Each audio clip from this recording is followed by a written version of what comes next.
There are mysterious plasma bubbles floating around the pyramids of Giza.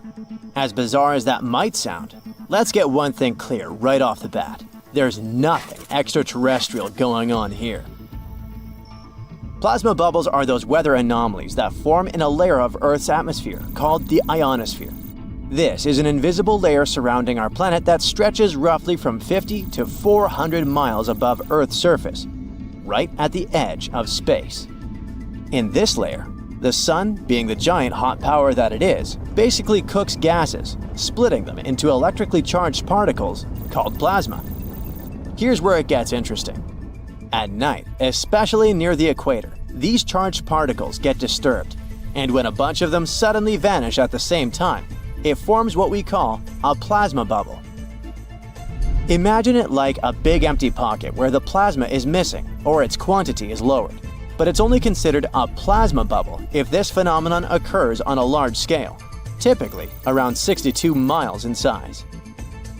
If you're already packing your suitcase for Egypt and have put binoculars to look at the tips of the pyramids, I'm sorry to say that we can't see these plasma bubbles with the unaided eye. It's all happening way above our heads, completely invisible to us. Scientists need to use special equipment, like the Latitude Long Range Ionosphere Radar, or LARID, to detect these bubbles. This advanced technology helps researchers track and observe the movement and formation of plasma bubbles in real time. This formation, by the way, can be triggered by solar storms. That brings us to November 2023, when an impressive solar storm occurred. On a scale from 1 to 5, this one was classified as a G3, which is considered a strong event. Solar storms occur when sunspots are basically cooler, darker areas on the sun's surface, release bursts of energy into space. These flares triggered several geomagnetic storms on Earth. While this might sound like doomsday stuff, it didn't disrupt our daily lives too much. In fact, it was great news for skywatchers, since the solar storm created stunning auroras, with the northern lights visible as far south as Greece and Turkey. But this particular storm in 2023 also had another interesting consequence. It caused the largest plasma bubble ever recorded by the Chinese radar. This phenomenon was so massive that it covered regions as far apart as the Egyptian pyramids and the Midway Islands in the Pacific Ocean. Now that's a huge distance, and it is a big deal for science. And that's because plasma bubbles are a growing threat to modern technology. Experts say they can disrupt satellite communications and GPS systems. So if you're using Google Maps or Waze and suddenly it can't figure out where you are, a plasma bubble might be to blame. Great. We now know what's going on with those bubbles, detected above the pyramids of Giza. But things get even weirder inside this ancient construction. Apparently, the Great Pyramid of Giza has the ability to concentrate electromagnetic energy within its interior. A couple of years ago, a group of researchers decided to see what would happen if they took this ancient architecture and hit it with radio waves. I mean, waves that are similar to the kind your phone uses, but on a much larger scale, up to 1,900 feet long. But since they couldn't just start blasting radio waves at the actual pyramid, they did the next best thing: computer modeling. Using these simulations, the researchers discovered something incredible. The Great Pyramid can actually concentrate electromagnetic energy within its internal chambers, as well as underneath its base, where an unfinished chamber is located. By concentrate, I mean something like trap it. For example, when you shout into a cave, you hear your voice echo back, right?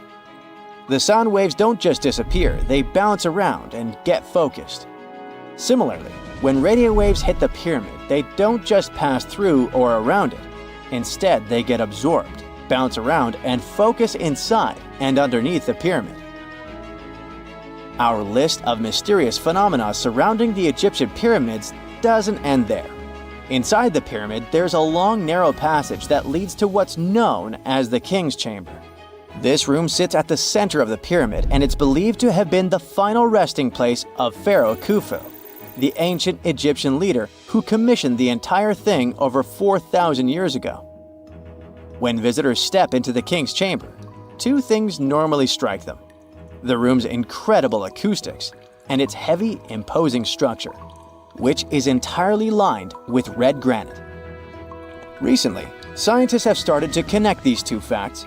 Some researchers now believe that the king's chamber might be able to catch or pick up sound energy generated from other parts of the pyramid. In other words, this room might have been designed to amplify sound in a way that no other chamber in the pyramid can. To test this theory, researchers conducted an experiment where they sang in the Queen's Chamber, which is located directly below the King's Chamber. Here's where it gets wild. The music couldn't be heard in the lower underground rooms of the pyramid, but it sounded loud and clear in the King's Chamber. One possible explanation for this is the type of stone used in the King's Chamber: pink granite. Granite is known for its piezoelectric properties, meaning it can absorb energy from its surroundings, like sound vibrations, and convert it into electrical energy. This suggests that the chamber's unique acoustics might be due to more than just the shape of the room. It could be that the granite itself plays a role in amplifying and concentrating sound waves. According to scientists, these discoveries open up a whole new field of research into the pyramid's potential. Could the ancient pyramids have somehow harnessed the energy created by sound waves, or even Earth's natural vibrations? It might sound far-fetched, but considering the granite's piezoelectric properties are well documented in modern science, it's not entirely impossible. Who knows? Maybe we've only just scratched the surface of what the pyramids were truly capable of. Speaking of just scratching the surface, there's even more to think about, like how the pyramids ended up in such a perfect location. It seems the builders lined up the Great Pyramid with the cardinal points, meaning its sides are almost perfectly aligned with the four main directions: north, south, east, and west. There are many theories about how they did it, but one study suggests that Egyptians might have used the fall equinox to achieve this perfect alignment. During the equinox, the sun rises and sets directly in the east and west. It probably made it easier for builders to use the sun's position as a guide. By watching the sun during this time, they could make sure the pyramids were positioned just right. If we think about all these strange things about the pyramids, I mean their perfect alignment, the ability to concentrate radio waves, and the materials used in the chambers that might generate electrical energy, could the real purpose of the pyramids actually be much more complex than just being tombs? Well, Nikola Tesla thought so. It is said that the famous inventor and engineer was kind of obsessed with the Egyptian pyramids, and he wondered if they might actually be giant energy transmitters. He believed the shape and position of the pyramids could help them function as huge generators, capable of producing free, limitless energy. Some researchers agree with Tesla and believe that these massive monuments might have been designed as giant power plants. According to their theory, builders could have figured out how to move ions, those electrically charged particles in the atmosphere, by placing materials like copper, gold, and silver around the pyramids. So, it's definitely possible that the ancient Egyptians created a sustainable, renewable power source. Although this is a very interesting thought, we haven't been able to confirm this theory, and the true purpose of the pyramids remain one of humanity's biggest mysteries. If there's a question that still baffles archaeologists to this day, it's this one. How did the ancient Egyptians build those magnificent pyramids? As far as we know today, their resources were quite limited, especially in terms of tools and building materials. We still don't have a fully satisfying answer, but hey, we've got some pretty amazing theories worth considering. The leading contender among these theories involves the clever Egyptians employing a sneaky strategy. Now picture this. They constructed a slanted and curving mound made of bricks, earth, and sand encircling the pyramid to be. As the pyramid grew taller and taller, they simply increased the height and length of this wacky structure. It's like they were playing an ancient game of Jenga. Now, how did they get those massive stone blocks up there? Well, according to the legendary ancient Greek historian Herodotus, they used sleds, rollers, and levers. It sounds like they turned construction into a supersized game of tug-of-war. And guess what? Herodotus also claimed that the Great Pyramid, the one from Giza, the granddaddy of them all, took a whopping 20 years to build. There's more. Herodotus also dropped a mind-boggling number on us. 100,000 men were supposedly involved in this pyramid extravaganza. Did they hire the entire Egyptian population? Well, it might not be as far-fetched as it sounds. These men were probably mostly farmers, so they probably focused on the pyramids when there wasn't much work to be done in the fields. Like during the flood season of the Nile River. Obviously, specialists in the archaeological community had something to add to this theory. By the late 20th century, they discovered some evidence that suggests the workforce might have been smaller and more permanent than previously thought. Instead of a massive army of 100,000 pyramid builders, they proposed that a modest crew of around 20,000 workers, accompanied by support personnel like bakers, physicians, and even spiritual leaders, could have gotten the job done. There was also this theory that claimed that the pyramids were actually built from the top downward. It suggested that these colossal structures were nothing more than isolated hills used as quarries. The stones were supposedly drawn from these hills, and over time, competing engineers took charge and transformed them into the iconic pyramids we know today. Now, before you dismiss this theory as a wild fantasy, some folks thought it wasn't completely crazy. After all, there are instances where isolated hills exist, so maybe this theory had a tiny glimmer of truth. Whether it involved ramp building or ingenious work schedules, one thing is clear. Those pyramids have definitely left their mark on history and on our imaginations.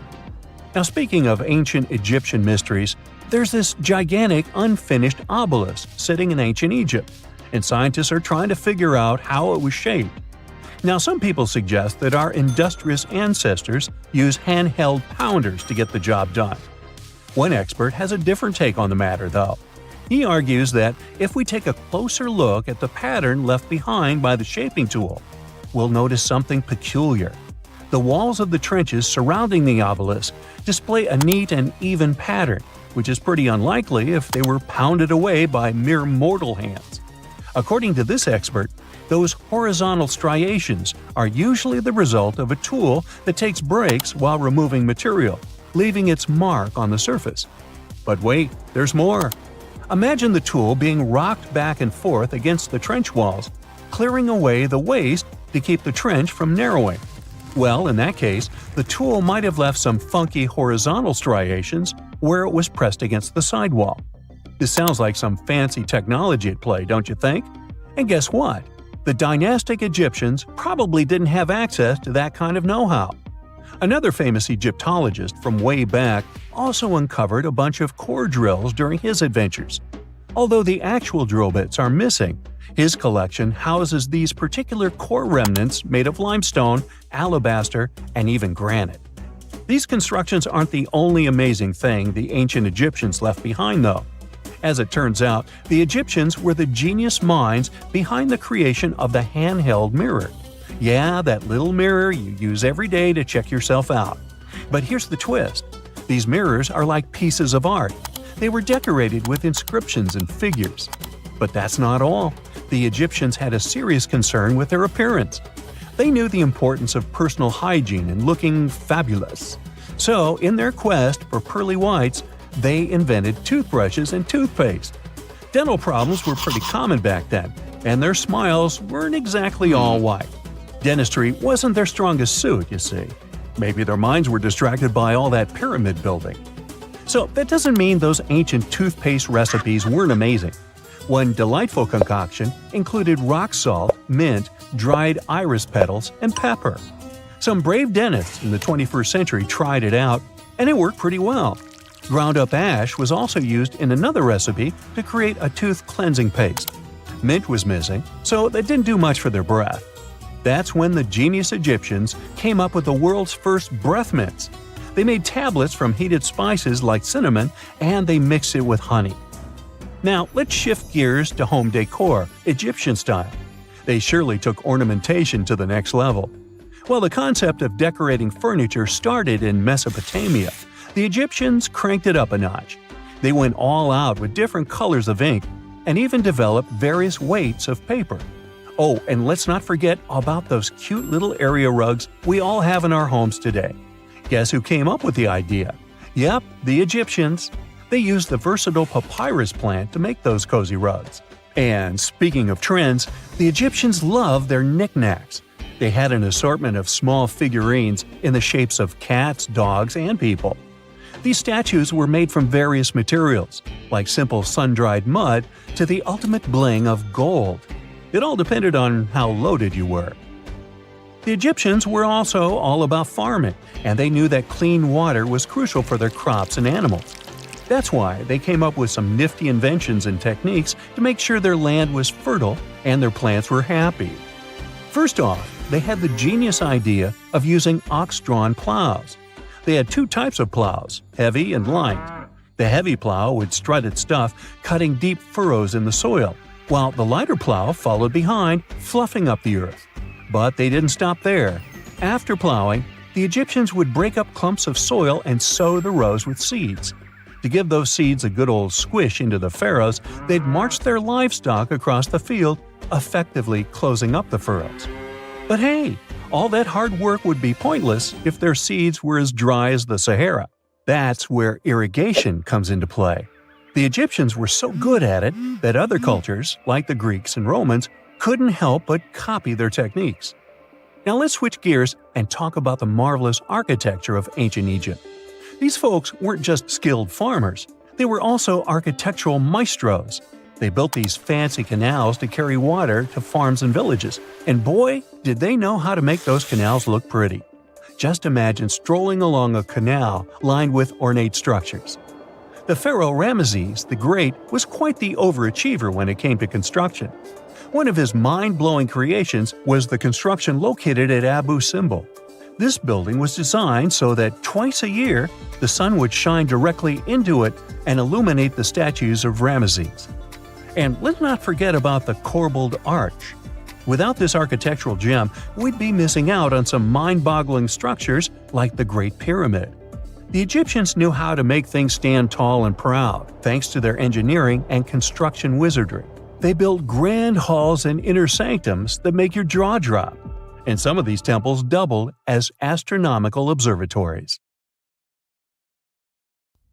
Ever since Plato wrote about the allegory of Atlantis, humanity has been fascinated with the possibility of the discovery of a thriving underwater civilization. Fancy joining me on a trip to a few historic underwater sites? Let's see what we can find out about ancient civilizations. The first one on our list is what is being called the underwater Stonehenge. Scientists have recently discovered a mysterious pile of cairns that stretch for miles under the shimmering waters of Lake Constance at the borders of Switzerland, Germany, and Austria. Archaeologists began to explore the site back in 2015, and they haven't been able to understand yet what it was actually used for. What they do know is that there is a 12-mile line of 170 human-made stone cairns under Lake Constance. Scientists say this was most likely the result of a combined work of several villages. The cairn site was probably used for some collective purpose. The formations are huge. Some of them are several dozen feet wide.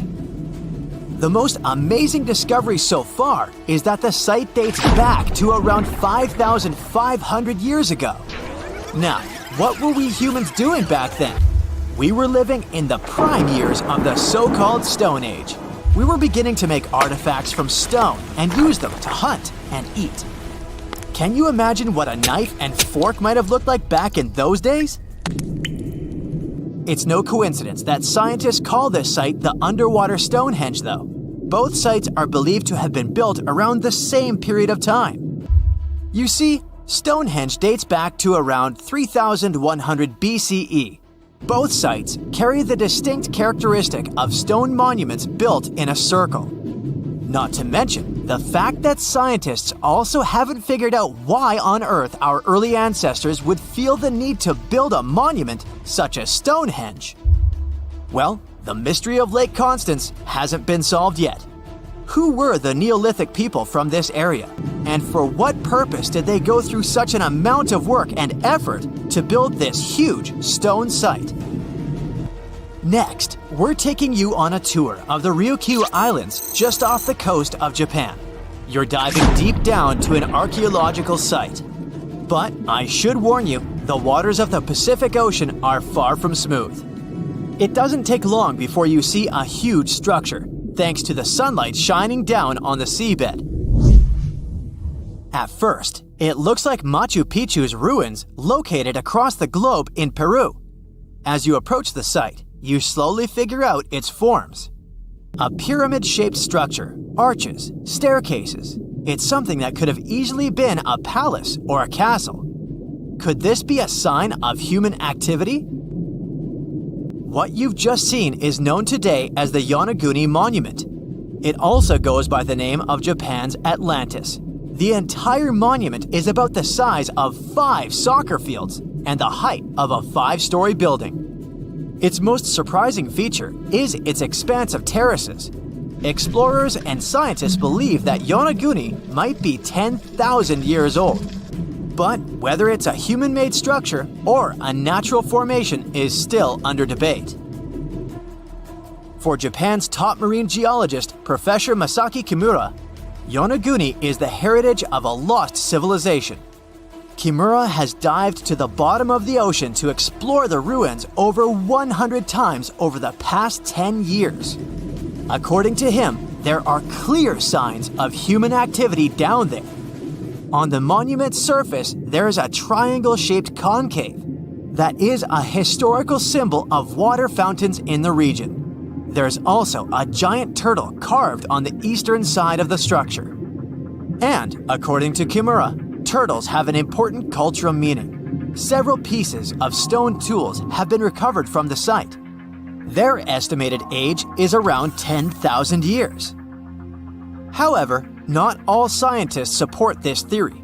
For many, Yonaguni is the result of thousands of years of erosion. The fact that the monument is composed of one massive rock leads them to believe it's not human-made. The defined edges and flat surfaces resemble a natural formation in Northern Ireland, known as the Giant's Causeway. The basalt columns look like the ruins of a palace, but they're actually the result of volcanic activity in the region. Now, you're flying to the coast of Greece, 4 hours away from Athens.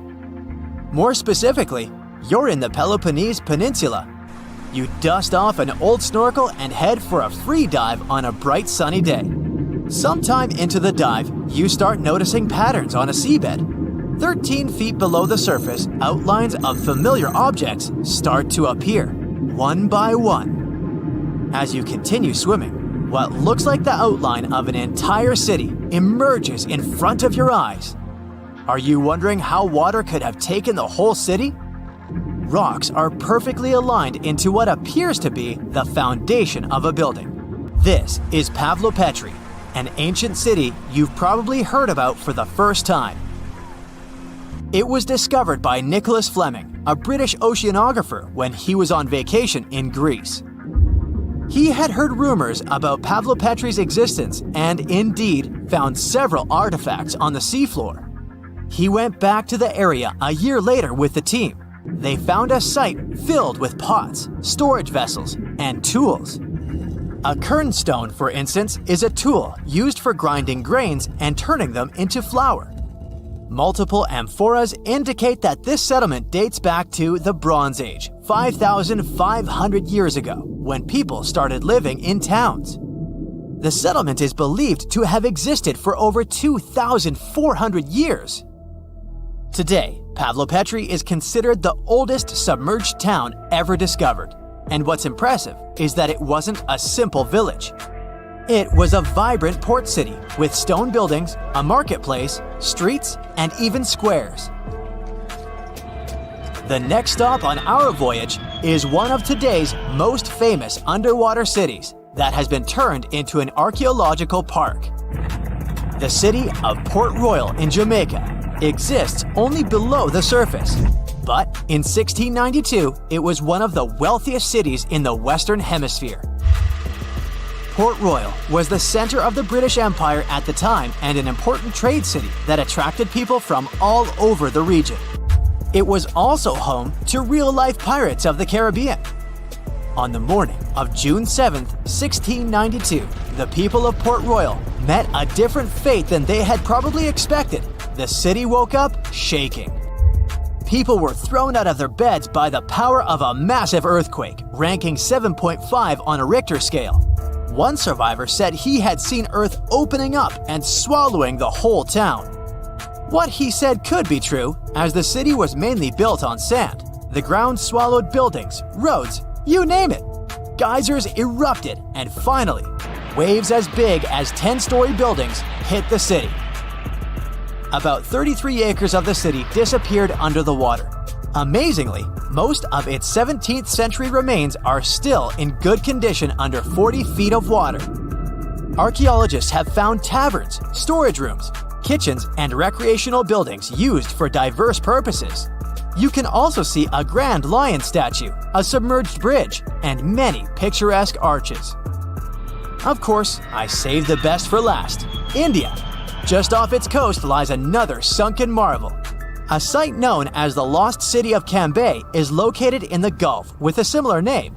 It remained undiscovered until 2001, when the National Institute of Ocean Technology made a routine water assessment. With the help of sonar technology, which sends a wave sound to the bottom of the sea, they found something far beneath the surface. Images showed well-defined geometric shapes spread along a 5-mile stretch. The remains date to more than 9,500 years ago, meaning this civilization was lost at around the end of the Ice Age. Debris recovered from the site included construction material, pottery, beads, sculptures, and even bones. Scientists argue whether these artifacts are indeed from the site, but if they truly are, then the lost city of Cambay might be the oldest civilization in the world. In 1850, French scientist Auguste Mariette went to Egypt looking for manuscripts, but accidentally found a head of a sphinx sticking out of the dunes. He cleared the sand and figured out the sphinx was guiding the entrance to some underground construction. Several months later, he finally entered the Serapeum of Saqqara. Inside, he found an enormous granite sarcophagi with remnants of 64 bulls. Scientists are still amazed by the tech that the ancient Egyptians used to transport those enormous boxes. The Serapeum was built around the year 3000 before the Common Era. It was an underground tomb built to honor the sacred Apis bulls of ancient Egypt. It had a long hallway, almost 500 feet long, with giant stone rooms on both sides. Some of the sarcophagi weighed as much as 50 average cars, and all of them were made with super precision, with exact 90-degree angles. These sarcophagi were beautifully decorated with hieroglyphs and carvings that told stories about the lives and importance of the Apis bulls. Now, there are 24 sarcophagi left. In ancient Egypt, Apis bulls were very special animals connected to the deity Ptah. They thought the bulls carried Ptah's spirit and wisdom, helped the pharaoh, and protected the Egyptians. Priests looked for special markings on young bulls to find Apis bulls. It could be a white triangle on its forehead, which symbolized divine light, a shape on its back like a vulture's wing, and a scarab shape under its tongue, which stood for rebirth. If a bull had these signs, they believed it was chosen by Ptah and treated it like royalty. The chosen bulls lived in a special temple in Memphis, the city where they worshipped Ptah. They received the best care and offerings from visitors who wanted their blessings. When an Apis bull passed away, it was treated with great honor and mummified. When Mariette entered the Serapeum, he noticed traces of rollers on the gallery's floor and found 2 wooden horizontal winches. Each had 8 levers. Later, other explorers saw double rails. The burial chambers were lower than the hallway floor. To get the boxes into place, workers filled the chambers with sand so the sarcophagi could be rolled in straight. Then they slowly removed the sand to gently lower the boxes into perfectly cut spaces in the bedrock. A carved stone sign found in the Serapeum said it took 28 days to move just one sarcophagus and its lid into its spot during the time of Ptolemy II. The extreme precision of the sarcophagi with 90-degree angles also has an explanation. Ancient Egyptians wrote texts, or rather, papyrus, on geometry a long time ago. It shows that they knew the approximate number pi and could calculate the volume of a pyramid with its top cut off. If they could figure out complicated math like that back then, it makes sense that they could also carve perfectly flat surfaces 500 years later. All this sounds pretty legit, but some people think certain things don't add up here. The size of boxes is way larger than the size of bulls, yet they buried pharaohs in tiny coffins that barely fit their bodies. The sarcophagi are made out of granite with crazy precision, and they could have just used limestone, which would have made things way easier. The transportation of the boxes seems pretty simple, but only in theory. If one person could pull about 440 pounds, then at least 250 people would be needed to pull just one box. The tunnels in the Serapeum are really narrow, only about 2 feet wider than the boxes themselves. There's no way hundreds of people could have squeezed into those tight spaces to pull the boxes. And even if they did, how would they turn the box in the cramped corridor, lower it into its niche, and place it perfectly in the middle? Somehow they did this 24 times, and every box is centered perfectly. Plus, the chambers were dusty, and there were no signs of soot from lamps. This means they must have worked in almost complete darkness. The real use of the boxes could also be different. A long time ago, even before the Egyptian pharaohs ruled, the local people already knew how to use fermentation. It happens when tiny organisms called yeast eat certain ingredients like starch and turn them into gas and ethanol. So someone in ancient Egypt probably put food like barley, bread, and even meat inside a giant stone box, then closed it tight with a heavy lid. These stone boxes, carved from granite, were so precisely made that they were almost completely sealed, so nothing could escape from it. As the yeast inside the box started working, it created more and more CO2 gas. It built up pressure inside the box. The granite boxes were incredibly strong. They could handle more pressure than a car tire can hold. When granite was squeezed under such pressure, its crystals produced a tiny electric charge. This effect was possible because granite contains quartz, a material that reacts to pressure this way. The process also needed meat or animal parts, possibly to help the yeast grow better. Meat contains something called oleic acid, which yeast needs to keep growing and to survive the bad effects of the ethanol it produces. As the pressure inside the box kept growing, the combination of gases and electricity made these boxes not just ancient fridges, but powerful energy systems. Over time, the pressure inside got so strong that it could push the lid open and the gas would escape with a pop. But when people rediscovered the Serapeum in 1850, they found old drawings that showed piles of stones stacked on top of some of the box lids. So, someone long ago probably tried to make the lids even heavier by adding extra weight to make it harder for the gas pressure to push them open. This extra weight also meant the quartz crystals in the granite could keep creating more electricity under all that pressure. If someone opened one of these stone boxes thousands of years later, they would only find bones from bulls that were placed in the box. And that's exactly what Mariette discovered in the 1850s.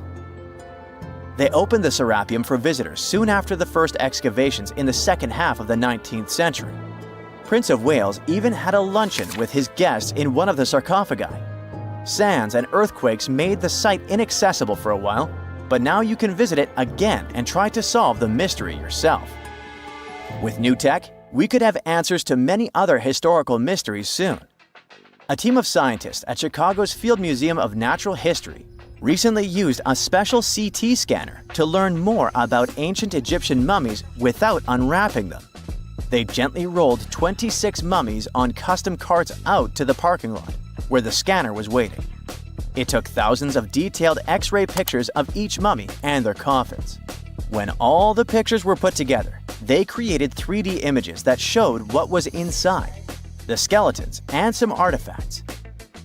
The scientists hope these images will help them understand ancient Egyptian burial practices from over 3,000 years ago. Even though the scanning process only took 4 days, it might take 3 years to study all the data. But scientists were able to learn some personal details about the mummies. One of the most popular mummified individuals at the museum, Lady Chineta, was a woman who lived in ancient Egypt about 3,000 years ago. It looks like she passed away in her late 30s or early 40s. To make sure her body looked complete for the afterlife, embalmers put stuffing in her neck to keep it from collapsing. They also placed artificial eyes in her sockets, so she would have eyes in the next world. She was wrapped in fancy linen and placed in a beautifully decorated coffin. The scans revealed that it had been carefully crafted with a slit at the back, which embalmers used to fit the body. There were also some artistic details on the surface, like markings for her knees. It looks like her burial was on the scale of a high-end luxury car. Before we get into the reason why and how there are pyramids all around the world, let's talk about some of the examples. I'll start with the Pyramid of the Sun in Mexico. These folks really knew how to build a city. Their well-planned urban center spanned over 7 square miles and boasted several pyramids. But the Pyramid of the Sun is the most impressive. This giant pyramid was built way back in 100 CE and is one of the biggest structures of its kind in the whole Western Hemisphere. It's so big that it's 216 feet high above the ground. If you ever find yourself in this ancient city, you won't be able to miss the Pyramid of the Sun. It's right there on the east side of the Avenue of the Dead, the city's main north-south street. To build this incredible pyramid, around 1 million cubic yards of material were used, including a special kind of red volcanic rock called hued tizontle. Impressive, huh? We don't know too much about the people who built the Pyramid of the Sun or its purpose. But archaeologists believe there was once a temple on top of it. When explorers went below the pyramid in the 1970s, they found a bunch of cool tunnels and chambers. In 2011, they even found a secret stash of clay pots, obsidian pieces, animal bones, human figurines, and a mask. Who knows what other secrets the pyramid is hiding? If you decide to see this one, you must climb the pyramid using the 248 uneven steps on the west side. Watch your step. Sudan got some pyramids too. Nubian pyramids aren't as big as the ones in Egypt, but they still got around 200 of them. These ancient pyramids have been home to the tombs of the pharaohs of the Meroitic Kingdom for almost 1,000 years, who ruled Egypt from Nubia to the Mediterranean Sea. The pyramids at Meroe were constructed using granite and reddish sandstone. Oh, and did you know that Sudan has more ancient pyramids than Egypt? The Kushite pyramids depict the indigenous architecture and burial traditions of Nubia's Napata and Meroe kingdoms, which ancient Egypt influenced. Meroe, the burial site of over 40 queens and kings, is the most extensive Nubian pyramid site. The tomb walls depict mummified royals bedecked in jewelry, their wooden caskets containing bows, quivers of arrows, and other artifacts pointing to the Meroitic relationship and trade with Egyptian and Greek civilizations. So if you're looking for some ancient tombs to explore, you may consider skipping the crowds in Egypt and heading on down to Sudan. Let's fly to Iraq to see some more pyramids. Ziggurats have fancy receding layers and tiered temples. Instead of a smooth exterior, it has tiers like a cake. Perfect for all the important work and rituals that went on inside. You can find these towering structures scattered throughout Iraq and Iran, and they're a real testament to the power and skills of the people who built them. One of the biggest and most impressive ziggurats is the ziggurat at Ur.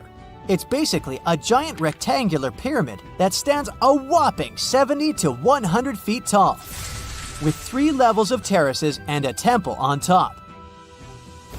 Can you imagine how many baked bricks it took to build that thing?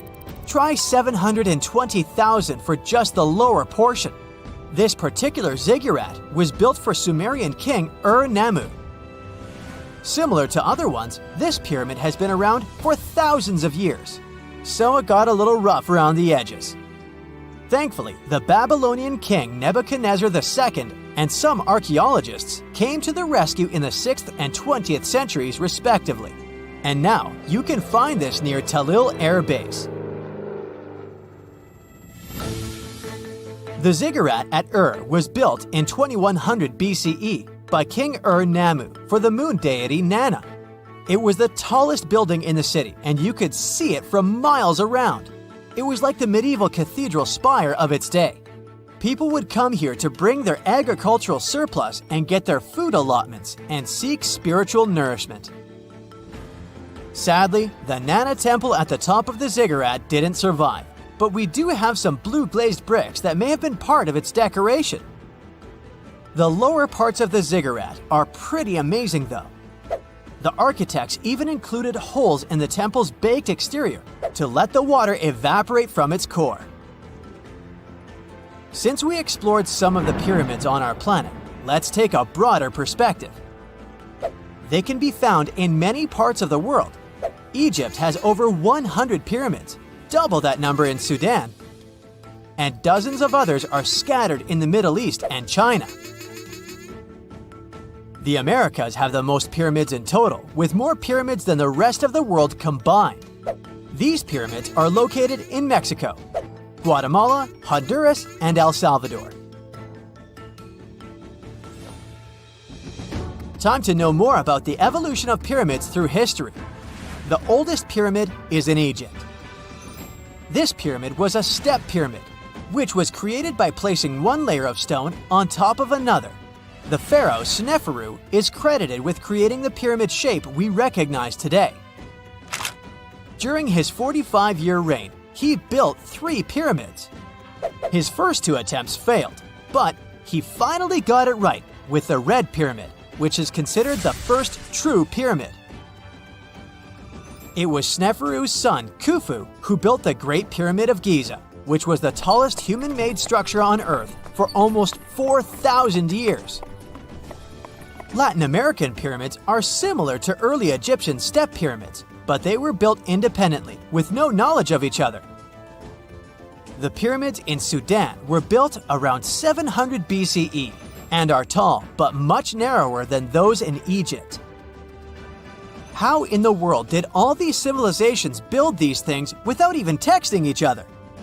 After all, the Aztecs, Mayans, and ancient Egyptians were about as different as possible. But despite their cultural differences, they all seem to agree on one thing. Pyramids were pretty cool. Step pyramids are all around the world because they were the most feasible and stable way to build large and tall structures without access to lighter building materials like wood and metal. The triangular form with a square base is the best way to build a sturdy structure, and having a cube structure would require more material for less height. Now, when it comes to pyramid design, the Egyptian pyramids were like giant triangles with a square base, smooth sides, and a pointy top.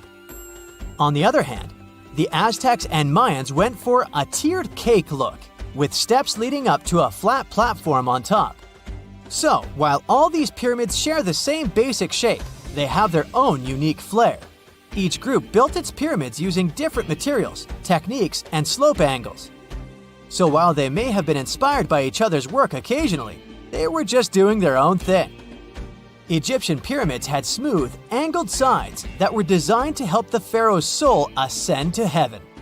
The Pyramid of the Sun was built over a series of caves that served as a passageway for the deities.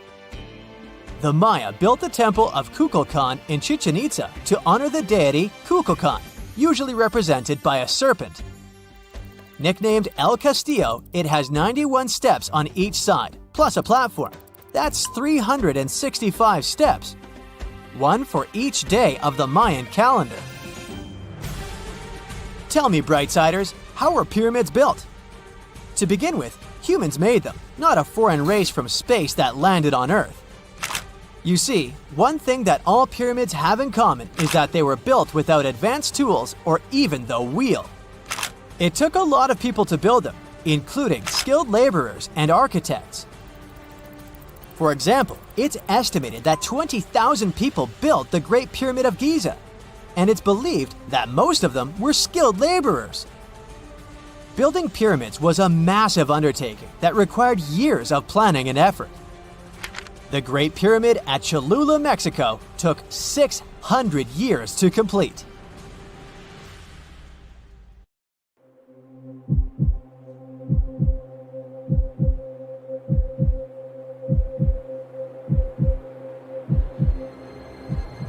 Leave it to people wandering on Google Earth to stumble upon the world's newest and weirdest places ever. Like this mysterious pyramid discovered in Antarctica. Soon enough, the internet blew up with all sorts of theories regarding this unusual shape.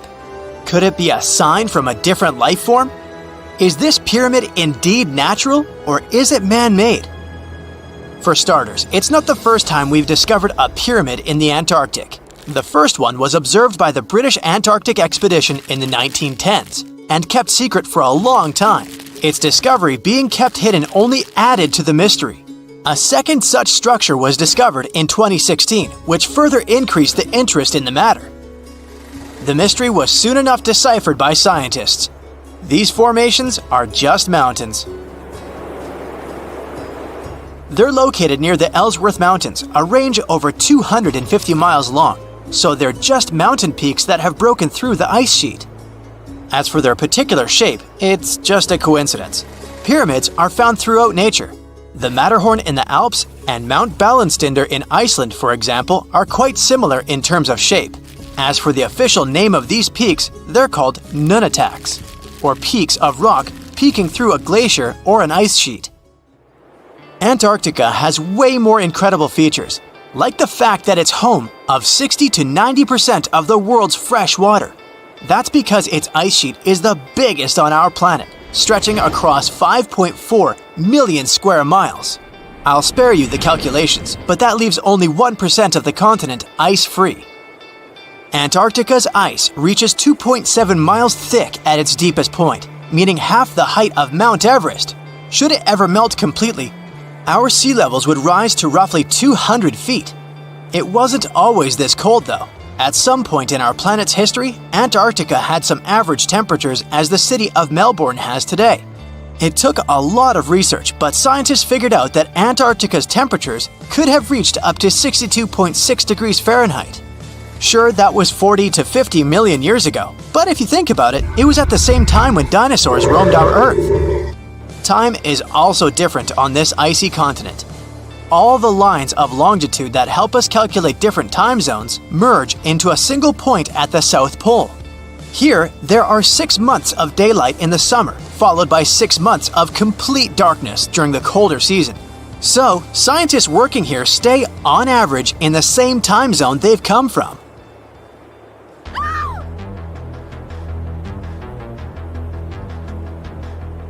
The Blood Falls aren't a chapter of a thriller movie. They are merely a series of waterfalls located in one of the driest regions of Antarctica. They emerge from an underground lake filled with a special type of bacteria.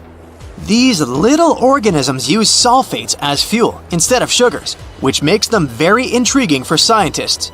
The water contained in this lake is so full of iron that it basically just rusts when it meets air. So, the reddish color of the waterfall also gives it its trademark name.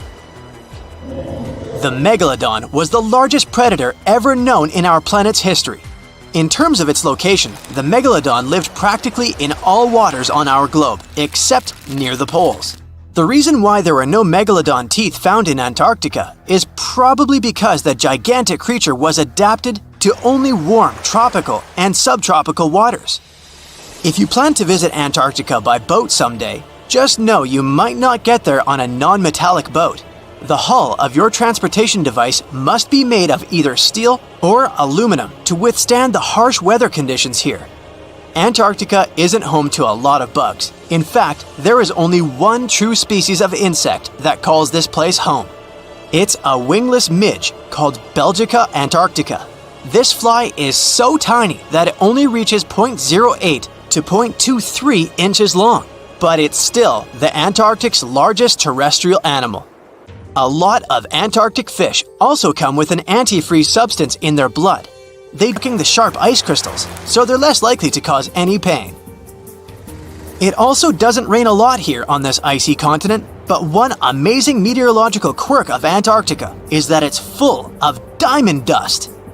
This dust is basically small ice crystals that pop out of humid air close to the Earth's surface. Think of it like an icy fog. As they flow through the air and get touched by sunlight, they begin to sparkle, making visitors here feel like they're surrounded by diamonds.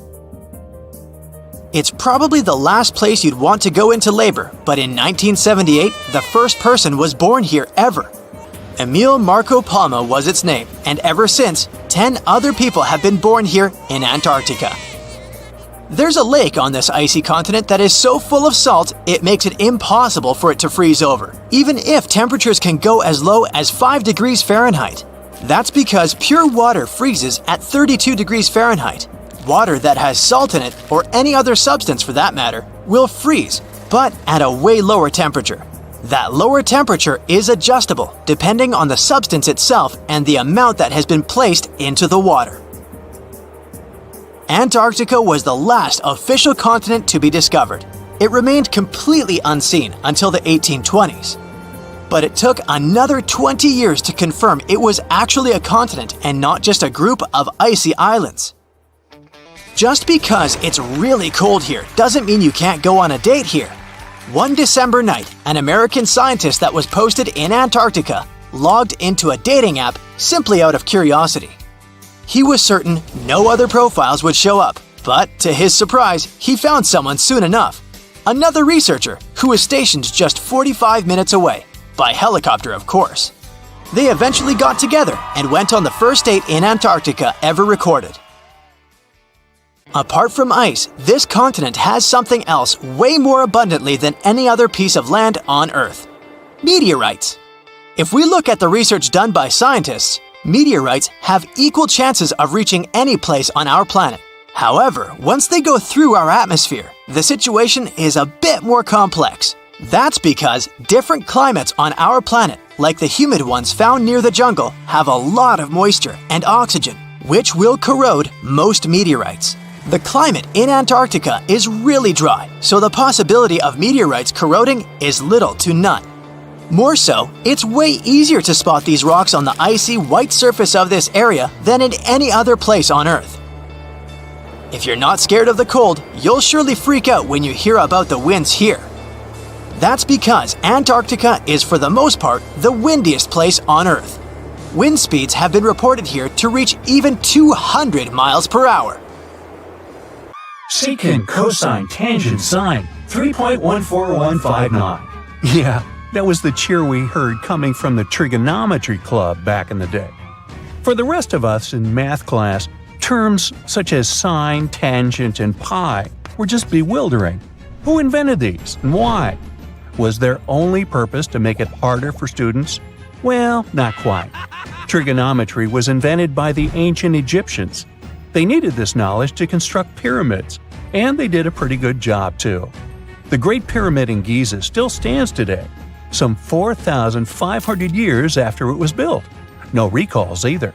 So let's get out of that classroom and on a journey through time to reveal the secrets behind the ancient Egyptians' precision. Here you are, standing on the Great Pyramid's construction site, some 9 miles from Cairo. Well, the city still isn't there, as you're surrounded only by the desert and teams of construction workers. They're transporting large stone blocks weighing 2.5 tons each. They're inside a wooden sled that sits on large rollers. A crew of 8 men rolls these blocks along the ground. You immediately think of the rollers on a supermarket cash register. The principle is exactly the same, but the scale is greater, much greater. Scientists estimate that the Egyptians used 2.3 million such blocks in the Great Pyramid alone. And the block in front of you is one of the lighter ones.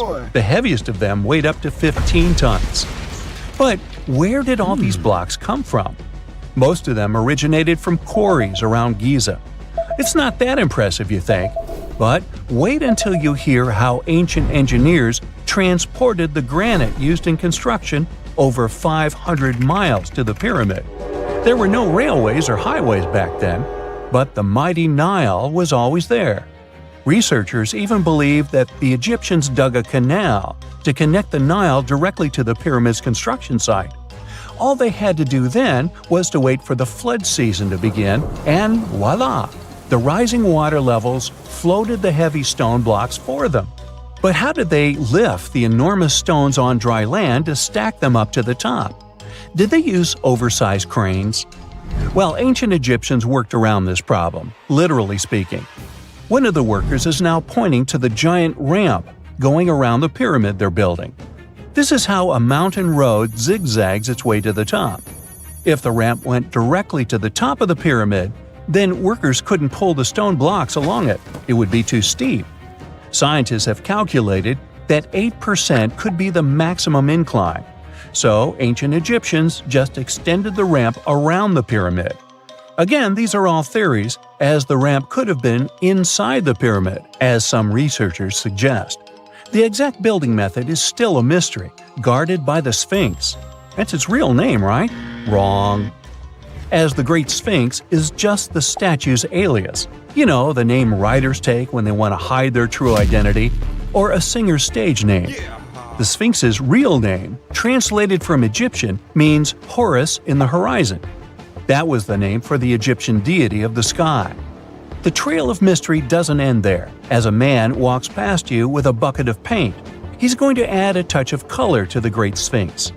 Researchers found specks of this red color next to its ear. That was some strong paint, as it survived for thousands of years. You are now standing straight in front of the Sphinx. You look up. It's very tall, right? 66 feet to be precise. Now resist the urge to take a selfie. You can do it. Now you notice something else. It looks like the Sphinx is in the center of a giant triangle in the back. That's one side of the Great Pyramid. And no, your eyes are not playing tricks on you. The Sphinx really does sit in the center of the pyramid's lateral face. Here's where math comes in handy. A pyramid has 4 sides, called lateral faces. There's also a 5th face, the base, but that's not visible. It's, wait for it, face down. The Sphinx has one last mystery to reveal: its age. Scientists agree that Pharaoh Khafre built the Sphinx. He ruled after his father, who had built a great pyramid nearby. So both structures were finished around the same time. Let's talk about numbers again. You've heard of Cleopatra, the Egyptian princess described as a woman of great beauty. Hello? She saw the pyramids, but she lived closer to the time of the first iPhone than the time of the people who built the pyramids. Fascinating, right? You can see thousands of people around you. They're working hard to build the pharaoh's tomb. But how many of them are there exactly? One Greek philosopher estimated there were as many as 100,000 workers. Seems like an okay number for such an enormous structure, but it can't be true. Science simply can't back up this number. Egyptologists put the total number of workers at 30,000. And yes, Indiana Jones was one of them, at least on the big screen, but he showed up late. Egyptologists know a lot about the pyramids, but not everything. Not because they don't want to, but because they haven't yet dug up enough evidence. They can only guess how the building process went. First, engineers would arrive to choose the right spot and do the necessary measurements. That's why they needed all that complicated math. Then, it's time for sourcing the material, the large stone blocks I mentioned earlier. When boats deliver them to the site of the future pyramid, workers can finally do their thing. They operated in smaller groups, but there were at least 2,000 of them chiseling and carving away at any given time. Sounds like a typical construction site today? Well, that's because it is, just thousands of years ago. It's amazing what ancient Egyptians were able to achieve with just copper and stone tools. The pyramid is now complete in front of you. But is it the same pyramid we see today? Why is this structure shining bright in the desert sun? Isn't it supposed to be a dusty yellow color? Well, no. Human activity and the elements have completely stripped the outer layer of stones over time. Expert craftspeople polished these blocks using nothing but stone and sand. The end result was a smooth and shiny rock. On the day it was completed, the Great Pyramid of Giza was a perfect triangle of light. Its polished sides acted like giant mirrors, reflecting the powerful Egyptian sun. This is the point where you should put your glasses on, and that shiny thing you see at the pyramid's very top is actually gold. The capstone at the top of the pyramid is called a pyramidion. It was covered in sheets of gold. As you can guess, these were the first stones to disappear. Let's make another stop before we get you back to your classroom. We travel to the British Isles, and no, Stonehenge isn't our destination. It is Newgrange in County Meath. Scientists estimate that the ancient peoples of Ireland built this stone monument around the year 3200 BCE. This makes it older than both Stonehenge and the Great Pyramid in Giza. The function of the circular mound in Newgrange is the same as the one of the Great Pyramid and equally mysterious. The estimated amount of loose stone present in the valley is over 220,000 tons. And it's not just randomly thrown on a pile. The order in which the stones are set makes the structure water-resistant. That would explain how Newgrange had survived for so long. Kinda makes you want to splash out the cash for that waterproof phone case, huh? Well, you're back in your school desk, but today's math lecture is the last thing on your mind. You're thinking about how great the Egyptian pyramids are, and if we have something similar today. It turns out modern engineers are just as impressed with the Great Pyramid as you are. There's a glass pyramid sitting in the main courtyard of the famous Louvre Museum in Paris. The panorama of San Francisco wouldn't be complete without the 48-story Transamerica Pyramid. But Las Vegas went the furthest. There we find the Luxor Hotel. It's so big that it's the third largest pyramid on the planet. And guess what's in front of it? Yup, a replica of the Sphinx. It's 110 feet tall, 2 stories higher than the one in Giza. Yeah, everything's bigger in Vegas.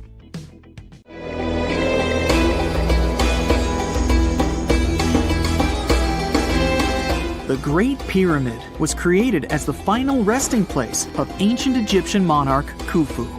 According to legend, French leader Napoleon entered the Great Pyramid and came back out looking shaken and super pale. He never revealed what he saw inside, but whatever it was is said to have affected him for the rest of his life. When Napoleon entered the pyramid, he would have walked through a super tight and ascending passageway. He'd then go through another passageway, known as the Great Chamber. This corridor would have been much taller than the previous one, and would have cobbles too.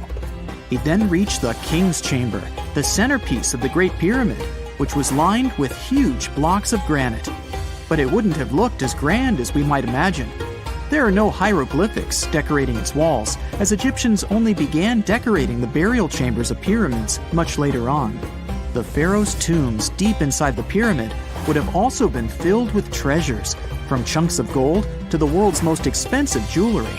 But this would have all been looted a long time ago.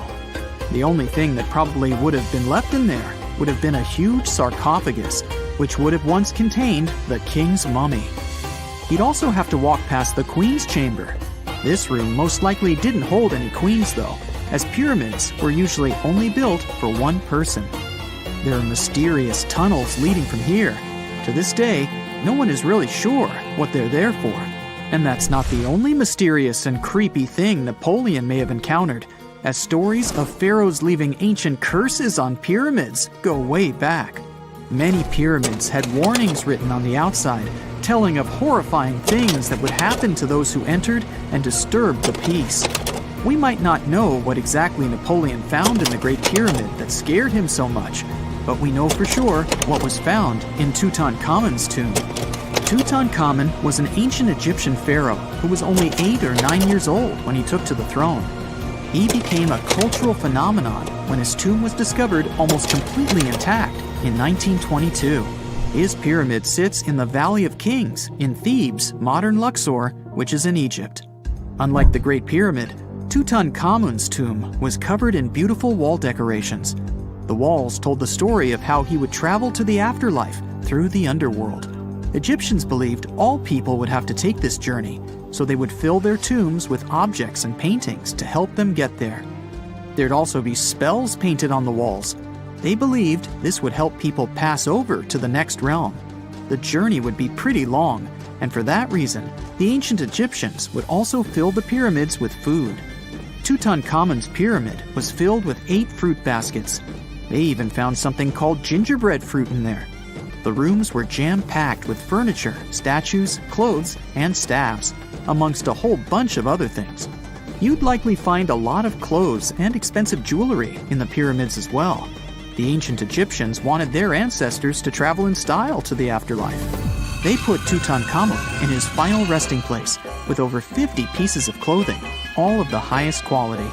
There were tunics, scarves, gloves, and headdresses, and a ton of jewelry.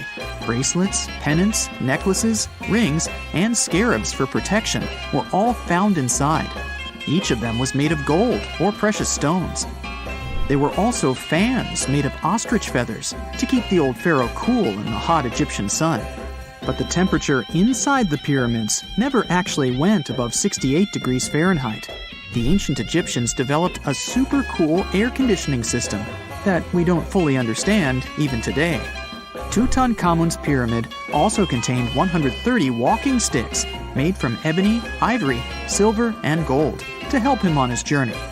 There were 3 chariots hidden away in case he got tired of all the walking. They also put 11 boat paddles inside, but there was no sign of any boat. The pyramids would be littered with the pharaoh's favorite scents and perfumes. During the excavation of Tutankhamun's pyramid, it quickly became clear that it had been robbed during ancient times. There was damage to doors and traces of oils left in empty jars. It looks like someone raided the pyramid for gold and the scents, perfumes, and oils that had been left for King Tut. There was still a bit of perfume, which was made from coconut oil and frankincense, left in one bottle.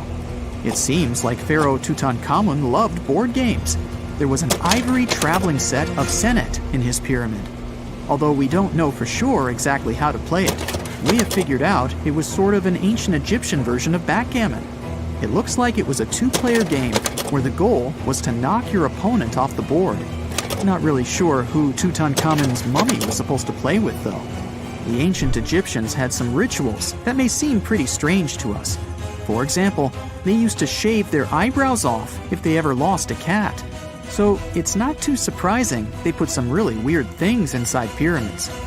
Archaeologists discovered a collection of mummified cats and scarab beetles in pyramids that date back more than 4,000 years. They were found in the pyramids of Saqqara, which is south of Cairo.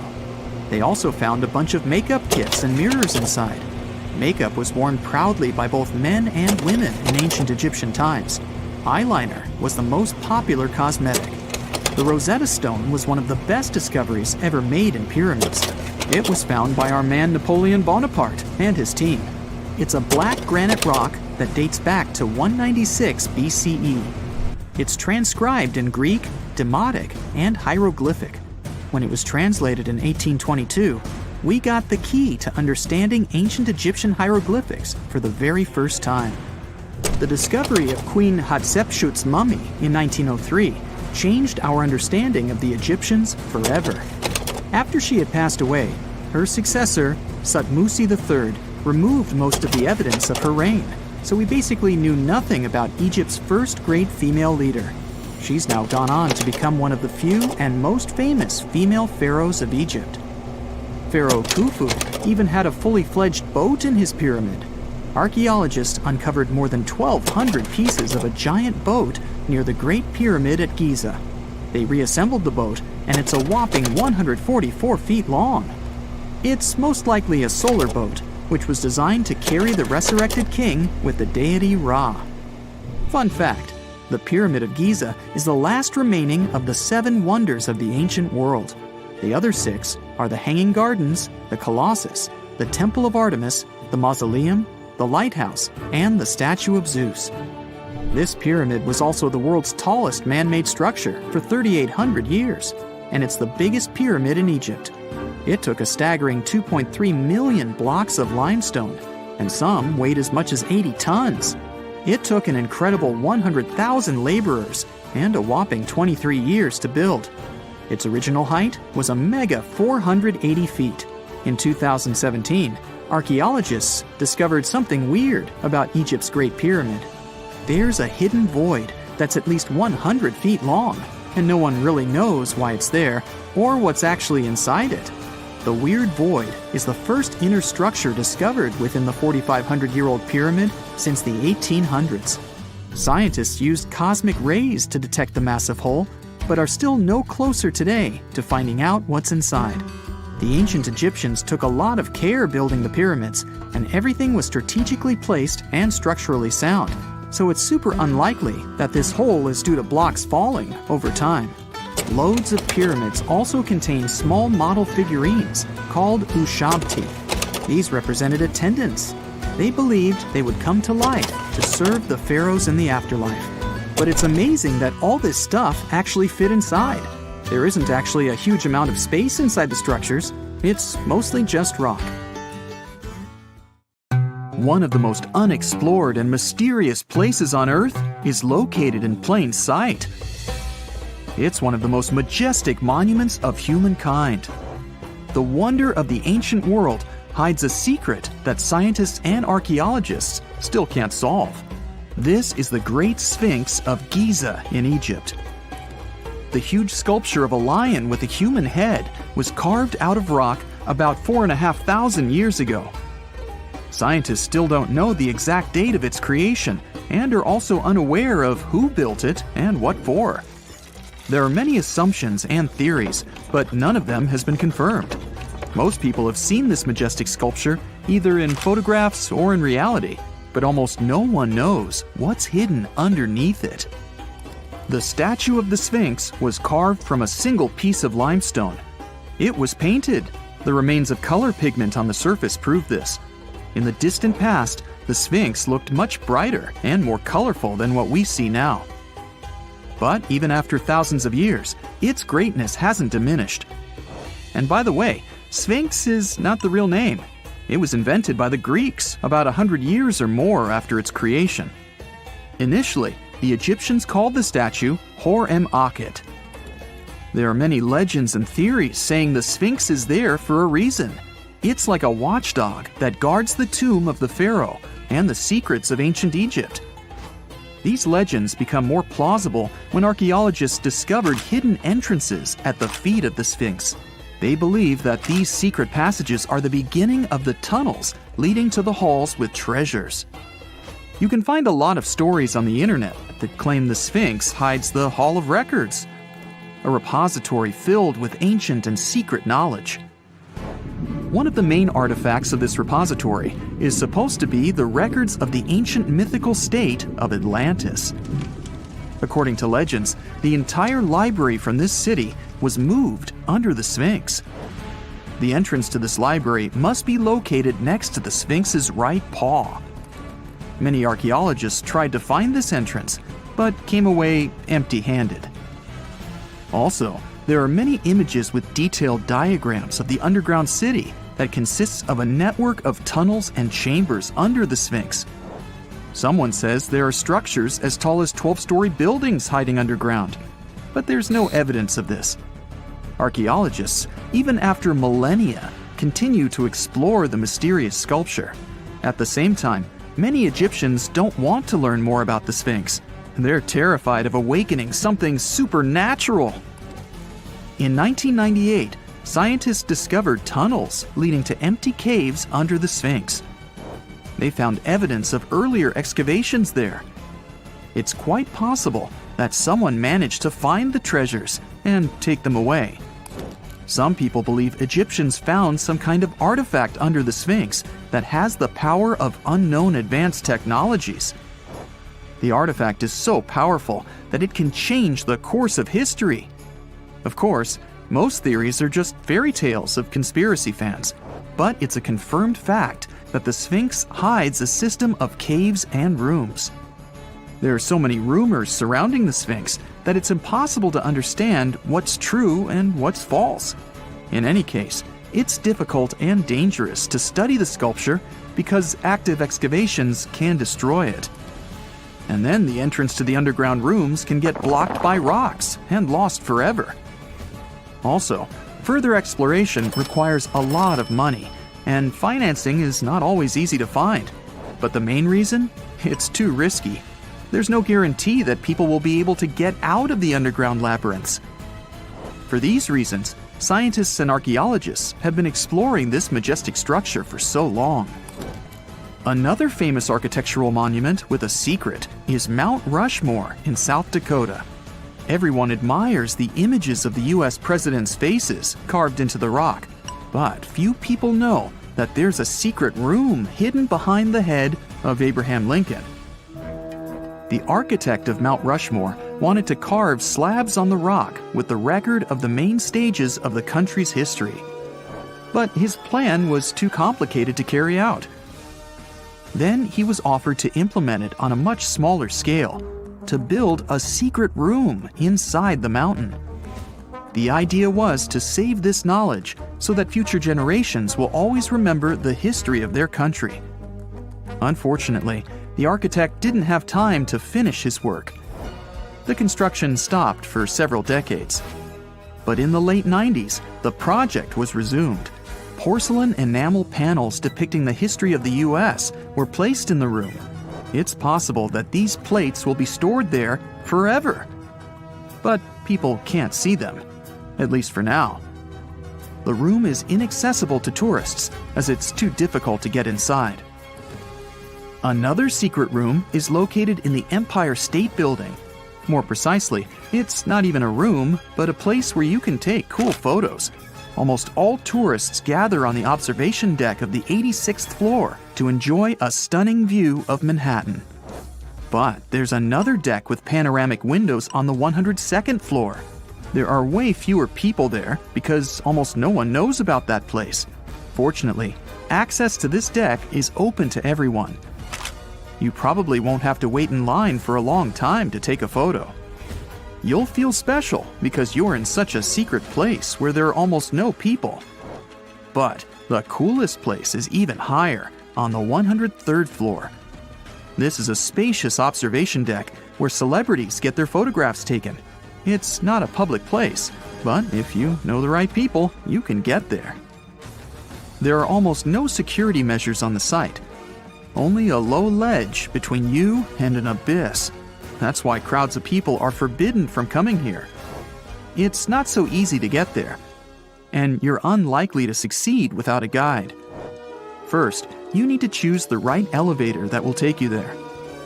Then you'll go through several engineering rooms filled with pipes, electrical panels, and other technical stuff. The final part of your way is a set of stairs inside a tiny corridor. And here you are, at the top of New York. Now we're in Paris. See the Eiffel Tower?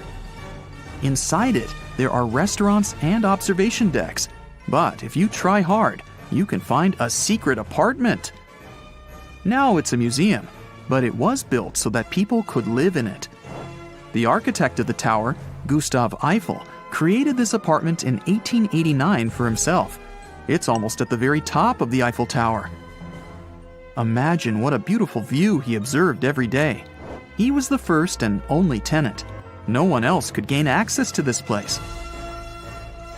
When the architect passed away, the apartment remained empty for a long time. Only recently, they restored it and turned it into a museum. Inside, the epoch of the last century is recreated.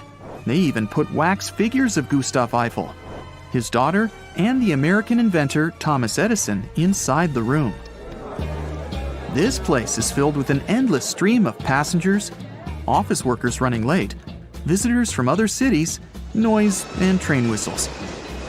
At Grand Central Station in New York, among all these sounds, you can hear the sound of a ball hitting a racket, if you're in the right place.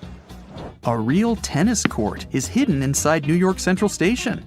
It belongs to a tennis club that arranges corporate games for employees of many companies. The club was opened in the 60s. Now we're moving to London, Charing Cross Road. it isn't easy to find one secret place here. To do this, you need to look carefully at your feet. Do you see these sewer grates in the asphalt? Inside them, you can notice two signs with the name Little Compton Street. Yeah, there's another street right below you. It disappeared from all maps at the end of the 19th century. Charing Cross Road was built over it. The identification signs that you see are part of old engineering tunnels. There's another interesting place in London. It's located in the southeast corner of Trafalgar Square. At first glance, it looks like a thick lamppost, but there are too many tourists walking around. You come closer and realize that one person can easily fit inside the post. The lamppost belongs not to an electrician, but to a police officer. Yeah, this is the smallest police station in the world. It was built in the 1930s and used as a watch post. Officers had to sit there one by one and watch Trafalgar Square. That always attracted a lot of pickpockets and all kinds of other criminals. The story goes that two Mayan twin boys loved to play ball. Sure, they were really good at it, but they also made a lot of noise when playing. The lords of the underworld soon became bothered by the sound and summoned the two boys to the underworld, a place the Mayans called Xibalba.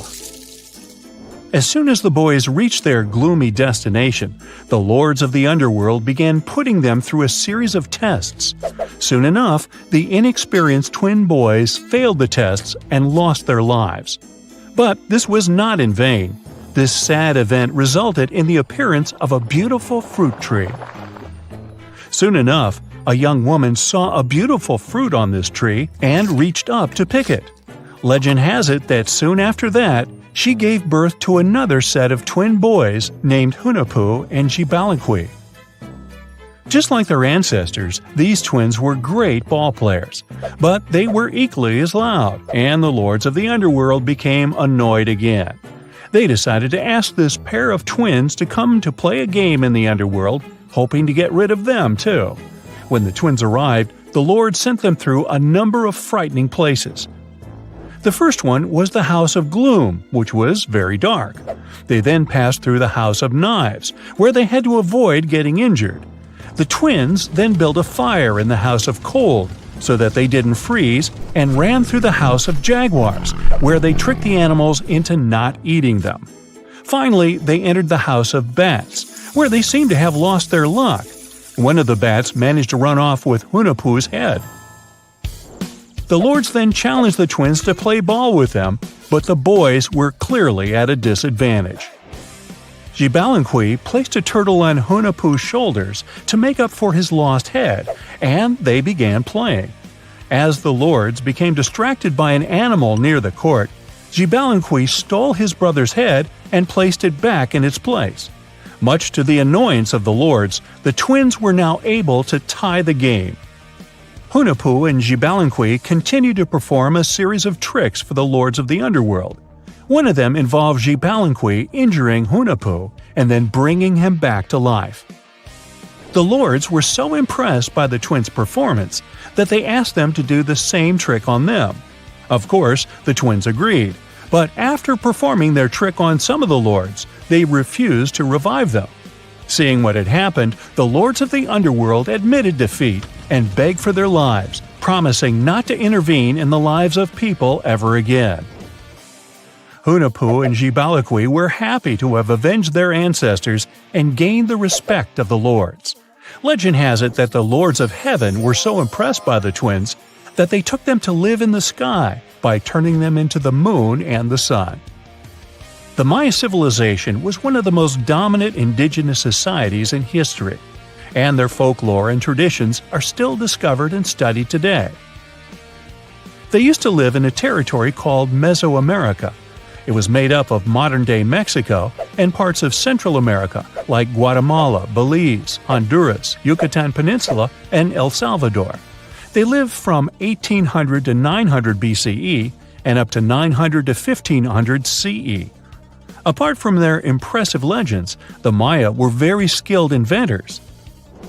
They're known for their calendars, writing systems, farming methods, and sports. Their writing, for example, was found preserved on buildings and stone monuments, as well as in rare books and pottery. It's a system made out of more than 800 hieroglyphics in various combinations. Each of those signs was said to represent a syllable. Their writing system was deciphered by accident by Tatiana Proskoryakov, an American woman who initially studied to be an architect. Since she didn't find a job in her field, she eventually became a Mayanist in her own right, despite not being academically trained.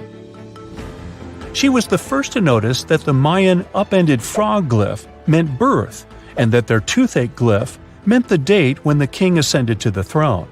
It made it easier for scientists to pinpoint birthdays, as well as the names of the rulers of a specific Mayan dynasty. They also invented the concept of zero, which is seen as one of the greatest innovations in mathematics, physics, and human history altogether. Sure, even back then, people understood the idea of having nothing, but the concept of zero as a number is a relatively new invention. A fun fact about Mayans is that they really liked hats. The bigger your hat was, the more important you looked. Not only was it a sort of fashion statement, but it also made them look taller, which was a big deal for their aesthetic.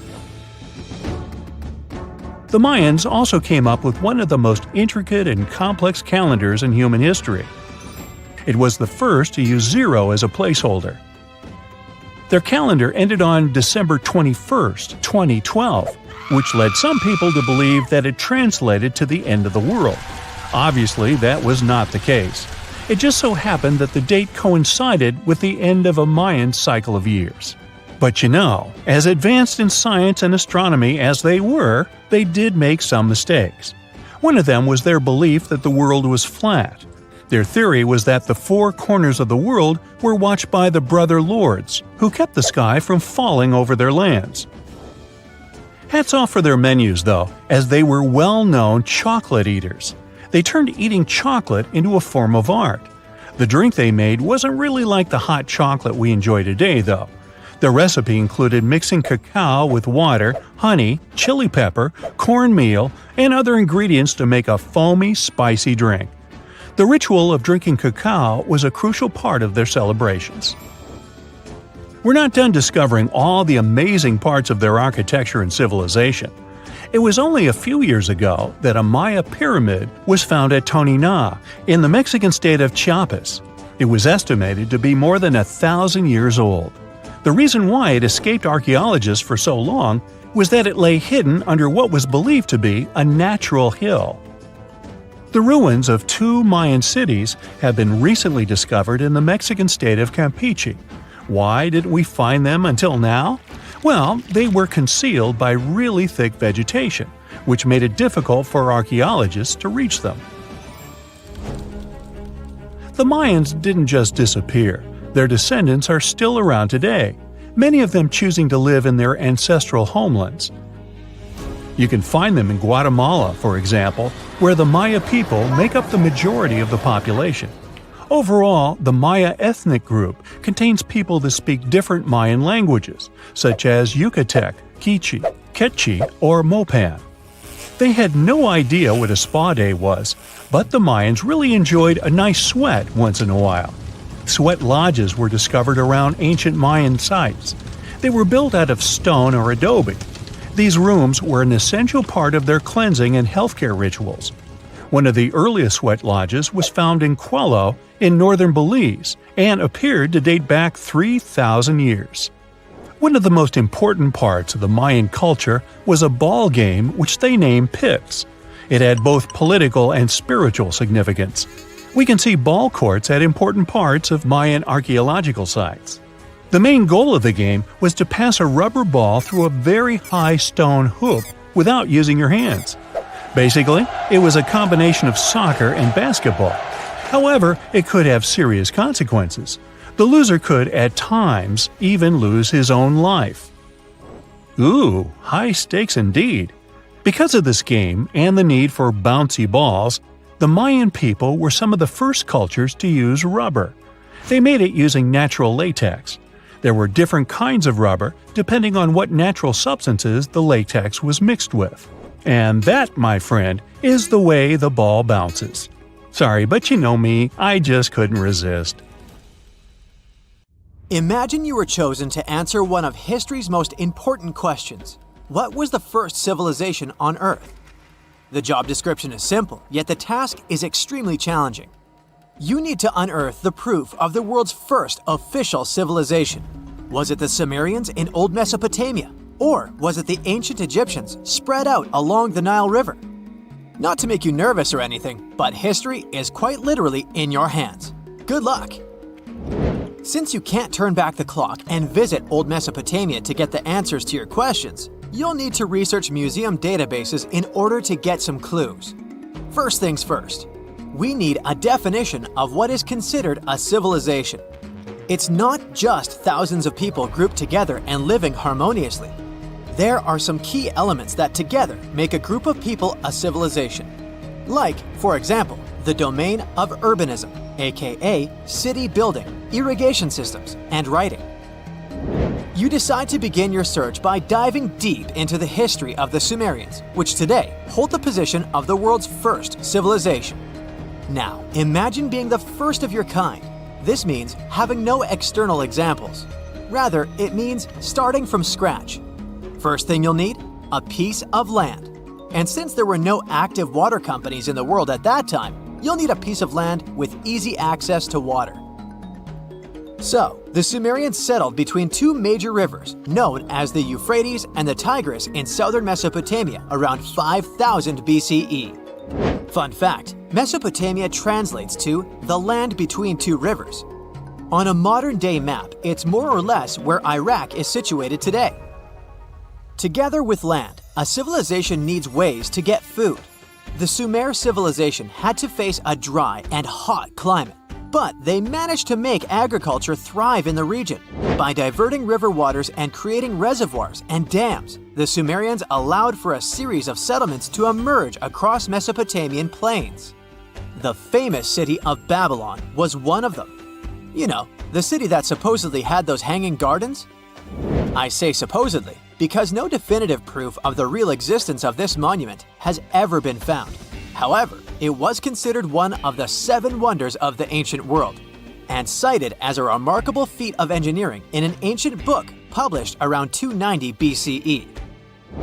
Although no record was found of the Gardens of Babylon, the Sumerians were recognized as extremely skilled builders. Their cities were filled with mud brick constructions, and the most impressive ones were known as ziggurats, stepped pyramids that were built for spiritual purposes. The Sumerians built a trade network to supplement scarce resources and started to exchange goods with civilizations rising nearby, like Anatolia and Egypt. The beginning of trade was what drove the Sumerians to develop what is believed to be the world's first writing system. It began as a simple system, likely dating back to 3400 BCE. In this system, each syllable was represented with a drawing. Later, it gradually evolved into a fully formed cursive writing system. Don't believe me? Take a look at this piece from the Babylonian times. This huge basalt plaque is called the Hammurabi Code. It's known to be humanity's first collection of written laws. As far as the story goes, it was carved in volcanic stone around year 1760 BCE. Look at the precision of these carvings. It's quite astonishing. But the content is also surprising, since these 282 rules vary from commercial regulations to strict laws of justice. The thing is, historians don't have a consensus on whether the Sumerians were really the first ones to invent writing. Some think it might have been old Egyptians. Let's pause here. Ancient Egyptian settlements are believed to have started around the year 5500 BCE, which is earlier than the Sumer civilization. But remember I said a civilization needed a few things before it was considered as such. Ancient Egypt consisted of several smaller city-states, such as Memphis, Abydos, and Thebes, spreading out along the Nile River. It wasn't until 3000 BCE that Egypt was unified under one kingdom and lasted as an empire until nearly 1000 BCE. Although there is no consensus on this, some Egypt experts believed that it could have been Sumerian immigrants that founded early Egyptian settlements. The proof could be the presence of cylinder seals made of hard stone, something that was widely used in Sumer. These seals were used to guarantee authenticity in legal transactions, but it's hard to say whether this method was introduced by Sumerian immigrants or simply by trade. Since the time period is not one of the criteria we can use to determine who came first, we'll have to turn to something else. But what? Like the Sumerians, the Egyptians were also highly skilled builders. Duh, they built the famous Giza pyramids and many others all over their territory. In order to enhance their building techniques, they delved into developing a more profound understanding of mathematics. They developed a new form of measurement called the cubit, which was the equivalent of an arm's length. The Great Pyramid, for instance, is 440 cubits per 440 cubits. They were also innovative astronomers, combining their mathematical skills with attentive astronomical observation. They were the first civilization to use a 24-hour division of the day. And they even created a solar calendar, which was the first dating system in history to feature 365 days in 1 year. Okay, it's undeniable how impressive they were. But some experts say that the dispute has to be settled through the comparison of their writing systems. Hieroglyphic writing, the first Egyptian style of writing, is said to date back to 3000 BCE. It was a composition of over 700 symbols, which were carved in stone. For a long time, researchers believed that the Sumerian writing had come before Egyptian. But in a recent discovery made by Yale researchers claims otherwise. Archaeologists have discovered a panel of 4 signs that are believed to have been written around 3250 BCE. Oh, and they've also found another rock drawing depicting a pregnant elephant that can date back to 4000 BCE. Now, there's also a third possibility that fewer people seem to mention. The Indus Valley Civilization, also known as Ancient India, located around the area of modern-day Pakistan and India. The Indus Valley Civilization is also a contender for the oldest civilization due to the uncertain historical origins of the Hindu collection of texts known as the Upanishads. The Indus Valley Civilization flourished around 3000 BCE, but records show that people in the Indus Valley were trading with Mesopotamians as early as 3500 BCE. Now, wait a minute. How is it possible? No, they weren't time travelers. This isn't a sci-fi movie. There already were agricultural settlements in the area that were slowly growing into bigger cities, such as Harappa and Mohenjo-Daro. Ancient Indian cities were sophisticated, filled with baked brick homes built in a grid system. These ancient cities even had draining and sewage systems that connected most homes and used gravity to carry waste outside of the city. They were pretty advanced. They were also an extremely religious civilization, and Hindu beliefs were at the center of their practices. Despite that, their cities weren't filled with spiritual buildings. Actually, Mohenjo-Daro's most important building was a public bath. Interesting, huh? Now, why can't we know if they were the oldest civilization on Earth? Even if some historians suspect that the origins of the Indus Valley people can be traced back to 5000 BCE, there is no concrete evidence of this, only speculation. The best proof we have is the Upanishads. The Upanishads are texts filled with philosophy, mantras, and ceremonies. The thing is, part of Hindu practices included memorizing and passing down the wisdom of the Upanishads in oral form. So it took a while before it appeared as a written script. Well, I'd say historians aren't really sure what was the world's first civilization. We can only guess at this point, but who knows what new discoveries might reveal. Unlike many other ancient Egyptian burial grounds, King Tutankhamun's tomb stayed hidden and free of unwanted thieves for 3,000 years. One reason was that the tomb was smaller than average and tucked away in a place called the Valley of the Kings. This area was already being extensively explored by the time they stumbled upon Tut's spot. The entrance was all covered in debris from building a nearby tomb, which must have also helped keep it a secret. There were also 0 writings or signs on the outside of the tomb. Time passing also played a part in keeping it in amazing shape until the 1920s, when a man named Howard Carter finally made it in. But was Carter that big of a hero? Some recent findings say he might have been sneakier than initially thought. People used to think Carter wasn't just a glorified treasure hunter, he was a true archaeologist. Before Tut, he had been on a relentless quest for Egyptian artifacts. He discovered his interest in these unusual objects when he was a child, and soon started drawing the sculptures and inscriptions that were found in ancient tombs. After stumbling upon the remains of King Tut, Carter spent a decade recording and processing all sorts of objects, like golden thrones, chariots, and statues from Tut's tomb, shipping them down the Nile to Egypt's museum in Cairo. Well, at least that was the official story. More recent discoveries claim that not all of the objects made it to Egyptian officials. A secret letter seems to uncover Carter's little 10 for them, 1 for me policy. The letter in question was sent to Sir Alan Gardiner, a philologist and friend of Carter's, dated from 1922. In these writings, Carter mentioned having found the tomb and was asking his buddy for some advice. In another letter from 1934, Gardiner seems to be thanking Carter for an amulet, which was sent to him as a thank you gift. Carter was adamant that it didn't come from Tut's tomb, but evidently it did. Even the British director of the Egyptian Museum was onto Carter's sneaky endeavors, but couldn't prove it. He compared Gardiner's amulet to others from Tut's tomb, and lo and behold, they were a perfect match. Gardiner was so disappointed to have been put in such a sticky situation that he vented to Carter in another letter. Deciding to be a good friend, Gardiner didn't throw the famous archaeologist under the bus.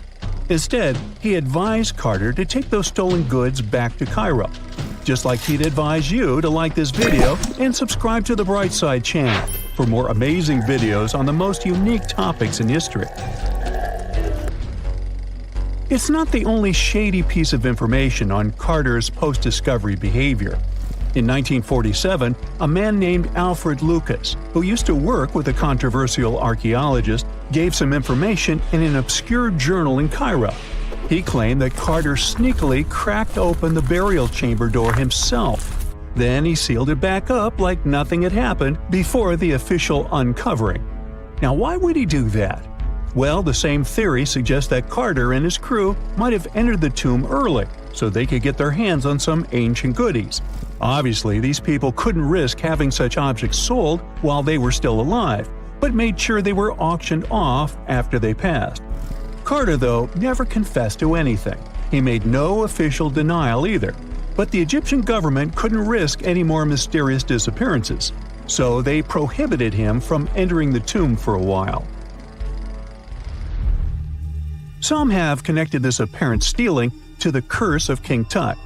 If you've never heard of it, know that it became quite the scary tale soon after King Tutankhamun's resting place was uncovered. It claimed that anyone messing with the tomb of the boy pharaoh would face some serious bad luck. It's not all dramatic like a mummy going on an aggressive spree, but word got out that the people involved in disturbing King Tut's lair met some mysterious, untimely ends. The main untimely passing related to this supposed curse is that of George Herbert, the 5th Earl of Carnarvon. He was this British aristocrat who helped fund the search for the tomb. He passed away just a year after the tomb was opened. Now, people love to call it mysterious, but it turns out that Herbert was already in pretty bad shape health-wise when he got to Cairo, and he ended up getting taken down by a regular disease. Now, let's talk numbers. There were a lot of people linked to this tomb opening: security guards, archaeologists, and supporting staff. And sure, a few of them did pass not long after the tomb started receiving visitors. As much as we'd like this curse to be true for the sake of, good storytelling, statistically, if you have a bunch of people connected to opening a tomb, you'd expect some passings just by random chance. The average lifespan for those supposedly targeted by the ancient curse was more than 20 years after the spell was supposed to kick in. Herbert's daughter even lived until the 1980s. That's half a century later. And Howard Carter himself lived until 1935, a solid 16 years after the big reveal. Some have suggested that the whole curse was nothing more than a careful PR strategy. You see, when Tut's tomb was found, Howard Carter wanted to make a priority out of keeping nosy reporters away. So he might have come up with a curse hanging over anyone entering the boy king's resting place. But what was stolen from King Tut's tomb anyway? Well, some jewelry to begin with. It might have been snatched by Howard Carter himself, according to a French specialist. He did some intensive research by looking at old pictures taken from inside the tomb back in the 1920s. He compared those images to various objects from museums and auction houses. He soon started to piece together the whereabouts of some of Tut's jewelry. First up, there's this collar that used to be on Tut's chest. It was all broken into pieces, and some parts went via Carter to the Nelson Atkins Museum in Missouri. Meanwhile, other bits ended up on a necklace owned by some unnamed people who tried to sell it in 2015 but failed. Even the Nelson Atkins Museum agrees, as they've confirmed the information on their website.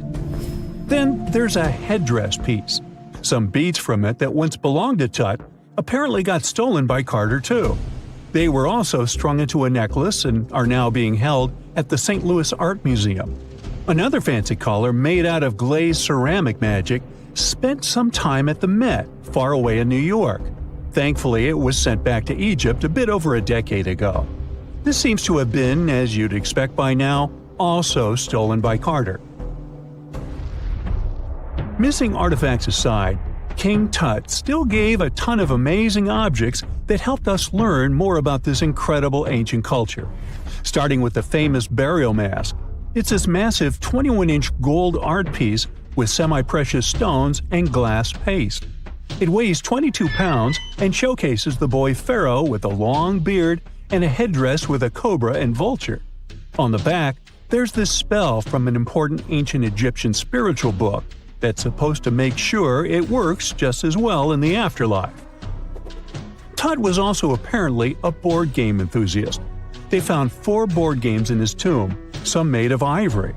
Archaeologists also found a pair of gold sandals, though you'd imagine they were more for show than for comfort. In fact, the pharaoh probably never wore them in his lifetime. Now, speaking of fashion items, it turns out Tut was quite the fancy ruler. They even found a mannequin in his tomb that was used to pick out, adjust, and store his outfits and jewelry. The boy king seemed to have also enjoyed some music, based on the 2 trumpets historians found in his tomb. Though they were played back in 1935 in a BBC broadcast, the instruments are today considered too fragile to be maneuvered. Hey, how do you feel about taking a trip back in time? We're diving into the history of the Amazon forest to unravel the mystery of its lost cities. Grab your bug spray and hop on. The Amazon forest is the world's largest rainforest. The environment there can be extremely challenging for human life. Yet, the legend goes that the Amazon has been home to sprawling settlements, rich in unmeasurable wealth. Could that really be true? Or is that none other than a figment of our collective imagination? The legend of El Dorado might be the myth that started this whole thing. As European explorers began their excavations in American lands back in the 1500s, word got out of an Amazonian civilization that used to paint their leader in gold as an offering to higher powers. The legend of El Hombre Dorado, aka the Golden Man, began to quickly spread around Europe. Explorers got excited at the possibility of finding an infinite amount of gold somewhere deep within the Latin American jungle. And as you can imagine, expeditions to the continent began to multiply with each passing year. It didn't take long before explorers found this civilization. They were known as the Muisca people and were located in Colombia, near Lake Gudavia. The Muisca people had a tradition of painting their leader, aka the Zipa, from head to toe in gold. In a ceremonial gesture, the Zipa would swim into the river, spreading gold dust all over the lake. For the Muisca, this was their way of acknowledging and thanking the higher powers of the universe they believed in. When European explorers heard and witnessed this practice, They were amazed. For them, gold was used solely for commercial purposes as their main currency for trade. This made them think that the Muisca people must have stacks and stacks of gold hidden somewhere in the jungle for them to use it so abundantly. Well, that's how the legend of El Dorado was born. What was once the practice of El Hombre Dorado traveled on word of mouth until it became El Dorado, a fictional city that was most likely to hide piles of gold. The hunt for this city led Europeans to spend large amounts of money to scour the Amazon forest. Unfortunately, all of their expeditions came back empty-handed. That is, if they ever came back at all. Now, jump to the beginning of the 1900s. In England, the Royal Geographic Society, a prestigious British institution, was looking for somebody willing to travel down to Latin America to trace the border between Brazil and Bolivia. More specifically, the part of the border that is nestled deep within the Amazon rainforest. One Sir Percy Fawcett was a Latin American aficionado, and he gladly volunteered to do the job. Oh, it's important to note that the Amazon forest is virtually the size of the continental USA. It sprawls across 8 countries, including Brazil, Peru, and Bolivia. And trust me, getting around is no easy feat. The jungle is covered in dense vegetation, and in addition to that, it's home to insane predators such as anaconda snakes, panthers, crocodiles, piranhas, and so on. But despite all that, Fawcett was very successful in his mapping adventure and seemed to be wanting to come back more. Back in England, Fawcett would scour diaries from other explorers hoping to learn more about the ancient Amazonian civilizations. He would read about the Incas and the Mayans and the great empires they built. He believed that if the Incas were capable of building empires that stretched over 2 million square miles, this could mean that other Amazonian civilizations could have thrived there too. During his research, Fawcett came across a report from a 16th century explorer. The report told of a city deep within the Amazon forest that held unimaginable quantities of minerals, a town that stretched for 15 miles without any space from a house to house. This report fueled Fawcett's imagination to a new extreme. From then on, he became obsessed with finding what he called the lost city of Z. Over years, Fawcett searched the Amazon forest, usually looking for stone ruins that could possibly indicate human settlements. On his later expeditions, he focused on exploring the state of Mato Grosso in central Brazil. He would travel from Europe and into the lower region of the Xingu River.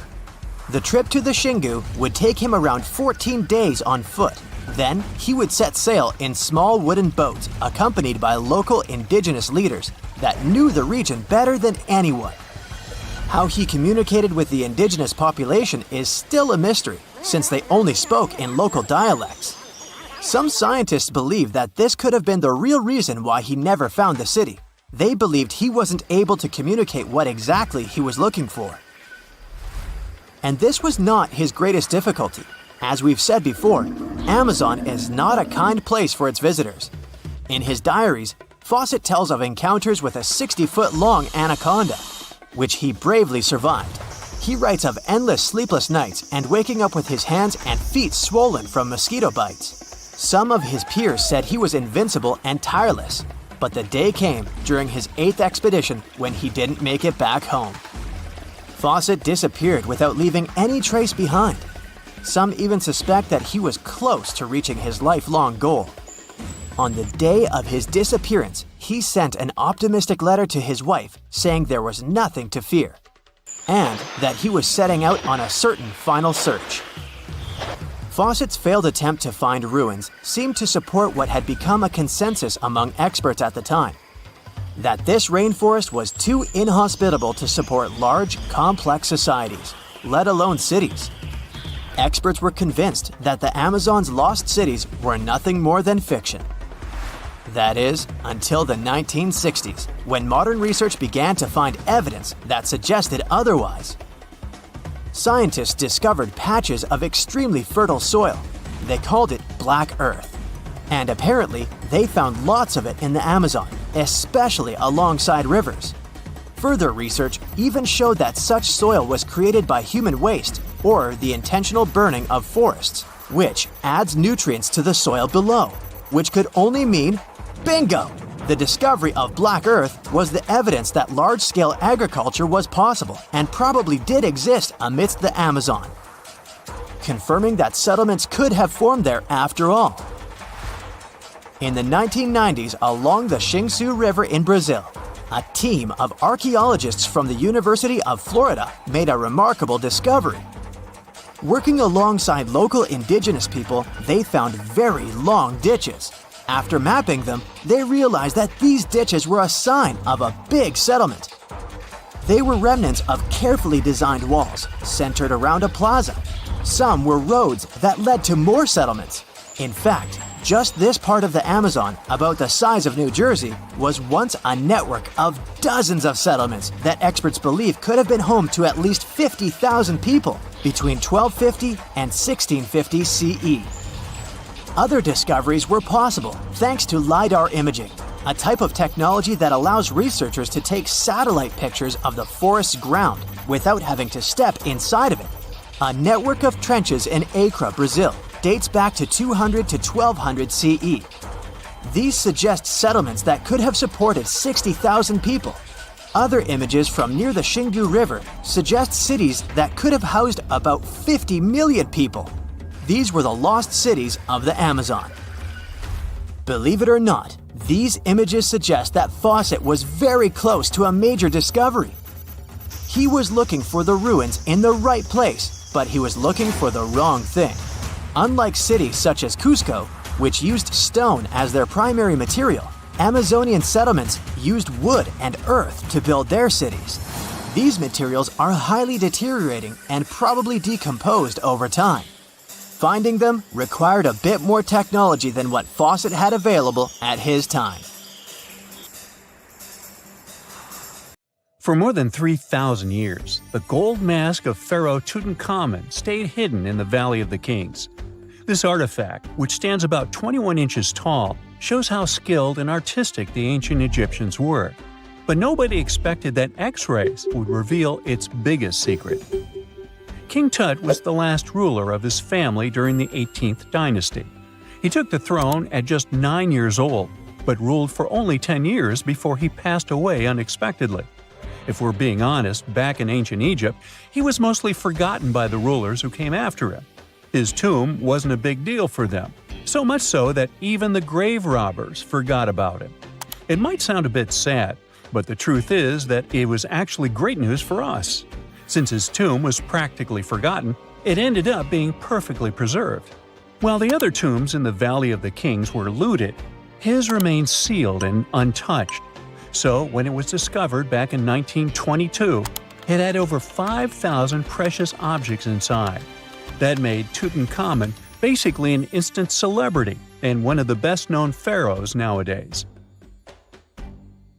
Among the treasures was the most stunning piece, his golden mask. This mask is said to be an exact image of the king's face, or at least it was supposed to be, but we'll get to that later.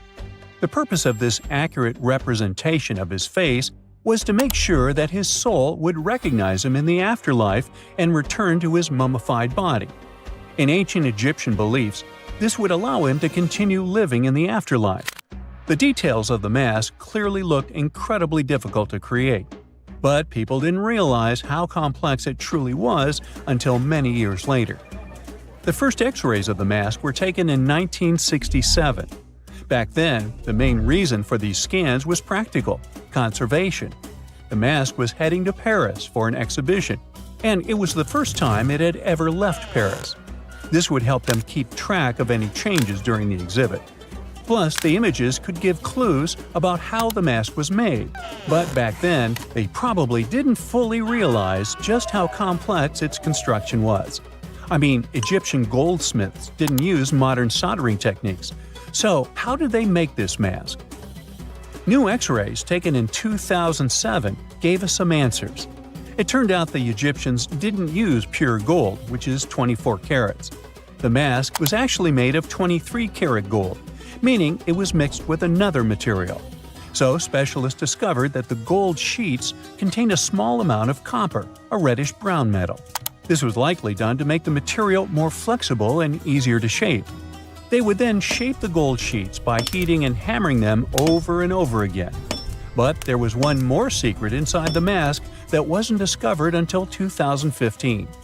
The year before, the staff at Cairo's Egyptian Museum were working on the mask display when the long beard of the mask accidentally got knocked off. Another theory is that the beard had become loose over time and just fell off. Either way, the fact that King Tut's beard came off caused a lot of stress. After all, we're talking about one of Cairo's biggest tourist attractions, so the experts had to fix the problem quickly. The restoration process started with a detailed recording of the mask's condition. To do this, they had to take a full three-dimensional scan of the artifact. And, by accident, they found something very interesting in the mask. Inside the royal beard, there is a gold tube, an intriguing structure that the Egyptians likely used to attach the beard to the rest of the mask. And that proved, once again, that the process of making this mask was even more complex than experts thought. But the mysteries don't stop there. Remember how we mentioned that the mask was thought to perfectly represent King Tutankhamun's face? Well, that might not be entirely true. Some popular theories suggest the mask was never meant for him and was actually made for someone else. A study published in 2015 suggested the mask was originally made for a female pharaoh, his supposed stepmother, the famous and beautiful Egyptian queen Nefertiti. The biggest clue comes from an inscription on the mask.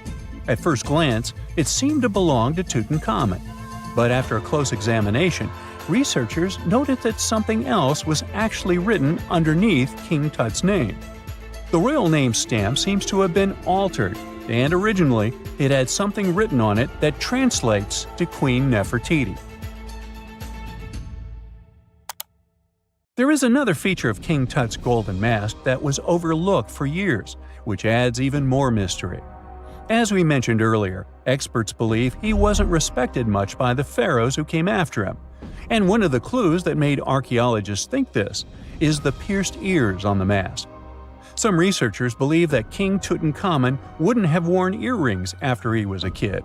So, according to their theory, by the time he passed away at 18, he shouldn't have been represented with pierced ears. This could also support the idea that the mask originally belonged to Nefertiti, or maybe to someone who wasn't even connected to King Tut. But the mask isn't the only source of mystery. In fact, his whole tomb is full of puzzles. Recently, historians found a sign that the place where King Tut was supposed to be buried was changed at the last minute. For years, experts wonder why a pharaoh who ruled for 9 years ended up in such a simple tomb. When compared to the grandeur of other pharaohs' tombs, his tomb seemed, well, a bit plain. The idea that a king like Tutankhamun would have such an unremarkable resting place just doesn't match up with the power and importance he must have had in ancient Egypt. So, what happened? Well, apparently, this might have something to do with his successor, Pharaoh I. After King Tutankhamun passed away, researchers believe that I made sure to erase him from Egypt's history. So, one theory suggests that he was probably behind the quick decision to place King Tut's body in a smaller, less impressive tomb. When experts looked at I's own tomb, they found something interesting. There is a large wall covered in painted baboons. This is the same type of artwork found in Tutankhamun's tomb. It seems like the same person might have chosen the artwork for both tombs. Now, the design and decoration of the two tombs are almost identical, suggesting there was a shared hand behind both. But there is one key difference. I's tomb is fit for a king. It's much bigger and more impressive, even though the style and artwork are similar to what you see in Tutankhamun's tomb. So the theory suggests that I decided what went into both tombs. Since Tut passed away unexpectedly at a young age, his grand tomb wasn't finished in time. Normally, pharaohs start building their tombs while they're still alive to make sure everything is perfect. But Tut passed away when he was just 18, so there wasn't enough time. Ai may have taken advantage of the situation, ordering a smaller tomb for Tut and keeping a larger one for himself. Experts believe this theory explains why Tutankhamun's tomb is so simple and how Ai managed to wipe his memory from history so easily. But in the end, the story of King Tut's mask and tomb is full of mystery and intrigue. Each new discovery sheds more light on what really happened all those years ago. But one thing is for sure, the secrets of ancient Egypt still have much to reveal, and King Tutankhamun will continue to fascinate people for years to come. A girl, once and beautiful, ended up in a grave with a huge sickle across her neck. There were no signs of violence, no indications of any actual crime. Yet, someone was clearly terrified when they forced her into that grave. So scared that they even placed a padlock on the big toe of her left foot. They wanted her to stay in the tomb once and for all, fearing she might rise and take revenge on them. So, a whole community turned against a young lady who wasn't even over 20 years old, deeming her to be of ultimate danger. Do you see what I'm driving at? Let's test your historical knowledge. Who has been feared throughout human history to such an extent that commoners couldn't shake off that lingering sense of dread, even after their passing? If you say witches, warlocks, and vampires, you'd be completely correct. Just a little hint here. If you can't overpower someone physically, you can do it supernaturally. Well, that's at least what people used to think back in the 17th century. Not only was there a sickle and a padlock, but there were also signs of an attempt to twist the girl's corpse in the grave and turn it face down. This attempt had failed, leaving her spine buckled and twisted. By the way, the padlock wasn't necessarily meant to lock a vampire. It was more likely a talisman against evil spirits. That's a peculiar and, let's face it, very cruel way to bury someone. Yet it was a common practice for creating anti-vampire burial sites. The methods for preventing vampires from rising were quite elaborate. First off, let me introduce a term. Anti-vampire graves, known as revenant graves, date back thousands of years and have been found in various locations across Europe. Europe, you heard that right. Now before you say, hey, vampires are a Romanian thing, Dracula, duh, let me convince you otherwise. They are a part of all European folklore, meaning you can find references to them throughout Europe. With new settlements in America, vampire lore spread there too, eventually turning into the Twilight Saga. These anti-vampire burials are characterized by evidence of precautions taken to prevent those who bit the dust from rising. Such measures could include placing large stones on the deceased's legs or even piercing the body with a lance to fix it to the ground. To be completely safe, they could also consider removing the head from the torso. So, burying the body face down, cutting off the head, and pressing the body with a stone were the methods used to keep someone believed to be a demonic being from leaving the grave. Let's return to the poor lady, or rather, the girl. A couple of archaeologists, Dariusz Poliński and his partner, Magna Durodzka, who happened to be partners in both crime and life, stumbled upon her grave. Strangely, all of her 206 bones remained untouched. Yet no gravestone, no name, nothing. Just a lonely grave on a hill in northern Poland. Poliński, a professor of archaeology, and Zagrodzka began piecing together the story of the woman they eventually named Zosia. Carbon dating suggested she had been about 18 years old and had passed away about 350 years ago during a chaotic time in Poland's history. There is little documentation about this graveyard, which seemed to serve as a resting place for individuals marginalized by the community. Was Zosia a poor girl who had been marginalized because life forced her into the worst situation a lady could face? Not really. As the archaeologists delved deeper, they stumbled upon some hints that indicated she might have hailed from a rich family. Her burial featured a stylish bonnet, and the delicate silk along with shiny silver and gold threads found with it suggested that it was part of an elegant headdress. This all pointed to the idea that she had some serious status or wealth. But the way she was buried indicated her outsider status in the village of Pień. Perhaps her presence there was unwanted, hence the idea of her being a vampire, backed up by the manner in which she was forced into the grave and held there.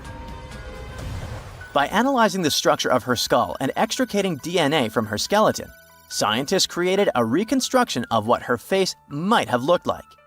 The specialists meticulously reshaped Zosha's likeness using modeling clay on a 3D printed model of her skull, which proved to be a deeply moving experience. They remarked that while they often worked on face reconstructions, in this case, they also sought to restore her dignity. Utilizing these three methods, the team reconstructed Zosha's 400-year-old face, revealing the human story buried beneath supernatural beliefs. It's ironic, isn't it? First, people tried their hardest to make the world forget her face and prevent her from ever coming back. 400 years later, people did everything they could to bring her back to life. Her picture now is all over the internet, yet we will never see the faces of those who buried her. Alas, this reconstruction project only allows viewers to visually connect with Zosha, but her true story remains a mystery. But what we know for sure is that people who were deemed vampires were badly discriminated against, to say the least. Rumor had it that hungry vampires would even steal people to quench their thirst. Let's use math to prove this rumor wrong and prove that Zosha wasn't one of them. Back in the year 1600, there were only 537 million people worldwide. Yeah, this data may not be very accurate, but it's pretty close to reality.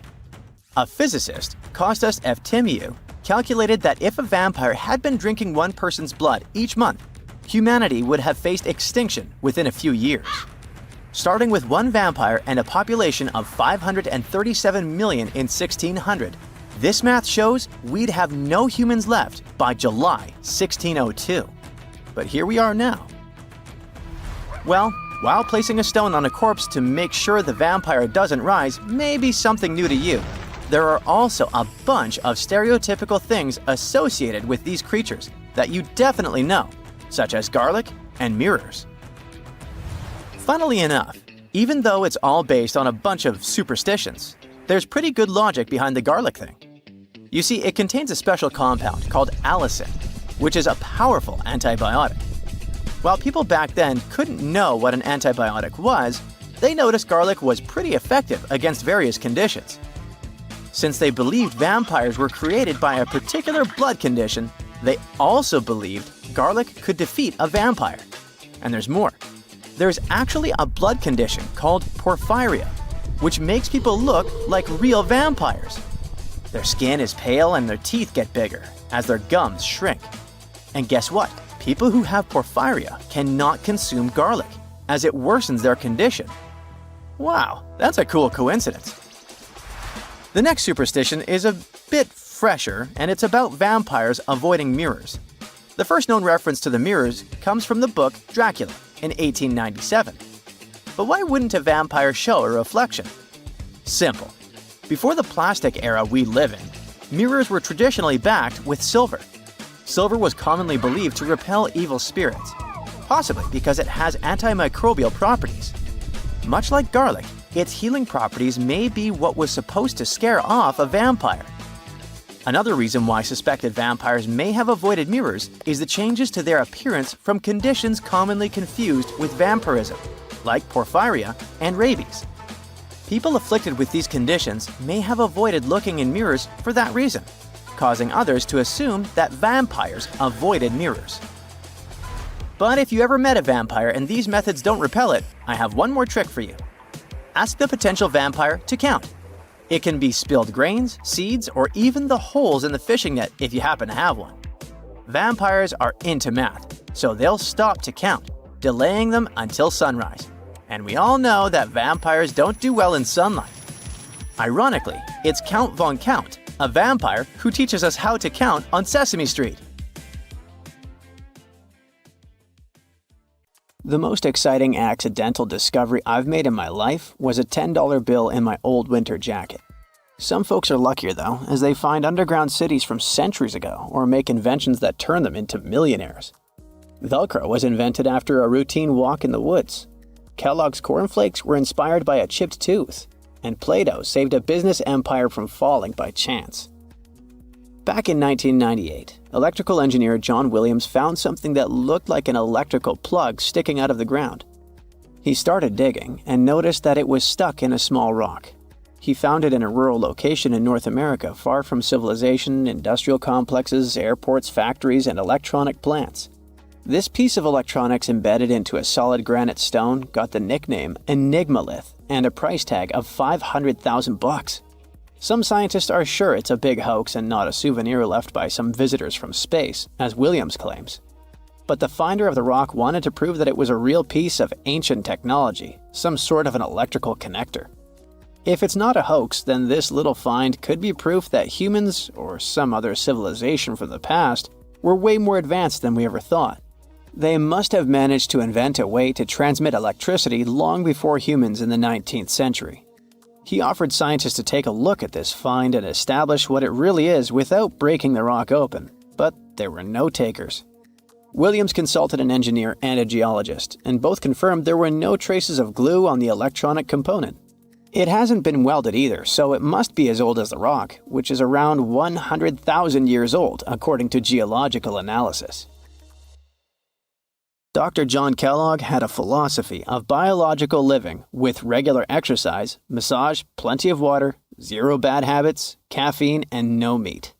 At the end of the 19th century, he looked over a health institute in Michigan. He once whipped up a mix of flour, oats, and cornmeal. He thought that by baking whole grains at high temps, they'd be easier on the stomach and healthier overall. He baked the mix twice and first made cookies, but a patient chipped a tooth on that version. Then he decided to break it into small pieces. It's hard to pinpoint exactly how Kellogg cornflakes came to be, with so many versions of the story floating around. Kellogg's wife, Ella, and his brother Will both claim they played a role in creating the flakes, along with several other family members and sanitarium staff. The company lore says that it all went down one night in 1898, when some wheat-based cereal dough was left out too long, fermenting in the process. When rolled out thin, the slightly moldy dough turned into these perfect large thin flakes that got all crispy and yummy in the oven. Over the next few years, Will Kellogg kept tweaking the recipe and realized that corn, not wheat, made even crunchier, tastier flakes. His brand, Kellogg's Corn Flakes, has grown into a multi-billion-dollar company. Swiss engineer George de Mestral once went for a walk with his dog and came back with a concept that would later go to space. Once they got back from the woods, de Mestral noticed that his pants and his dog's fur were covered in the tiny barbs of the cocklebur plant. He examined the burrs under the microscope and noticed that they were shaped like tiny hooks that stuck to loops on clothes and fur. He decided to recreate that natural tech to design an extra strong fastener, one with many practical uses. He was testing different materials for his invention for so many years and finally settled on nylon. He also needed to design a special type of loom that could weave the fibers in the right size, shape, and density. It took de Mestral a total of 14 years until he introduced the world to Velcro, which means velvet and hook in French. De Mestral was hoping his invention would replace the zipper on clothes, but the fashion world found Velcro cheap-looking and unattractive. But NASA didn't think so, and used Velcro for astronaut spacesuits and helmets in the 1960s. Now, Velcro is used everywhere, from footwear to toys to airline seat cushions. Before the middle of the 20th century, most homes were heated with coal. It left soot throughout the house, which was especially visible on wallpapers. Kutal Products was the largest company that sold wallpaper cleaner, but in the 50s, more and more people switched to gas, oil, and electricity, and the sooty buildup problem was mostly solved. The owner of Kutal Products was trying to save his business. Meanwhile, his sister-in-law read that wallpaper cleaner could be used to make holiday decorations. She worked as a nursery school teacher, and modeling clay was pretty hard for her students to handle, so she decided to test this material for molding into different shapes, and it works out just fine. She told her relatives about the discovery and suggested a name for it: Play-Doh. The Kutal company was about to go bankrupt, so it was a great alternative for a new business. Soon enough, Macy's and Marshall Field got interested in the new toy and started selling it. Play-Doh was originally only in one color, white, but soon expanded to red, blue, and yellow. They also made several changes to the original recipe, but the mixture is still mostly the same as when it was used to clean wallpapers. An urban legend says that if you take all the Play-Doh compound ever made and put it through their Fun Factory playset, you'll get a snake that will wrap around the planet 300 times. A man in Turkey was renovating his home when he knocked down a wall in his basement with a sledgehammer. He found a tunnel behind the wall that led to an ancient underground city. The tunnel led to more tunnels and then halls and chambers. It turned out to be a whole underground complex with 18 stories and without a single inhabitant, abandoned a long time ago. It was the city of Derinkuyu, built thousands of years ago, a home for up to 20,000 people. Whoever built it had great skill, and it's rather easy to build tunnels out of the soft rock, but cave-ins are a big risk. None of the floors at Derinkuyu have ever collapsed. The city had a complex ventilation system with over 15,000 shafts. The upper levels had the best ventilation and were used for living and sleeping quarters. The lower levels were mainly used for storage, but they also had a dungeon. In between, there were room for domestic animals, a school, a convent, and small churches. John Martin, a forestry professor, was out exploring a forest in Wisconsin one night. He was shining a UV flashlight up into the canopy to spot lichens, fungi, plants, and frogs that glow under the UV light. Then, suddenly, he heard a flying squirrel chirping at a bird feeder, pointed the flashlight at it, and saw it light up pink. The professor told his colleagues about it, and they decided to investigate further. They checked out some flying squirrel skins at museums to see if this pink glow is a common thing among them. It turns out that almost all of the flying squirrel specimens they looked at had the same pink fluorescence. Non-flying squirrels didn't glow at all. Other animals with fluorescence, like puffins and chameleons, glow blue under UV light. The only other mammals with fluorescent fur are around 20 species of opossum. They live in different ecosystems and have different diets. The only thing they have in common with flying squirrels is that they're all active at night. And regular squirrels prefer sunlight. There's enough ultraviolet light in low-light conditions, and nocturnal animals need UV vision. So the pink glow might have to do with nighttime perception and navigation, especially in cold and snowy conditions. Or it could be a way for male flying squirrels to attract prospective mates. It could be a sort of mimicry. Do you remember 2011? Well, play along with me.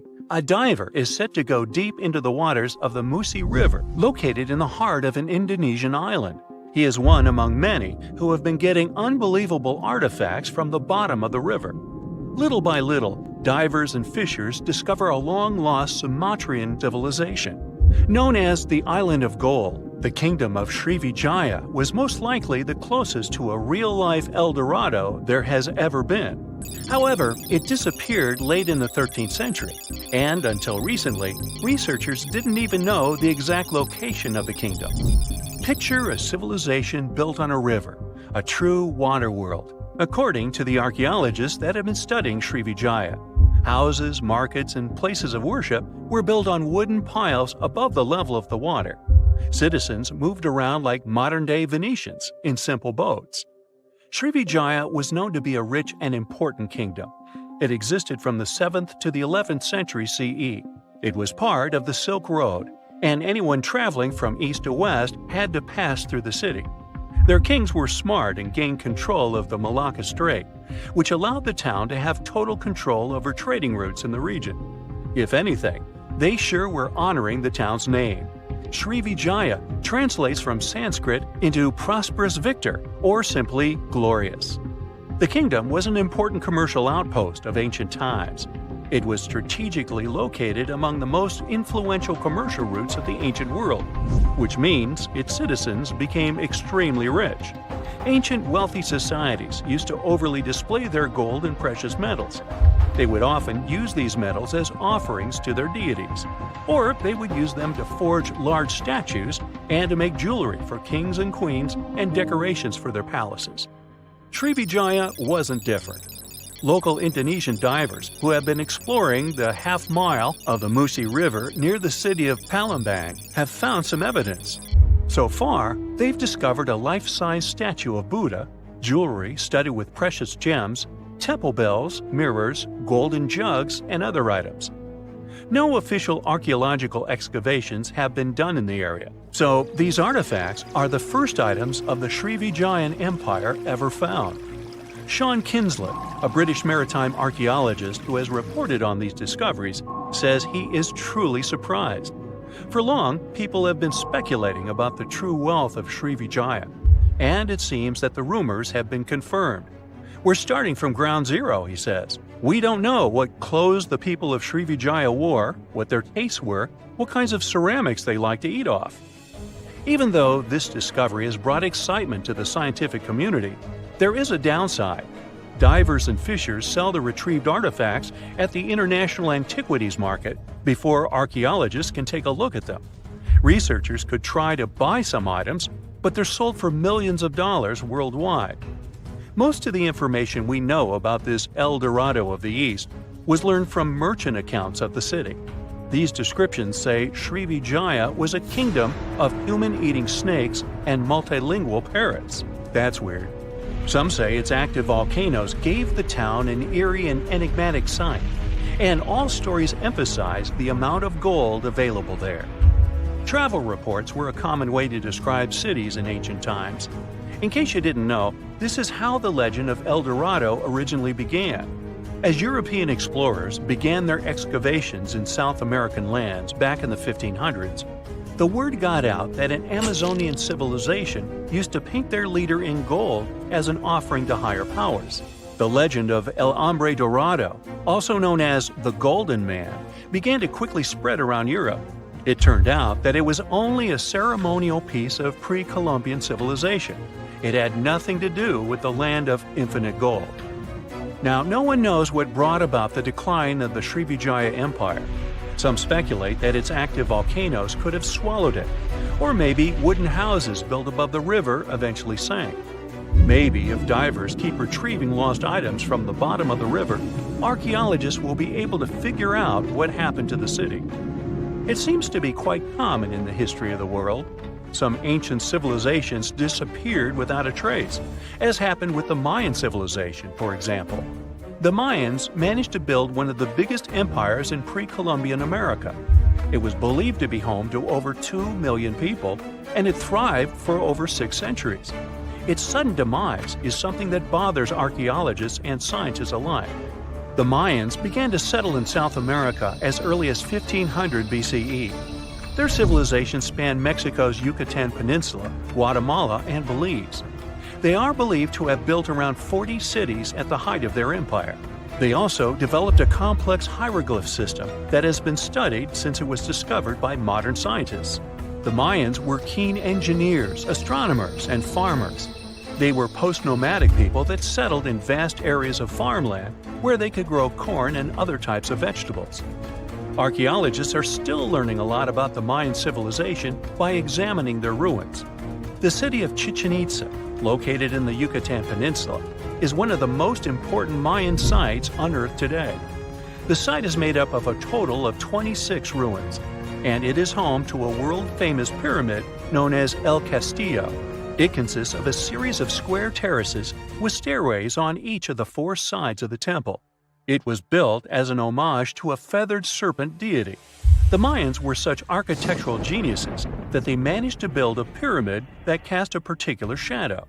More specifically, in the late afternoon during the spring and fall equinoxes, the pyramid casts several triangular shadows that create the illusion of a feathered serpent crawling down the pyramid. And they created this with none of the tech we have today. The city is so amazing that since 2007, it has been considered one of the 7 wonders of the New World. The Mayan Empire thrived for over 6 centuries due to their wise resource management system and astronomical knowledge. They were able to accurately predict eclipses, and using their rudimentary technology, could even locate Venus and Mars. They had everything to thrive for much longer than they actually did. This is why the Mayans' fall intrigues modern scientists so much. No one has been able to understand completely what led to their demise. That is, until a recent discovery. A study done by NASA claims it can explain what might have happened. Scientists have uncovered a sample of pollen trapped for over 1,200 years in ancient layers of lake sediment. which dates back to the time just before the collapse of the civilization. The analysis has revealed something completely new about the Mayans.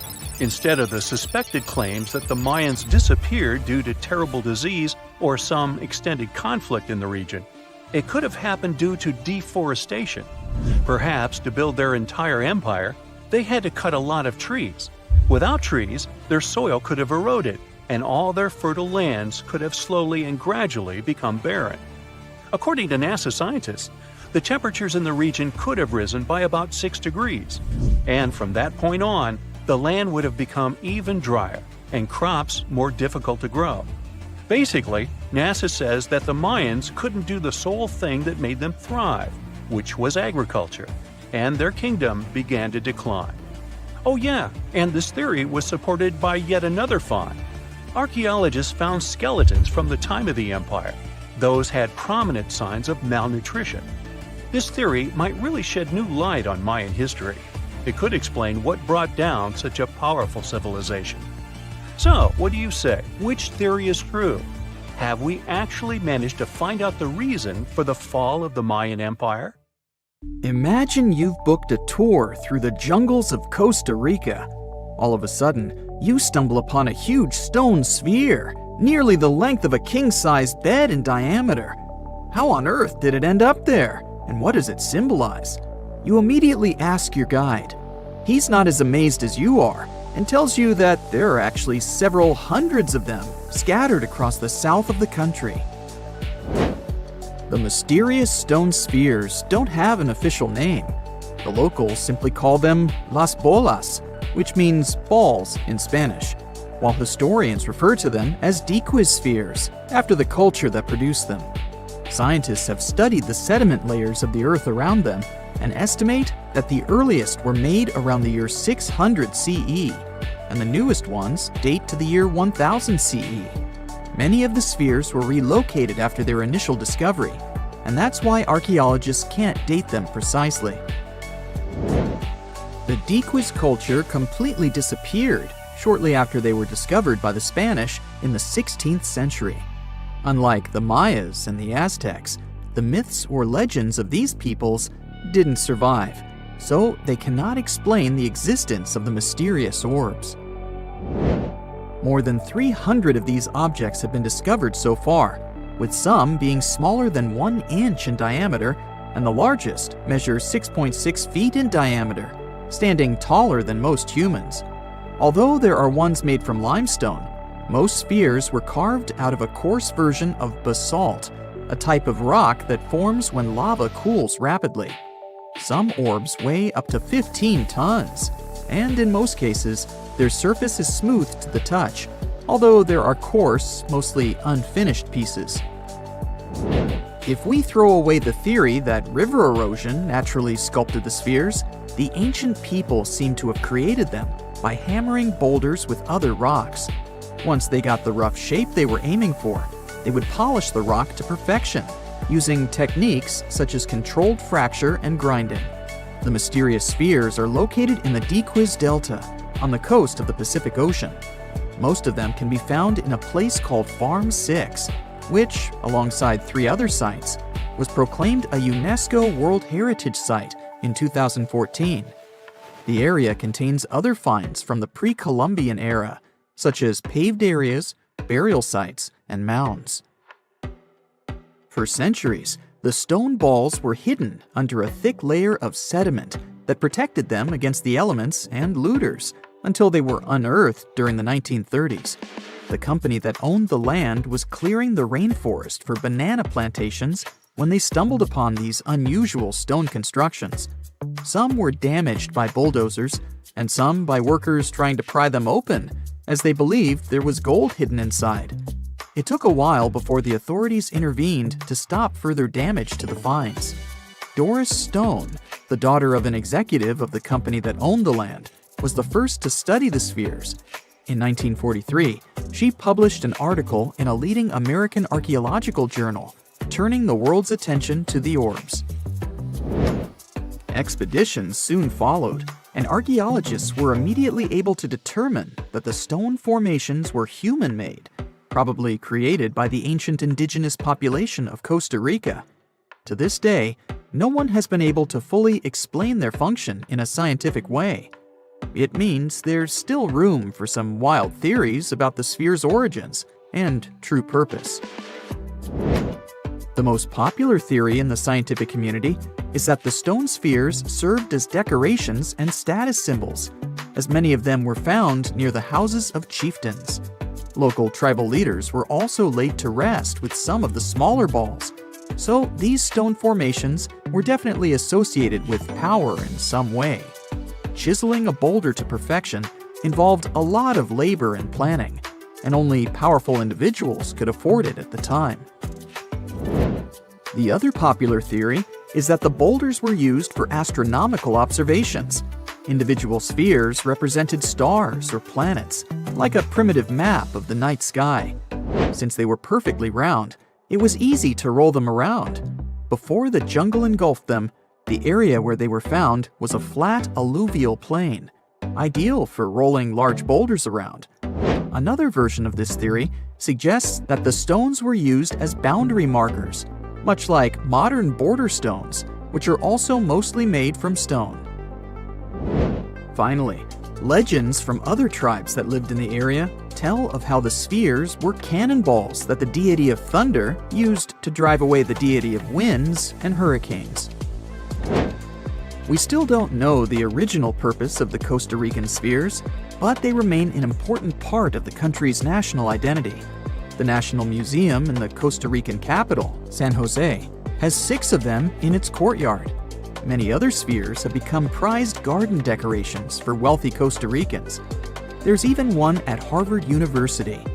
More than a millennium after they were created, the mysterious stone spheres of Costa Rica are still associated with power and wealth. In terms of numbers, the stone orbs are not perfectly round. They are rated as nearly perfect, at 96% spherical in shape. And while even that is pretty impressive, the spheres of Costa Rica are not the only ones of their kind.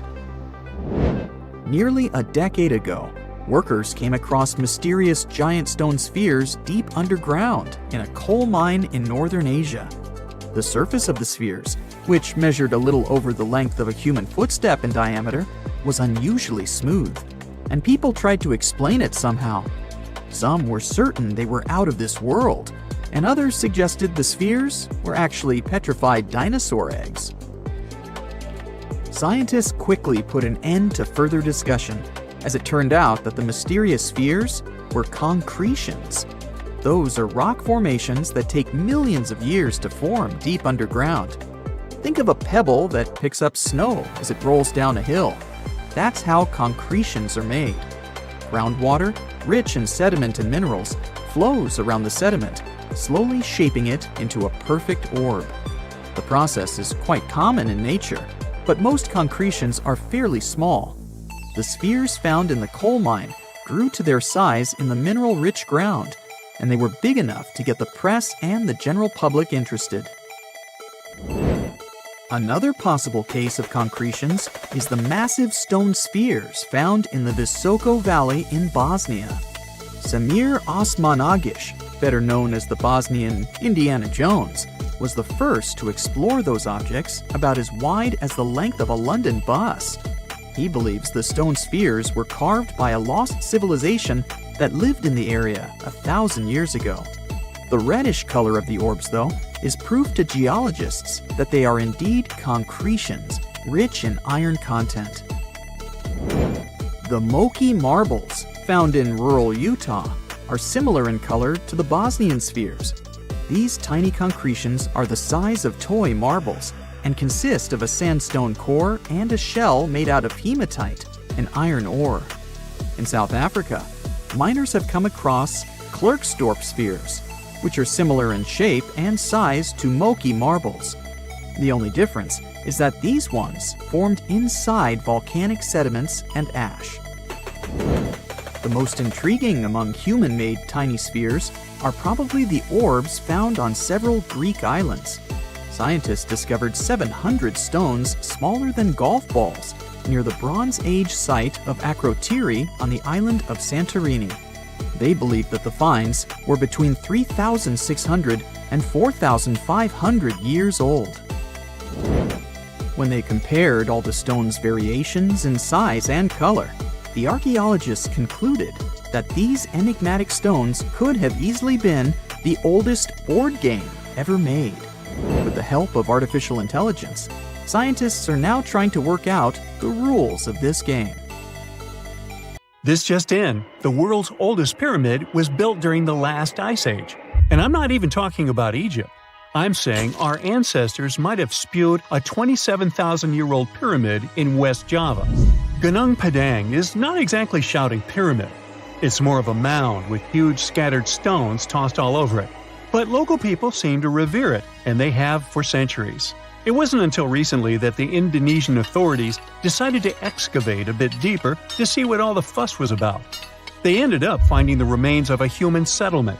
It was rather unexpected, since the mound is pretty high up. This excavation could only prove there were humans in the area as far back as 45 BCE, which sounds reasonable. It was up to an Indonesian geologist named Donny Hillman to prove that Gunung Padang is the world's first pyramid. He used all sorts of new technology to support his claim. Our guy used carbon dating, which digs deep into the earth and takes whole chunks of soil. He found layers and layers of constructions, like he was digging up Rome and finding ancient buildings buried in the ground. His research proved that there had been caverns and even rooms down there, which could only mean one thing: humans. As for the rocks located up in the mound, they were most likely strategically placed by the people who lived there back in the day. They needed a place to meditate, so they arranged things in a harmonious way. Their smooth surfaces wouldn't be the result of years of erosion, but the works of great sculptures, the Michelangelos of their day, let's say. If this is all for real, then human civilizations began way before we think they did. Our ancestors, the Paleolithic humans, didn't have what it took to be considered a civilization, especially not the tools and knowledge to build pyramids. They needed a lot of masonry skills, which weren't all that available during the last ice age. His peers don't share this view, though. They could believe Hillman's theory if he had found evidence such as charcoal and bone fragments, but he didn't. Flint Dibble, another archaeologist, says that without concrete evidence of human activity, there's no proof of an actual pyramid. In this case, all the data proves is that the soil in the mound dates back to 27,000 years ago. He thinks the rocks on top of the mound just slipped down the hill, like rocks normally do. Only a complex society would have managed to build a stepped pyramid like they claim it was. But according to Bill Farley, an American archaeologist, there's just no reason to believe there were any settlements in Indonesia during the last ice age. Now, just so you know, the oldest known ancient society with this kind of knowledge is probably 11,000 years old and used to occupy the region of modern-day Turkey. Take a look, Turkey's Göbekli Tepe. It's also not a pyramid, but it's the oldest monolithic construction made by humans. Back in the Neolithic period, a lot of people settled there, and there are proofs for it. For example, the walls there are covered in ancient drawings of clothing and wild animals. Until recently, the title of the world's oldest pyramid went to a three-sided construction known as the Djoser Pyramid in Egypt. Djoser is located just a few miles south of the Giza complex in a town called Saqqara. It made its way to popular culture more than once. In the 18th century, it became a common feature in European paintings. Young men from the cultural elite did a grand tour around the world, and Saqqara was at the top of their list. It was also featured in the video game Assassin's Creed, with a digital representation way more accurate than many historical drawings of the thing. That was kind of a big deal in ancient Egypt, to build pyramids for kings to spend their afterlives. And if you thought the Khufu pyramid was the oldest one in the world, well, Djoser was built 70 years ahead of that time. The development of new technology has allowed archaeologists to make groundbreaking discoveries, and a new, or should I say ancient pyramid in South America might win the title in dispute. It turns out that pyramids were also pretty fashionable in the Americas in the old days. Among them are the iconic pyramids of Guatemala's Tikal Temple Complex, the same ones that appeared in Star Wars No. 4. But to find the oldest pyramid in the Americas, one would have to travel to Peru. Deep in the Peruvian desert, archaeologists stumbled upon a sprawling ancient metropolis known as Caral. At first, researchers believed that the settlement was pretty recent, since the site was way too complex for ancient technology to handle it. As we said, Caral is a desert town, like Las Vegas, but without all the hoopla. This means no easy access to water. And for cities like these to thrive, they need a considerable irrigation system, which leads us back to complex technologies. The Peruvians surprised us all with this new discovery. This site was huge, filled with an amphitheater, houses, and religious buildings. The whole thing probably sprawled through 370 acres. And when scientists went to test their initial hypothesis using radiocarbon dating, they found that the city probably sprung around 2027 BCE. On the site, archaeologists found 6 pyramids that could possibly predate the one in Saqqara.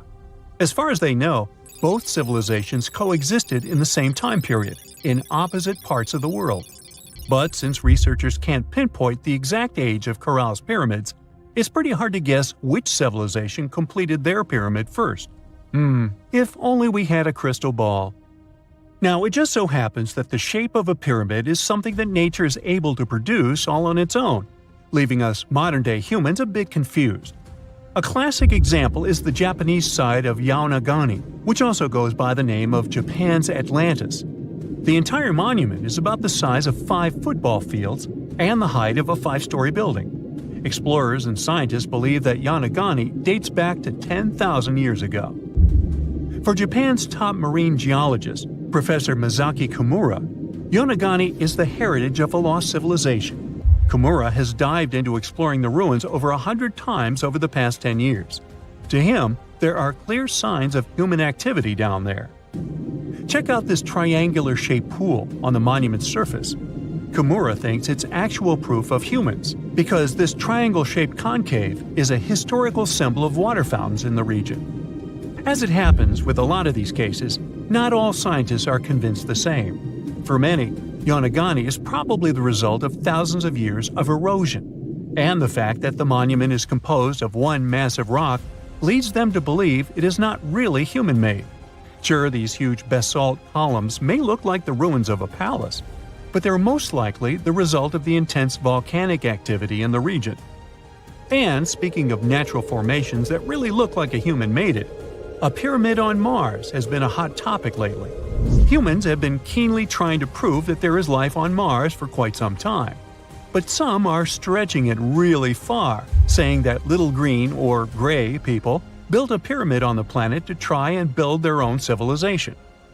This picture was taken over a decade ago by the Mars Reconnaissance Orbiter, the MRO, but it started to resurface recently. It shows what looks like a 3-sided pyramid. Some people claim that the smooth side of the pyramid could only be the effect of otherworldly work. Then science comes along and explains that Mars is home to one of the deepest canyon systems in the whole solar system. The so-called pyramid is located in what is known as the Kandor-Chasma region. This Martian region has a bunch of similar formations that are nothing more than the result of erosion. Nothing supernatural going on there, apparently. What is a boat doing in the middle of a desert? You would expect to find a seagoing vessel closer to shore. This is the question archaeologists had been asking for decades. In 1988, there was a storm near one of the most important archaeological sites in ancient Egypt. A wooden structure emerged from the sand. It was hollowed out by termites. Scientists were determined to solve its mystery. In 2000, they began excavating the site near Abydos, Abydos. An American team of experts soon discovered a boat that was 70 feet long, and it wasn't alone. In total, there were 14 boats neatly resting next to each other. It was impossible to completely dig out the boats because of their poor condition. Luckily, the wood was preserved enough to get a sample. Analyses revealed that the boats were around 5,000 years old, the oldest fleet in human history to this date. The time of their construction predates the pyramids at Giza by half a millennium. Each ship of the fleet rested in a vault that matched its dimensions. The room was roughly a third of the size of a tennis court. It had mud brick walls that featured more than 120 drawings of boats. Ancient Egyptians incised them on whitewashed walls that were excellently preserved. Scientists have known about these mysterious chambers for well over a century. 1901, 1902. A British archaeologist, Arthur Weigel, stumbled upon a strange structure west of the River Nile. His team caught a glimpse of the interior walls. Sadly, a section of the roof collapsed, so they had to call off further exploration. Researchers abandoned the site, but its location remained on the maps. The boat's position first led scientists to think that they rested on a bank of the mighty Nile. But there was a problem with this theory. Today, the river flows almost 7 miles west of Abydos. Further studies of the surrounding terrain showed the Nile didn't change its course throughout history. Also, if the boats floated near a dock, they would be in unstable positions. The 14 vessels at Abydos were perfectly parallel to each other. There was only one conclusion possible. Someone had deliberately placed them like that. They must have gone through a lot of effort. Each boat had enough room for up to 30 rowers. These vessels could really float. They weren't models, but scholars still don't know if they actually sailed any body of water in ancient Egypt. This doesn't diminish the importance of the find. Previously, archaeologists found only small-scale models. In King Tut's tomb alone, there were 35 boat models. For a long time, these figurines were the only clues as to how ancient Egyptian vessels looked like. The boat's design confirms that they were the real deal. They are the earliest surviving examples of something called built boats. Ancient people constructed primitive vessels by hollowing out large tree trunks. The alternative was reed that was tied together to form a raft. The boats at Abydos had planks tied together. This was a major breakthrough in shipbuilding. During their lifetime, the boats must have seemed impressive. Timber was a valuable commodity at the time. There was no wood in the desert. Cedar had to be imported from Lebanon. The only person who could afford such luxury was the pharaoh. Studying the area around the ancient fleet provided more answers. Scientists discovered a mud brick structure where Egyptians worshipped the pharaoh. Its approximate date of construction matches that of the wooden boats. The same bricks out of which this building was made were used to encase the fleet. At the time of their construction, the rooms they were stored in had a ceiling. That's the section that archaeologists stumbled upon in the early 20th century. Just like mummies and coffins, these marvelous ships rested inside splendid vaults. The exterior of these rooms was also impressive. The outer walls originally had a plaster of white limestone. It reflected sunlight. In the desert sun, the structure housing the boats must have shone from miles away. Ancient Egyptian builders used the same technique to cover the pyramids 500 years later. Today, their surface looks jagged, but it wasn't always like this. When they were constructed, the pyramids had a top layer of fine white limestone. Their surface was smooth and it gleamed in the sunlight. Instead of stairs, the outer layer of the pyramids was more of a sleek ramp. Archaeologists were left with one final question. Which pharaoh owned the fleet? The answer lay just a mile from the site. This is where the tomb of a pharaoh from the 5th dynasty rested, King Senwosret III. Its time and style of construction matched the ones of the chambers with boats. The very end of his rule might explain how the boats ended up in the middle of the desert. The pharaoh probably passed away in northern Egypt. Then his body was transported down the Nile to Abydos in a marvelous procession of decorated boats. The vessels were later lowered to chambers near the final resting place of their owner. This had a symbolic meaning. In the ancient Egyptians' belief system, ships played a key role. Their supreme deity was Ra.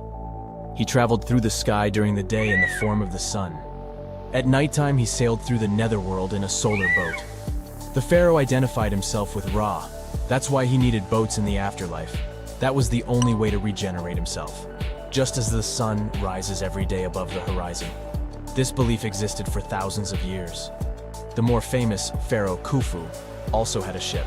Scientists found it in 1954 next to his pyramid at Giza. It is some 4 centuries younger than the fleet at Abydos, but Khufu's ship was almost 2 times longer.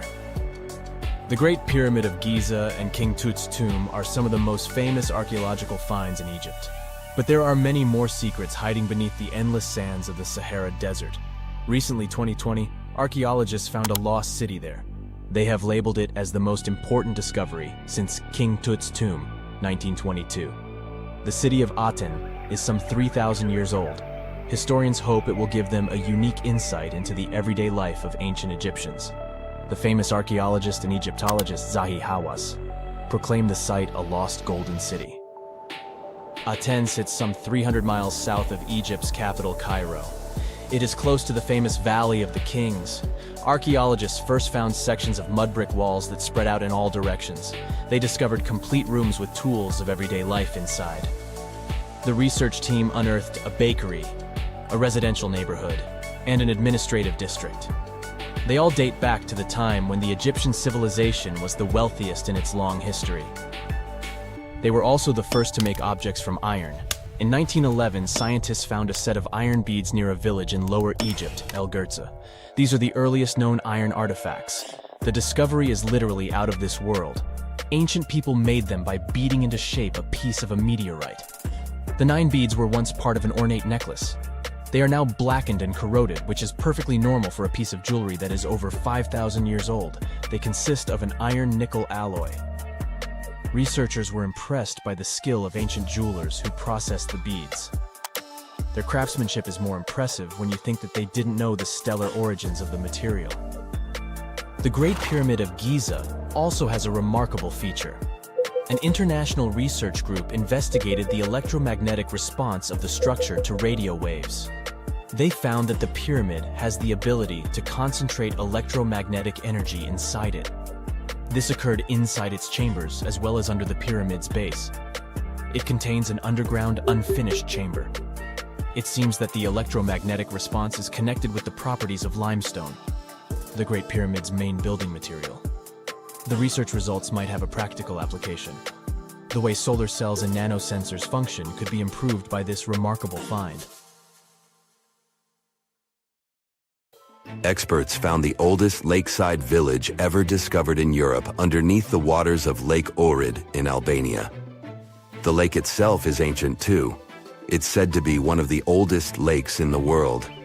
Before this discovery, a village in the Italian Alps held the record.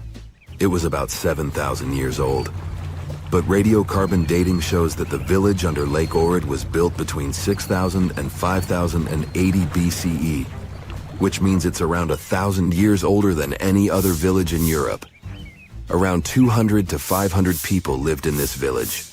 It goes back to the time of the Neolithic period. In fact, these people were likely one of the first ever communities that decided to settle down. This discovery wouldn't be so interesting if it didn't have an enigma. Villagers made a wooden fortress of spikes all around their village to stay safe. But safe from what? Something mysterious. These locals went through all the trouble of building their homes on stilts over the lake and surrounding it with spikes for defense. Why did they make things so complex? That's what archaeologists are trying to figure out. Are there any other unusual settlements? Sure thing. For example, Göbekli Tepe. This place takes us back to the very beginning of permanent settlements. It also makes us question everything we thought we knew about how organized societies started. It seems like the fellas who lived there were into something pretty special, like rituals or hanging out together as a community. Around 11,000 years ago, ancient humans carved huge blocks of limestone and somehow managed to drag them to the other side of the mound. These blocks were like canvases painted with images of animals and people. They were placed in circles. Underneath these stones, you'll find the same massive pillars as the ones from the other side of the mound. Around 250 of these pillars hang out on the surface, and researchers also found around 60 of them during the dig.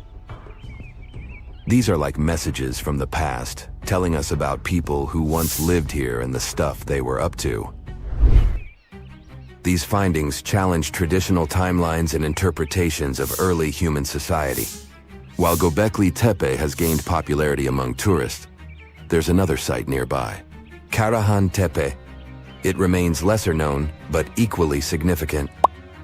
Both sites challenge the belief that animal farming led to settled life. In fact, it appears people became sedentary first, and then they started animal domestication. They also question the traditional idea that organized societies followed the development of agriculture. These ancient sites suggest that organized communities existed before agriculture, possibly with cultic or communal rituals. These structures suggest complex, multi-purpose functions rather than just religious ones. People gathered in these places for discussion and storytelling, fostering a collective identity. These buildings might mark the beginnings of a cohesive community, showing the emergence of horizontal hierarchies and knowledge sharing. Let's move to the other side of the world.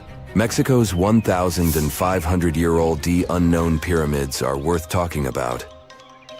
These pyramids have stood strong for all these centuries, all thanks to a secret ingredient from the prickly pear cactus. With its help, indigenous builders crafted these ancient marvels. Gray volcanic rock pyramids rise like a mini mountain range. As we get closer, it becomes clear that skilled hands etched identical steps into the hard rock, forming a staircase of the largest pyramid. The two smaller pyramids, called the House of the Wind and the House of the Longest Night, share the same human touch. Legend has it that these structures hid treasures. But it wasn't until Mexican archaeologists started digging there in the early 2000s that the secrets began to unravel. The House of the 13 Heavens was built around 540 BCE to keep track of time. After all, it wasn't so easy for ancient people to keep track of dates in the days before clocks and calendars. Instead, they looked at the skies and celestial objects. Think of the pyramid as their own cosmic calendar. Its corners matched up with solstices and important dates for planting and harvesting. When you stand on the steps these days, the sun lines up perfectly with the corresponding corner. But these pyramids aren't just about telling time. Quiroz and Zepeda, archaeologists on a mission, are trying to piece together the clues. They've recovered a few artifacts, and that's how they've learned that the ancient builders used the sticky substance from prickly pear cactus leaves to hold their creations together. This ancient technique is still used by some indigenous people today. One surprise after another. The House of the 13 Heavens reveals a skeleton older than the pyramid itself, nearly a millennium older. This means that people carried this body with them for 950 years. It's another mystery. The next stop is Duna de Bologna. It's a Spanish sand dune hiding Roman ruins. This sand pile is near the edge of Europe, reaching out toward North Africa. It's more than 98 feet tall and 656 feet wide. As the winds move and the dune shifts, it reveals pieces of history hidden deep within it. Climate change boosts those winds, moving the dune even more. As it migrates, it shows us traces of people who used to live here. Archaeologists have been busy digging around, and they found ancient tombs. Imagine exploring a sandy maze and stumbling upon these tombs filled with history. The sand has acted as a protector, preserving bones, jewelry, and arrowheads. But that's not all. Nearby, there's an archaeological site from the 2nd century BCE. That's when the Romans were hanging out here. They had a whole city down there, complete with baths, a theater, and a temple. And it was built on top of an older Phoenician settlement. An earthquake shook things up a long time ago, and people left the city. For centuries, it lay hidden under the sand. Modern historians and archaeologists are excited about what else this shifting landscape will reveal. Fingers crossed that this sandy time capsule stays safe and keeps sharing its stories with generations to come. In Peru, archaeologists are exploring the 3,000-year-old Condor's Passageway. A what? Okay, so archaeologists were digging around a place called Chavan de Huantar, where the Chavan people lived. This place is around 190 miles away from Lima, Peru's capital. So, the Chavan people were advanced artists. They loved drawing birds and wild cats in their paintings. And they went way back, even before the Inca Empire became a big deal. They were some of the first societies that settled down and started farming in Peru's highlands of the Andes Mountains. That's more than 2,000 years before the Incas showed up. Archaeologists found a secret passage in one of the temple buildings. They called it the Condor's Passageway. It was a hidden hallway that had been locked away for ages. Lara Croft would love it there. This passage leads to other rooms inside the temple. It gives us a peek into what life was like then. Inside this hidden hallway, the researchers found some neat stuff. Like a big piece of pottery weighing as much as a big bag of potatoes, and decorated with a drawing of a condor's head and wings. The condor, by the way, is a power symbol for the ancient Andeans. Archaeologists also found some pottery. All of this stuff was discovered in May 2022, when the entrance to the hidden passage was finally opened. Pretty new. The temple complex where they found these ancient items has other structures, like terraces. And there's still more to uncover. The tricky thing is going forward in these hidden passages. The archaeologists had to send in cameras mounted on robots to explore them first. They didn't want to risk messing up the ancient building or, getting stuck in there. Let's wait and see what else they'll uncover. In 2011, scientists from Chile found a weird-looking fossil in Antarctica that looked like a squashed football. Almost 10 years later, the rock just sat on a shelf in Chile's National Museum of Natural History with no specific label. It went by The Thing in the museum because it looked like something from a science fiction movie. When the scientists finally got their hands on the strange fossil, it turned out it was actually a giant soft-shell egg from around 66 million years ago. This one is more than 11 inches long and 7 inches wide. A regular chicken egg is just 2.5 inches long, and an ostrich egg is almost 6 inches long for comparison. So, The Thing won the title of the biggest soft-shell egg ever found and the second largest egg of any animal we know of. The only bigger egg that was ever found was that of the extinct Madagascan elephant bird, which is also 1.5 times as tall as Michael Jordan. The bird, not the egg. The Antarctic egg is also special because it's the first fossil ever found in this part of the world. So, whoever left it there must have been one big creature, probably a giant sea turtle that lived long ago, like a mosasaur. This is surprising because most scientists thought these creatures didn't even lay eggs. So this discovery could change what we know about them.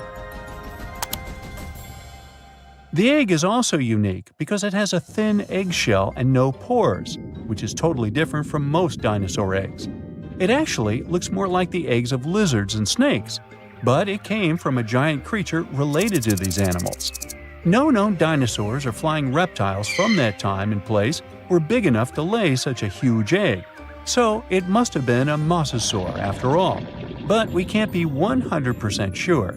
Scientists did a lot of work and studied 259 types of living reptiles, like lizards and snakes, and their eggs.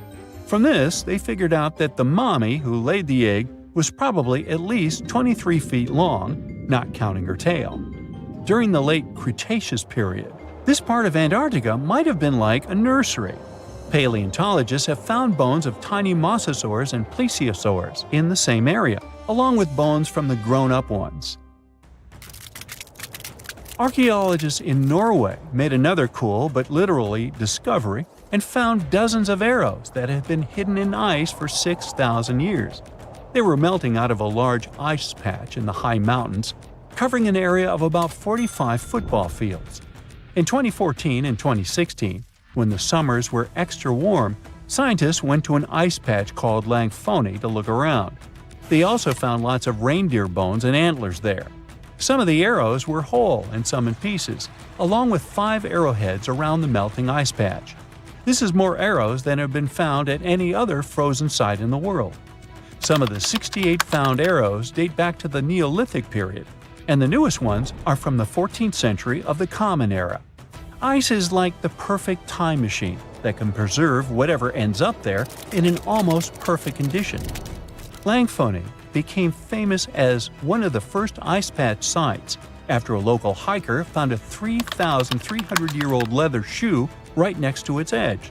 Scientists are studying places like this to understand how people use these sites and how the ice patches from Norway to North America changed over time. Now, once upon a time, around 32,000 years ago, to be exact, a squirrel buried some seeds near a river in Siberia. Am I the only one getting the Ice Age vibes? Anyway, these seeds belong to a plant with cute white flowers. Thousands of years later, a group of scientists found these seeds buried deep in the frozen ground, about as far down as a 12-story building is tall.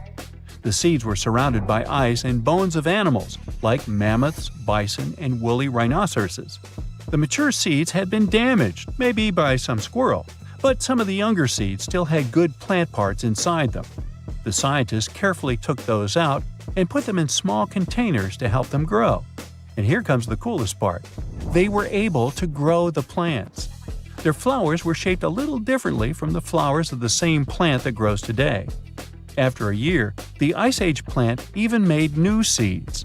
Based on this, the scientists suggested that permafrost could be a depository for an ancient gene pool, and we could find extinct species there and bring them back to life.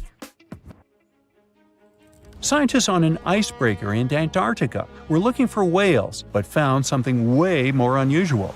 The camera behind the ship, which is as heavy as a car, detected 16 million ice fish nests on the floor of the Weddell Sea. The nests were located about every 10 inches in all directions and covered an area of 93 square miles, which is slightly bigger than the whole of Washington, D.C. The colony even had a distinct border, which was a line in the sand. The scientists were in the area because they were studying a special spot in the ocean where the water was a little warmer than the water around it. In this warmer water, they found tiny animals called zooplankton near the top. When the young ice fish hatch, they swim up to this area to eat the zooplankton before going back down to the seafloor to grow up and have their own offspring. Since there was so much food, it made sense to see ice fish in this warm water. But they didn't expect to find such a huge number of ice fish nests, much more than anyone had ever seen before. New Zealand's Antarctic Heritage Fund found some old photo negatives in a hut in Antarctica. They turned out to be unique images from the Ross Sea Party. It was a famous failed expedition led by Ernest Shackleton. He wanted to become the first person to cross Antarctica by land, from the Weddell Sea to the Ross Sea, passing through the South Pole. But things went wrong when their ship, the Aurora, was blown out to sea. They had to use the hut from another explorer, Captain Robert Falcon Scott. His goal was to be the first person to reach the North Pole, but sadly, he didn't succeed either. The negatives were made of cellulose nitrate and were found stuck together in the small box. The Trust took the negatives back to New Zealand, where they carefully separated them and discovered 22 hidden images. Many of the photos were damaged, but the Trust could still recognize some familiar places around McMurdo Sound, a well-known area in Antarctica. No one knows for sure who took the pictures. In December 2021, some scientists noticed a strange mark on the Larsen Ice Shelf, a giant sheet of ice off the eastern coast of Antarctica. They thought it might be a river flowing under the ice, so they drilled down over 1,600 feet to check it out. They expected to find water, but they didn't expect to see that the water was full of fast-moving creatures called amphipods. The scientists also found that the water in the underground river had unusual layers of currents moving in different directions, which they still don't fully understand. Another surprising thing happened during their research. On December 20th of the same year, a volcano erupted far away in Tonga, and the pressure waves from the eruption were detected all the way down in the ice river in Antarctica. It shows how everything on our planet is connected, even in the most distant places. If you come across a well in Portugal, resist the temptation to gaze into its depths. The inverted tower in the enigmatic city of Sintra sends chills through those who encounter it as it spirals down a daunting 88 feet into the underground. It certainly wasn't designed to collect water, yet its true purpose remains a closely guarded secret. Dating back to around 1904, this well could have been involved in a mysterious initiation tradition from the Knights Templar. The Templars had faded into history almost 6 centuries before the construction of this pit, but their enigmatic traditions were revived by later generations. So one theory says that candidates seeking to join the group back then had to confront their deepest fears by facing this well, descending its spiral staircase blindfolded. When they reached the bottom of the inverted tower, they removed their blindfolds and were faced with this frightening sight. The only way out of this dark labyrinth was to keep looking up and following the light. Now imagine yourself browsing the shelves of a used bookstore until you find a book with an alphabet you've never seen before. You decide to use an image translation app but find no matches. Intrigued, you buy the book. Then you show it to your friends and family, but nobody recognizes that alphabet. Rare book dealer Winfried Vonnig probably experienced the same frustration back in 1912 when he acquired what would later become the most enigmatic book in the world. The work is known today as the Voynich manuscript, and it's written entirely in an unknown language that no one has deciphered yet. The pages of this 15th century codex are filled with botanical drawings, but these aren't typical daisies or roses. In fact, they don't resemble any plant species that we know of. What makes things even stranger is the illustrations of unfamiliar constellations and women swimming in green baths. Delving deeper into the realm of mysterious texts, we set off on a journey to the Qumran Caves near the Salt Sea in the Middle East. In 1952, a team of archaeologists stumbled upon 2 scrolls made of highly oxidized copper at the site. Unrolling them was a major challenge, so they decided to cut the scrolls into 23 parts to investigate them. Imagine their surprise to see Hebrew words like gold and silver popping up. But no, it wasn't an ancient invoice. It was more like a treasure map, pointing the way to over $1 million. Unfortunately, the treasure was never found. Not for lack of trying, though. You see, the quest isn't as easy as it may appear. Some of the copper scroll's vocabulary is technical, and some geographical locations remain a mystery. There's also one last possibility. Perhaps it's all a work of fiction, like a pirate tale from the old days. People talk about Mona Lisa's almost haunting stare that seems to follow you no matter where you stand. But here's a quick question. Does she have eyebrows? You got it right if you said no, and her complete lack of eyebrows adds another layer of mystique to her gaze. The most common explanation is that beauty standards were different, and perhaps plucking the hairs above the eyes was a thing around 1503. But take a look at other Italian paintings from that time, like La Schiavona or Portrait of a Young Girl. Yep, eyebrows. So, not everyone was entirely pleased with this theory, like French inventor Pascal Cotte. He spent 3,000 hours analyzing scans of the painting to dig through all the layers of Leonardo da Vinci's masterpiece. Now he claims that the Mona Lisa once had eyebrows, but they disappeared over time due to cleanings and restorations. Some historians, however, still question his findings, which means that Mona Lisa's style, or lack of it, remains an unsolved mystery. So, you decide to travel to Rio de Janeiro, and everyone tells you that Sugarloaf Mountain is a must-see. When you spot the mountain from a distance, you realize that the stone has a cavity. But around noon, the whole view changes. The shadow in that cavity takes the shape of a bird, an ibis to be precise. A local legend links this bird shape to the ancient Egyptian deity Thoth, as if the ancient Egyptians once visited Rio de Janeiro and were somehow inspired by the natural phenomenon. But it's probably just a big coincidence. I mean, literally. The real mystery, however, lies in the waters around Sugarloaf Mountain. In the 80s, archaeologist Robert Marks got a tip from locals about a treasure hidden beneath Guanabara Bay. He dove in and found quite a few Roman amphorae.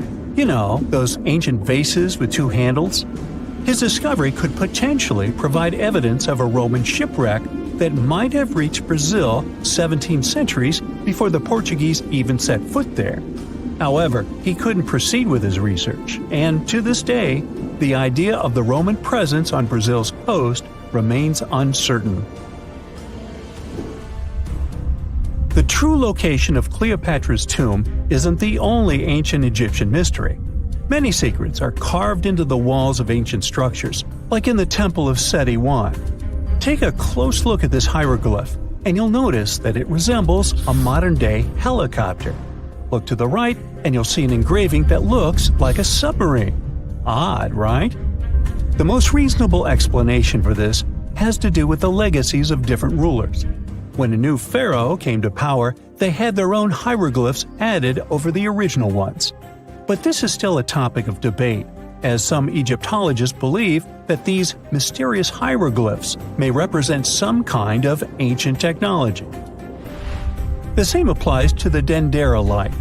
The image found in the underground passageway of the Hathor Temple is a subject of significant controversy in Egyptian history.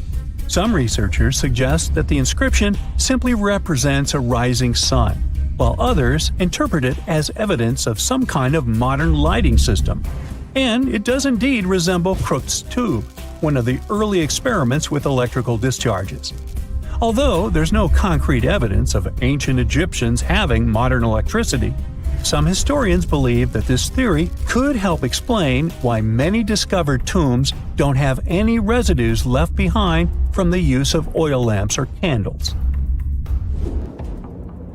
A lot has been said about the mysterious pyramids of Egypt, but many people tend to forget that other inexplicable structures had already existed even before them. Our next stop takes us to Turkey. The top of a hill known as Göbekli Tepe, near the city of Urfa, holds an ancient secret. It features more than 20 circular stone enclosures dated back over 11,000 years. Many of these have heavily carved stone T-shaped pillars adorned with eerie human figures with folded hands.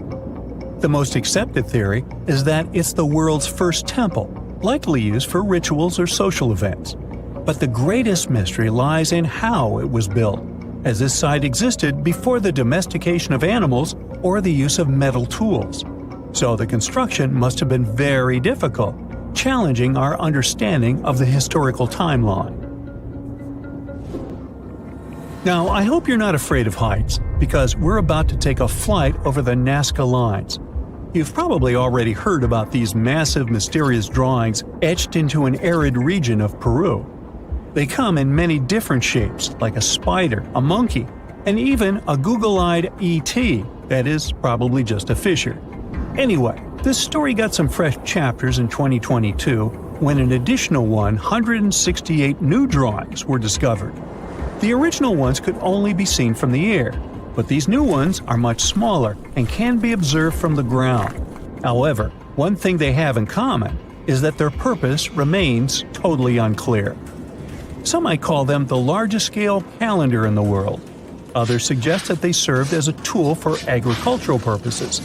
Of course, many theories have emerged in an attempt to give the Nazca Lines a meaning, but the truth is that they remain some of the most important unsolved mysteries in history.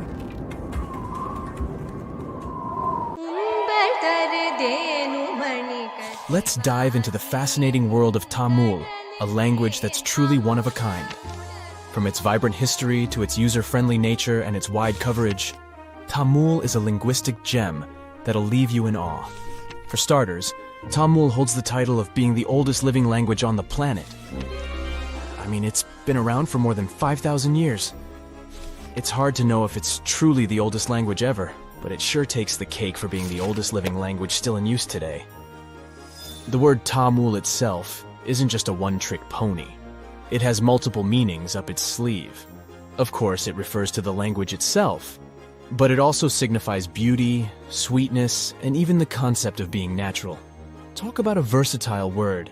How many people still speak this language today, you might wonder? Tamil is like the rock star of languages in India, with over 84 million native speakers. Globally, almost 90 million people proudly call Tamil their mother tongue. Hold on to your hats, because things are about to get divine. In India, you'll find a temple dedicated to none other than Tamul Tai. Now, Tai means mother, and this deity is considered the personification of the Tamil language as a loving and nurturing parent. This language is also not just limited to its homeland. It's a language that has spread its wings across its neighboring areas.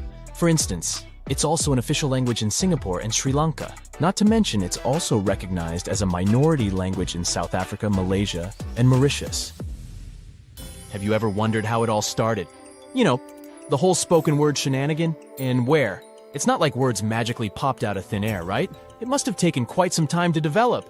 Linguists don't have an exact date or any clue about what those ancient languages sounded like, but they believe the first spoken language sprouted up around 100,000 years ago.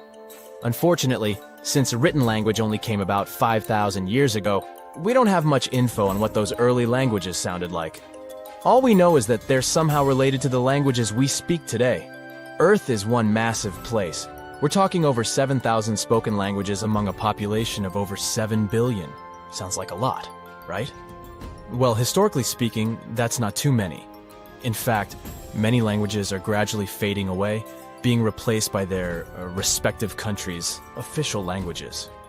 People are hopping on the bandwagon of learning the dominant language for better educational and economic opportunities. Eventually, we might end up with a global language to rule them all. At the moment, the most used language in the world is English. But hey, it wasn't always like this. Back in the day, before the world became one huge linked web, there were oodles of small nations and communities scattered all over the globe. That means there were probably hundreds of thousands of languages evolving just like living organisms. But let's travel back in time for a bit, shall we?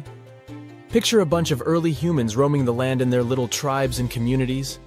Within these groups, language became the bee's knees, the go-to for communication. It was crucial for their hunter-gatherer lifestyle. This language thingamajig allowed them to hunt like pros, multiply their numbers, build cool stuff, and survive in all sorts of gnarly conditions, even at high altitudes. Plus, it gave them a leg up on their rivals, like the Neanderthals. Sure, those folks may have been smarter and stronger, but it's widely believed they didn't gather together as Homo sapiens did. And so, about 40,000 years ago, poof, bye-bye Neanderthals. It just goes to show that language is quite a handy-dandy tool. Or at least that's one of the theories. Fast forward a bit, and humans had conquered all the major land masses. Mesopotamia, for instance, was the hotspot for this linguistic revolution, and by around 3,200 BCE, Sumerian, a totally groovy language, stole the show. To this day, it's one of the oldest ones we know of, if not the oldest. What's interesting is that Sumerian had no linguistic siblings. It was like the loner kid on the linguistic playground. Let's look into the Sumerians' writing skills for a bit too. It's nothing like what we're used to today. Scientists have named it cuneiform writing, and it emerged as a means to record trade and political information. As a matter of fact, the first recorded name in history wasn't of a king or some powerful figure. It was most likely the name of an accountant, but it's difficult to know for sure. Cuneiform consisted of a collection of pictograms that represented objects or people, much like the ancient Egyptian hieroglyphics. Sumerian culture thrived in several city-states located in the southern region of Mesopotamia. Uruk, known as the first true city, was among the stars of the show. However, these cities eventually faced some unwelcome visitors. As a result, by 2000 BCE, Sumerian had taken a back seat, becoming a classical language just like Latin. Now here's a little twist in the tale. Sumerian might not actually hold the title of the oldest known language. Egyptian, for instance, emerged around the same time as the Sumerian civilization, but along the banks of the Nile. This ancient language also made use of pictograms in its writing system, but it did undergo some serious transformations due to its interactions with neighboring languages like ancient Greek, Persian, and Latin. By the time of Roman occupation, Egyptian had become a dead language, gradually replaced by Greek. Now let's give a special shout out to another one of those old languages that are still spoken today, Hebrew. This remarkable language has been around for over 3,000 years and has managed to remain relatively unchanged throughout its long history. Hebrew is one of the official languages in Israel, and around 63% of the population in this country speaks it. Also, there are approximately 6.1 million people all over the world who can proudly say that Hebrew is their first language. We can't finish up this list without mentioning the amazing Latin language. It all started in this place called Latium in the old Roman Empire, and that's how it got its name. Back in the day, Latin was the fancy language for all well-educated folks. But here's a fun twist. The Latin of yesteryear was a bit different from what we can check out in ancient books today. The alphabet they used was a total rebel, and they even wrote from right to left. Talk about turning the writing world upside down. But over time, they realized it was more fun to go from left to right. Latin literature? Oh boy, it's considered the creme de la creme of ancient writing. You know, the kind that scholars and bookworms go crazy for. If there were an Oscar for ancient literature, Latin would be cleaning up all the awards. Latin was also like this ancient influencer. It's been around for so long that it has influenced a bunch of modern languages. Many English words are either straight up taken from Latin or have been heavily influenced by it. More so, Latin has even spawned a family of languages called Romance languages. No, not about love stories, chocolates, and flowers. Romance languages are the offspring of Latin, thanks to the not-so-gentle nudge of the Roman Empire. We're talking about languages like French, Spanish, Romanian, Portuguese, and Italian. But here's a bummer. Latin is considered a long-gone language. It's frozen in time, like a linguistic time capsule.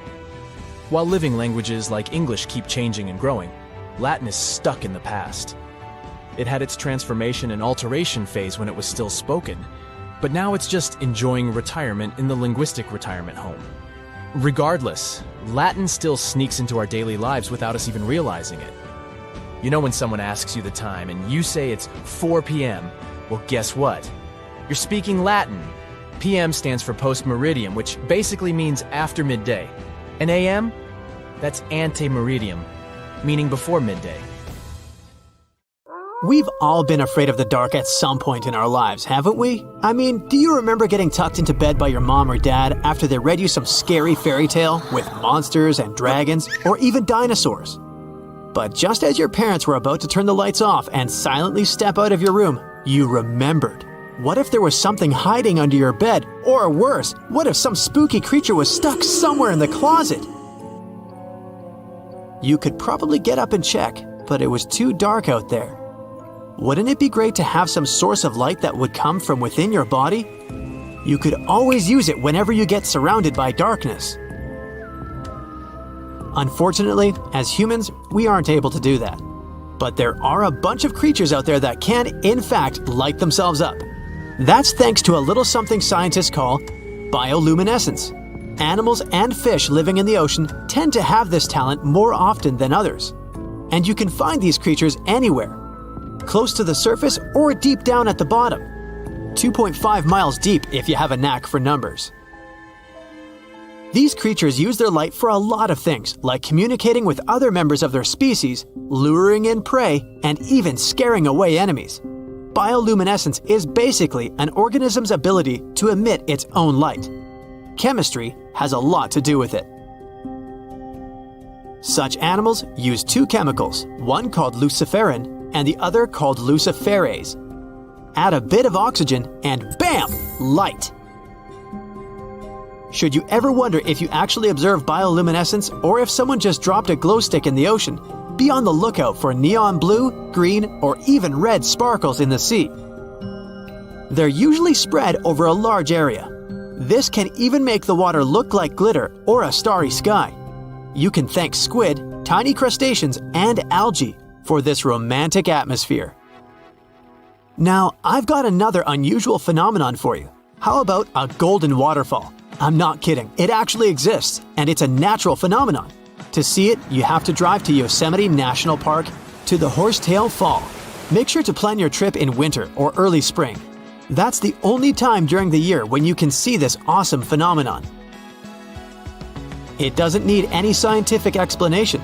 It's nothing more than sunlight at dusk hitting the waterfall in such a unique way that it makes it look like a river of lava. Or gold, your choice. That's the reason why during this time of year, the Horsetail Fall is also named the Fire Fall.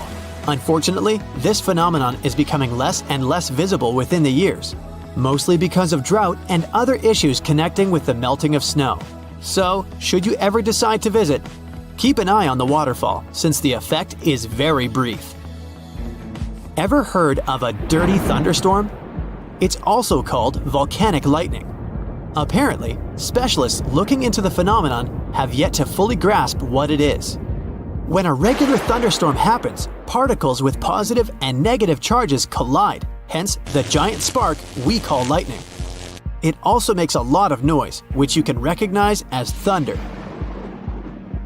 But when a volcano is erupting, some of the volcanic ash particles get electrically charged, and while getting projected into the air with a huge force, they collide and cause electrical discharges. This whole process makes it look like there's lightning coming from the volcano itself. Imagine all that ash, gas, and smoke coming from the crater, and then add some electricity to the mix. It'll make the whole picture look really bizarre. No wonder this phenomenon is called the dirty thunderstorm. Now, how about clouds that look like waves?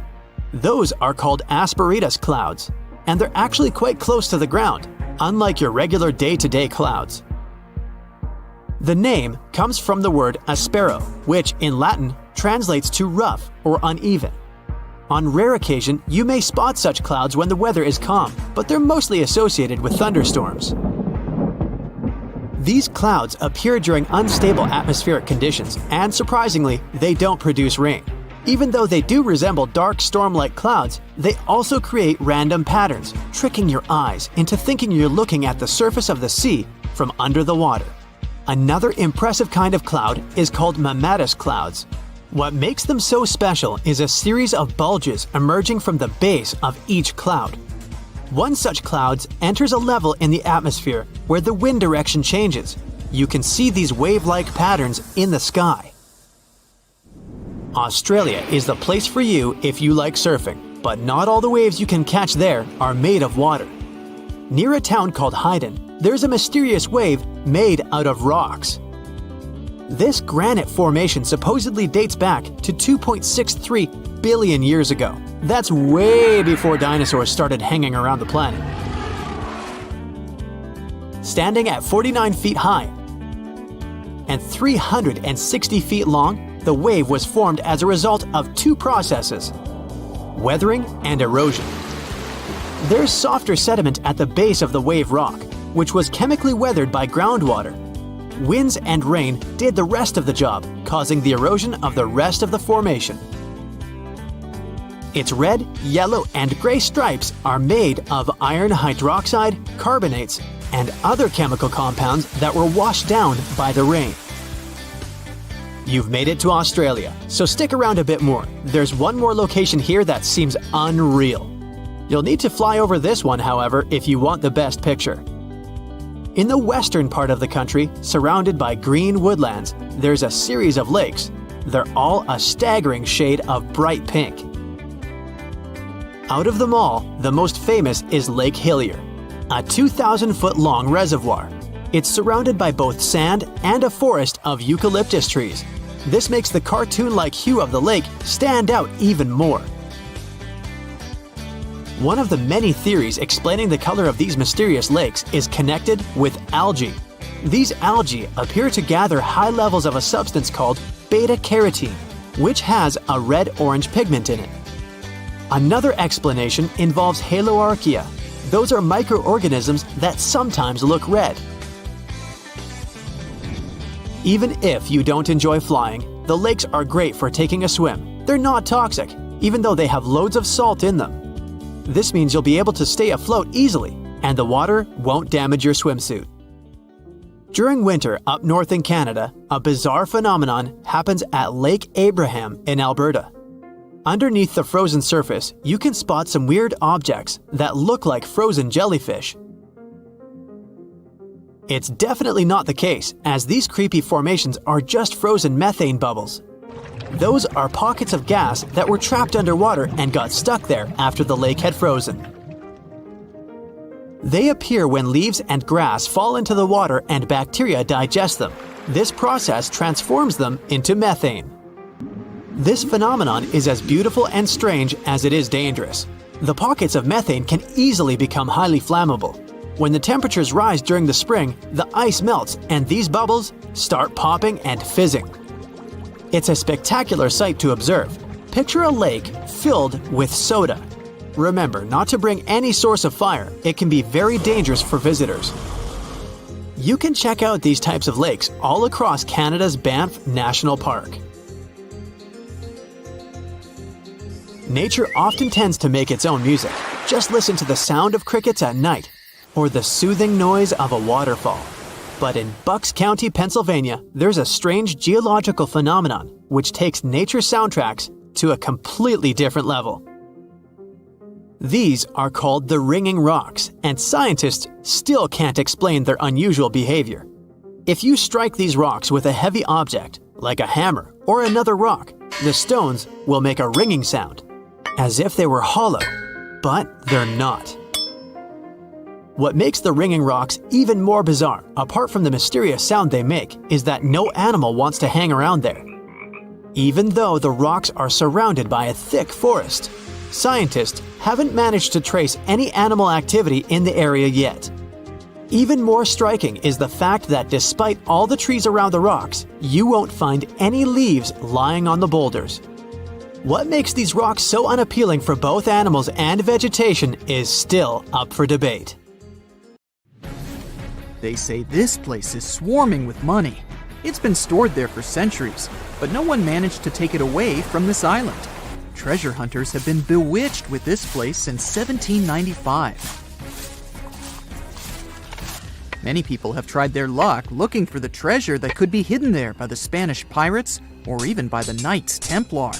But today, it's impossible to get there, as it's a private place, so all you can do is book an ocean tour around this island. Otherwise, you can take a peek at it in a TV reality show starring the Legina brothers, Rick and Marty, who are a team of enthusiasts looking for the treasures of Oak Island in Nova Scotia, Canada. Yeah, seems like there's no place where TV producers can't get to. One of the most famous discoveries out there was the so-called Money Pit. Despite the promising name, it wasn't full of money. Now we have to jump to 200 years ago. The Money Pit was first found by a 16-year-old kid in 1795. One day, Daniel McGinnis went fishing at Oak Island. He saw a tree there. Unsurprisingly, it was an oak, and it had weird markings. They didn't seem to be natural, so Daniel decided to check the area. He then saw a sunken patch of ground and started digging immediately.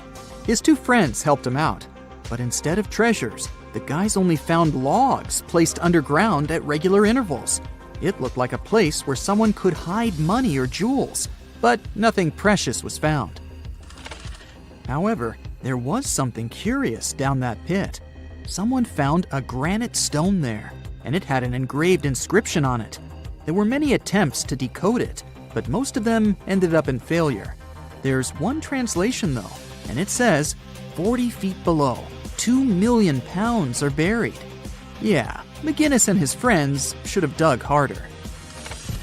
The next fun thing about the Money Pit is the coconut fiber found down there. They say that large amounts of this fiber were found at a depth of 60 feet. It may not surprise you, but I have to remind you of one thing. Oak Island is in Nova Scotia, Canada. Coconut trees do not grow there. The nearest one is about 1,500 miles from Nova Scotia, which makes it obvious that someone brought this fiber purposefully. Researchers came up with an idea that coconut fiber could have been used to make ropes and lower all the treasures down the pit. Next up, we have not one, but two mysteries. In the late 1800s, the Oak Island Treasure Company was thoroughly inspecting and excavating the island. Everyone believed something enormous was hidden there. These guys managed to drill 153 feet underground. That's like 15 stop signs stacked one on top of the other. You might have guessed that they didn't find pounds of gold and diamonds, but they found a manuscript. There's a theory claiming that it's one of Shakespeare's lost manuscripts. Some scientists believe that it was hidden there by the writer and scientist Francis Bacon, the true author of Shakespeare's works. Yeah, rumor has it was Francis and not William who wrote all the plays and sonnets. But there's no proof it was really so. The Money Pit may be the most popular shaft on Oak Island, but it's not the only one, and it's not the first. Before the Money Pit discovery, treasure hunters were drilling at Smith's Cove. While damming there, they found a wooden piece. It was a U-shaped formation that had Roman numerals. After a more thorough inspection, the specialists realized it was supposedly dated to 1769. The Money Pit was discovered 26 years later. This fact created many speculations that this structure might have been part of the real shaft with treasures everyone was looking for. Now, look at this Templar coin. It wasn't the first discovery on the island, but it was crucial in some way. Even if it may not sound like a big deal today, in medieval times, those coins would amass an insane amount of wealth. They were typically stored in European fortresses. For the treasure hunters, this coin was a sure sign there was more to be found on the island. The logic is simple. If there's one coin of that kind, there must be something else. And they were right. It wasn't the only Templar discovery. On the southwest shore of the island, a crossbow bolt was found. Experts say it dates back to the 13th century. But, once again, that wasn't something the treasure hunters were after. Some more coins were found on the island. Rick and Marty Legina retrieved this precious piece from a swamp. The coin is made of copper, and this time, it originated from Spain. When it was found, the Legina brothers could only see the number 8 engraved on it. But later on, some experts studied this coin and claimed it was made sometime around the 17th century. They managed to clean it well and saw the date 1652 engraved on the back of this coin. There's a theory stating that Spanish explorers found some treasure but hid it instead of taking it to the king. So maybe this coin just dropped out of the chest full of coins and jewels and is part of the treasure everyone was after. Or someone could have accidentally lost it while looking for the treasure. Who knows? One more famous treasure hunter is Gary Drayton. Gary and his team, together with Rick Legina, came across 2 coins while metal detecting the island. Those were 17th century King Charles II Britannia coins. One of them had a very clear inscription on it, stating that the coin was minted back in 1771. Another swamp treasure of possibly Spanish origin is also here. This time, it's a silver ring. A specialist studied it closely and reported that it had been repaired twice. The ring was once made bigger, and it was also made smaller once. It's decorated with a floral design, which was popular in Europe in the 1730s. Among all the other curious things, Rick and Marty Legina found a silver button at Isaac Point. The button's pretty old. It supposedly dates back to the middle of the 18th century, and the notorious Money Pit was discovered later. This is why it wasn't a big deal of a find. It could simply belong to some farmer peacefully raising livestock on the island. There's no official record of any chest full of gems and coins found on Oak Island, but enthusiasts did find some jewels there. First off, the team found a brooch with a magnificent red gem. They mistakenly thought it was a ruby, but a professional gemologist stated it was a garnet. The piece was made of silver, and it's pretty old. Experts believe it was made around the 15 or 1600s. Another brooch they found didn't have any gems on it, but it had an intricate design. It's a brooch with a leaf design and an ornate rope. There are 13 branches of the leaf, which instantly created more mystery to the whole treasure hunting. First off, there's a carving with a 13-branched tree on a rock on the north shore of this island. What's more, many people believe that the number 13 is important to the Knights Templar. The enthusiasts also found a brooch not far away from the place where Daniel McGinnis, the guy who found the Money Pit, lived. The brooch was shown to a professional gemologist, Charles Luton Brain. He had to break it to the team that there were no gems adorning this piece of jewelry.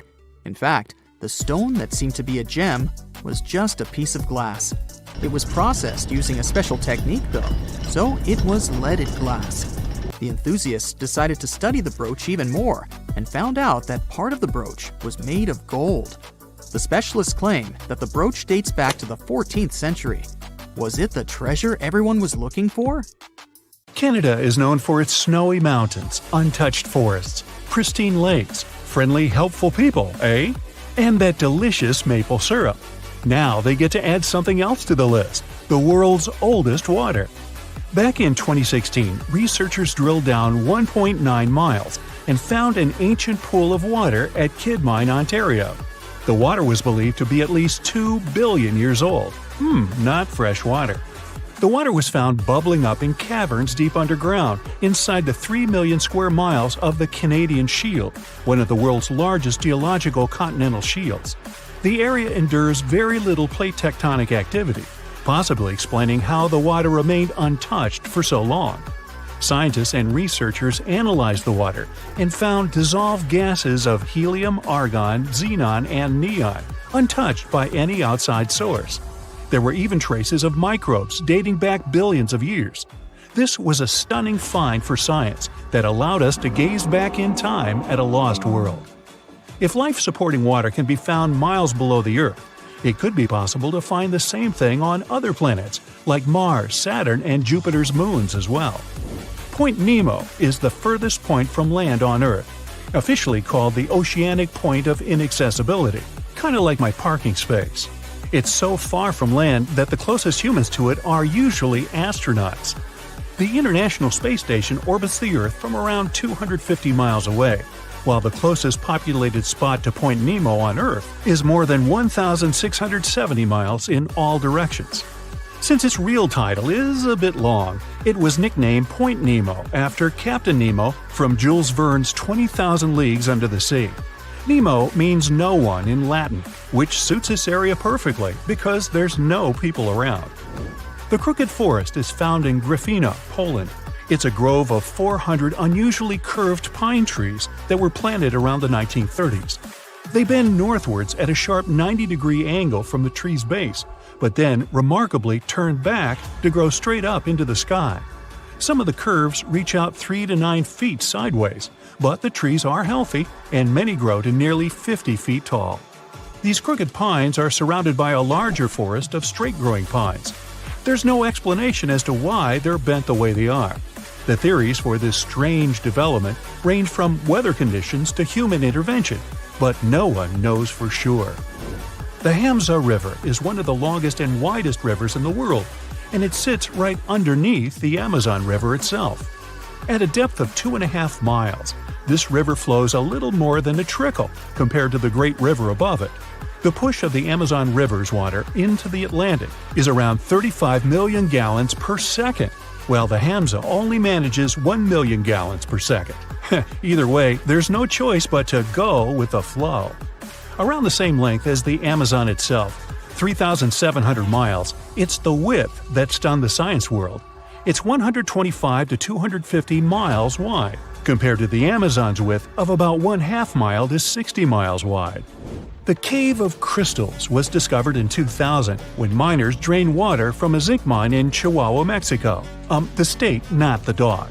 What scientists found was an enchanting cave filled with colossal gypsum crystals that were larger than 33 feet and over 3 feet wide.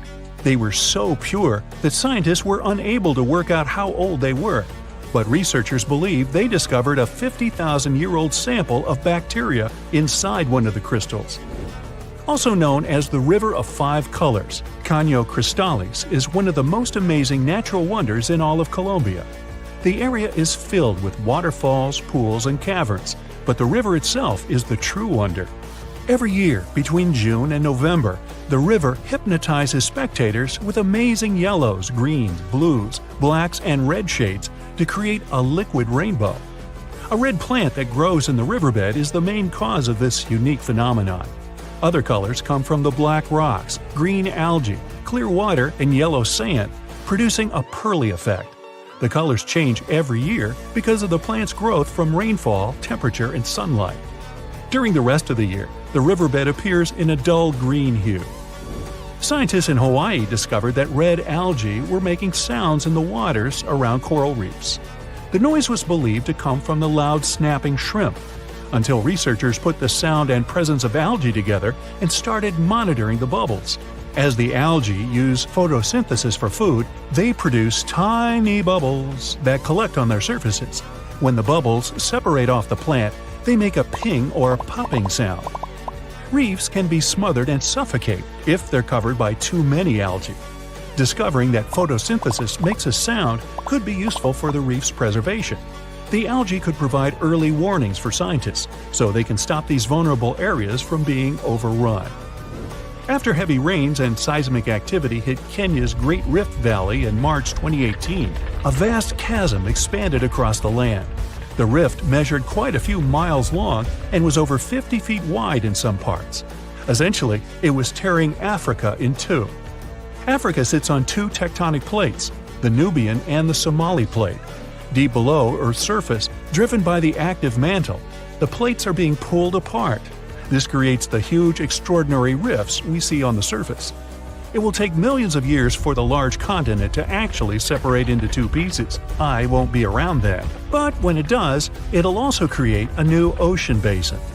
The Eucalyptus deglupta thrive in the tropical forests of Indonesia, Papua New Guinea, and the Philippines, and they're like something straight out of a video game or fantasy movie. Growing up to an enormous height of 250 feet in its native environment, this one-of-a-kind tree has bark that displays green, bright blue, orange, purple, and red streaks as it ages, kinda like me. As strips of bark fall away, the tree's colors change, and the bright green inner bark is revealed. Off of the beautiful island of Mauritius in the Indian Ocean, there's a spectacular view that has to be seen to believe. You'll need to hop on a plane to get a bird's-eye view, though. What looks like an underwater waterfall is actually sand from the shores being pushed off of a high coastal shelf by ocean currents. It falls all the way into the deep dark depths of the ocean on the southernmost tip of the island. Most of the ocean waters around the island are only 26 to 490 feet deep, but this deep plunge drops down a few miles, creating the illusion of a waterfall. This oceanic shelf didn't exist a few million years ago, but seafloor spreading has created this quite recently. The walking trees of the Amazon are one of the most unique and puzzling ways plants move to get to the perfect spot for everything they need. These trees walk by allowing the new roots to replace the older ones while searching for more sunlight in the dense forest. As the roots fix themselves into the new soil, the tree bends towards the new roots, leaving the old roots to slowly rise. Traveling to a new place with better sunlight and more solid ground can take a couple of years. This is because they only move around 0.8 of an inch a day, or around 65 feet a year. Now you can just imagine this going on in your front yard. You plant the tree here, and next year it's all the way over there. Ah well. Down in southern Costa Rica, 300 stone petrospheres are dotted all over the forest. Some weigh as much as a bowling ball, while others can be up to 15 tons. Their purpose and how they were made so long ago are lost to us. Discovered in the 1930s, a lot of them were removed and transported around the world. It wasn't until the 1970s that we began to preserve and protect these stones. While the stones are mostly a mystery, archaeologists know they're made from granodiorite rock, similar to granite. If they were carved by a civilization, their near-perfect shape must have been made by chiseling away with small stones. Ethiopia's Danakil Depression is an environment that looks like it belongs on another planet. Filled with lava pools, bright neon-colored hot springs, and vast salt flats, it's also the contender for the hottest year-round temperature of 93 degrees Fahrenheit. Poisonous gases fill the area with hot springs filled with acid. Worse, it only receives up to 8 inches of annual rainfall. It's also one of the lowest places on the planet, at 410 feet below sea level. No wonder it's one of the most inhospitable places on the planet. Hey, sounds great. No crowds. Let's go. Over millions of years, our planet has changed a lot. Ice ages, shifting tectonic plates, global floods, meteorites. Whole species of animals have come and gone over millennia. At some point in all of this, we humans came along. Now imagine a place that was cut off from the rest of the world for 5.5 million years, possibly much more. A place that no human had ever set foot in before. In 1986, we finally found it, Movila Cave. You head to the airport and buy a ticket to Romania. Next, you rent a car and drive southeast. You're looking for Constanța County, right near the Black Sea. Your phone says you're there, so you stop the car and look around. You're in the middle of a deserted field, nothing but a wide, lifeless plain. Then, you see it. A hole in the ground. As you move closer, you realize it's a shaft that leads deep down into the Earth's crust. Before you descend into the darkness, you take a rope, a hard hat, a powerful flashlight, and an oxygen tank. Don't forget to wear your protective suit and oxygen mask. You climb down slowly and look around. It's pitch dark below you, and you feel a little uneasy. But something's off. The darkness. It's not cold. Warm air wafts up from the depths. Finally, you feel the ground under your feet. You look around and see a lot of tunnels ahead that lead into the depths of the cave. The tunnels are covered with dry clay. Moving forward on all fours, you notice something. The air is getting warmer and wetter. You come out of a narrow tunnel and find yourself in a huge cave with a lake in the center. Now for the hard part, you have to dive in. The moment you get in the water, you get attacked by the smell of rotten eggs. You've just touched sulfide water, and now smelly hydrogen sulfide is everywhere. That's not all. The cave is also filled with carbon dioxide. Normal fresh air on the surface is about 20% oxygen, but here it's only 10%. Not enough for us to survive without our trusty oxygen tank. Still, all those other gases give you a nasty headache. You turn on your flashlight to full power and dive under. Somehow, you need to swim through these narrow underwater rifts. There are a lot of them. It looks like an underwater maze. You're a little worried, but your O2 tank is still pretty full. You squeeze through the rifts and finally find an open area. You freeze. From above, below, from all sides, you start to hear the sound of crawling creatures. The flashlight beam catches thousands of slippery, fast insects. This cave contains 48 species, 33 of which are completely new to us. Strange white snails crawl along the walls, and transparent shrimps, even small leeches, swim in the water. White centipedes with huge whiskers and transparent spiders shuffle around under your feet. There are even 2 species of scorpion, as if you weren't scared enough. Water scorpions, and another kind, as yet unidentified. It's not exactly your typical desert scorpion. Actually, nothing around here looks normal. All the creatures here are white or transparent. They don't have eyes, just long legs and whisker antennas that help them navigate in the watery darkness. It's a sci-fi director's paradise. You couldn't make this stuff up.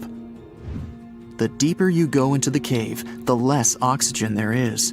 Amazingly, there are even more small monsters running around. The air is all methane and carbon dioxide. These bizarre little things have never seen the sun, never been out of this cave. The spiders, scorpions, and leeches get hungry, right? They feed on smaller creatures, snails and worms. But what do the smallest creatures eat? Just then, you notice something very strange on the surface of the water. There's a gross white substance that looks like foam. You touch it carefully. It's like wet toilet paper, and it tears as soon as you touch it. But it's not foam or paper. It's billions of living organisms, bacteria, called autotrophs. These bacteria make food from carbon dioxide, but they don't make it from the air like plants or trees. They use water. It's called chemosynthesis. These tiny bacteria excrete their unused food, and bigger ones come along and eat it. Then the tiny snails and worms eat the big bacteria. A whole wacky, unique food cycle deep underground in a random cave in Romania. That's why you need that protective suit and mask. It's not just for your comfort and safety. Without the suit, you might accidentally leave behind some human bacteria from your skin or something.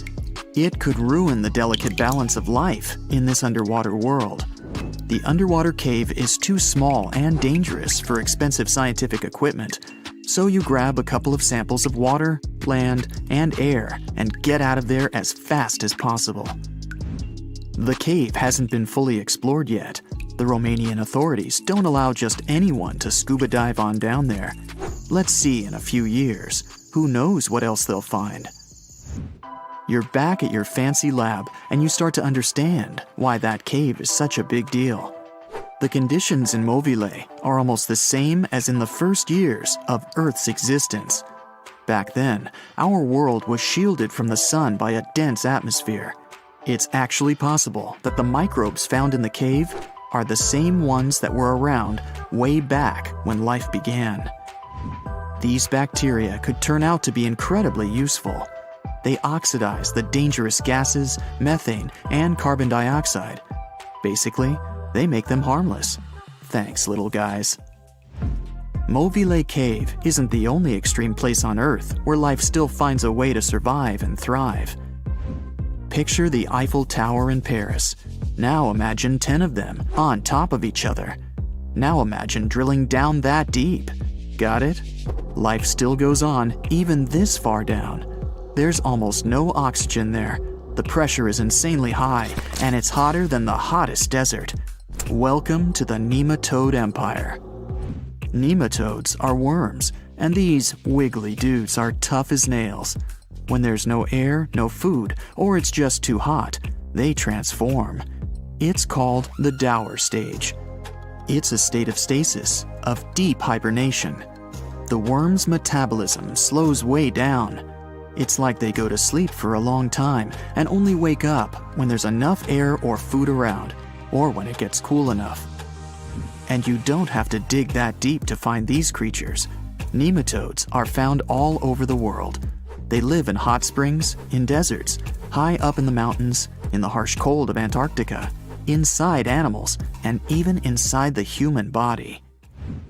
You don't have to travel to Mars to find out of this world scenery. There are places on Earth that look unreal. The Danakil Depression in Ethiopia is one of the hottest, driest, and most inaccessible places anywhere on Earth. It's a large desert that gets almost no rain, but there's still plenty of liquid around. It sits on 2 active volcanoes, so liquid hot magma often flows up from under the Earth's crust. There are also colorful lakes full of acidic water.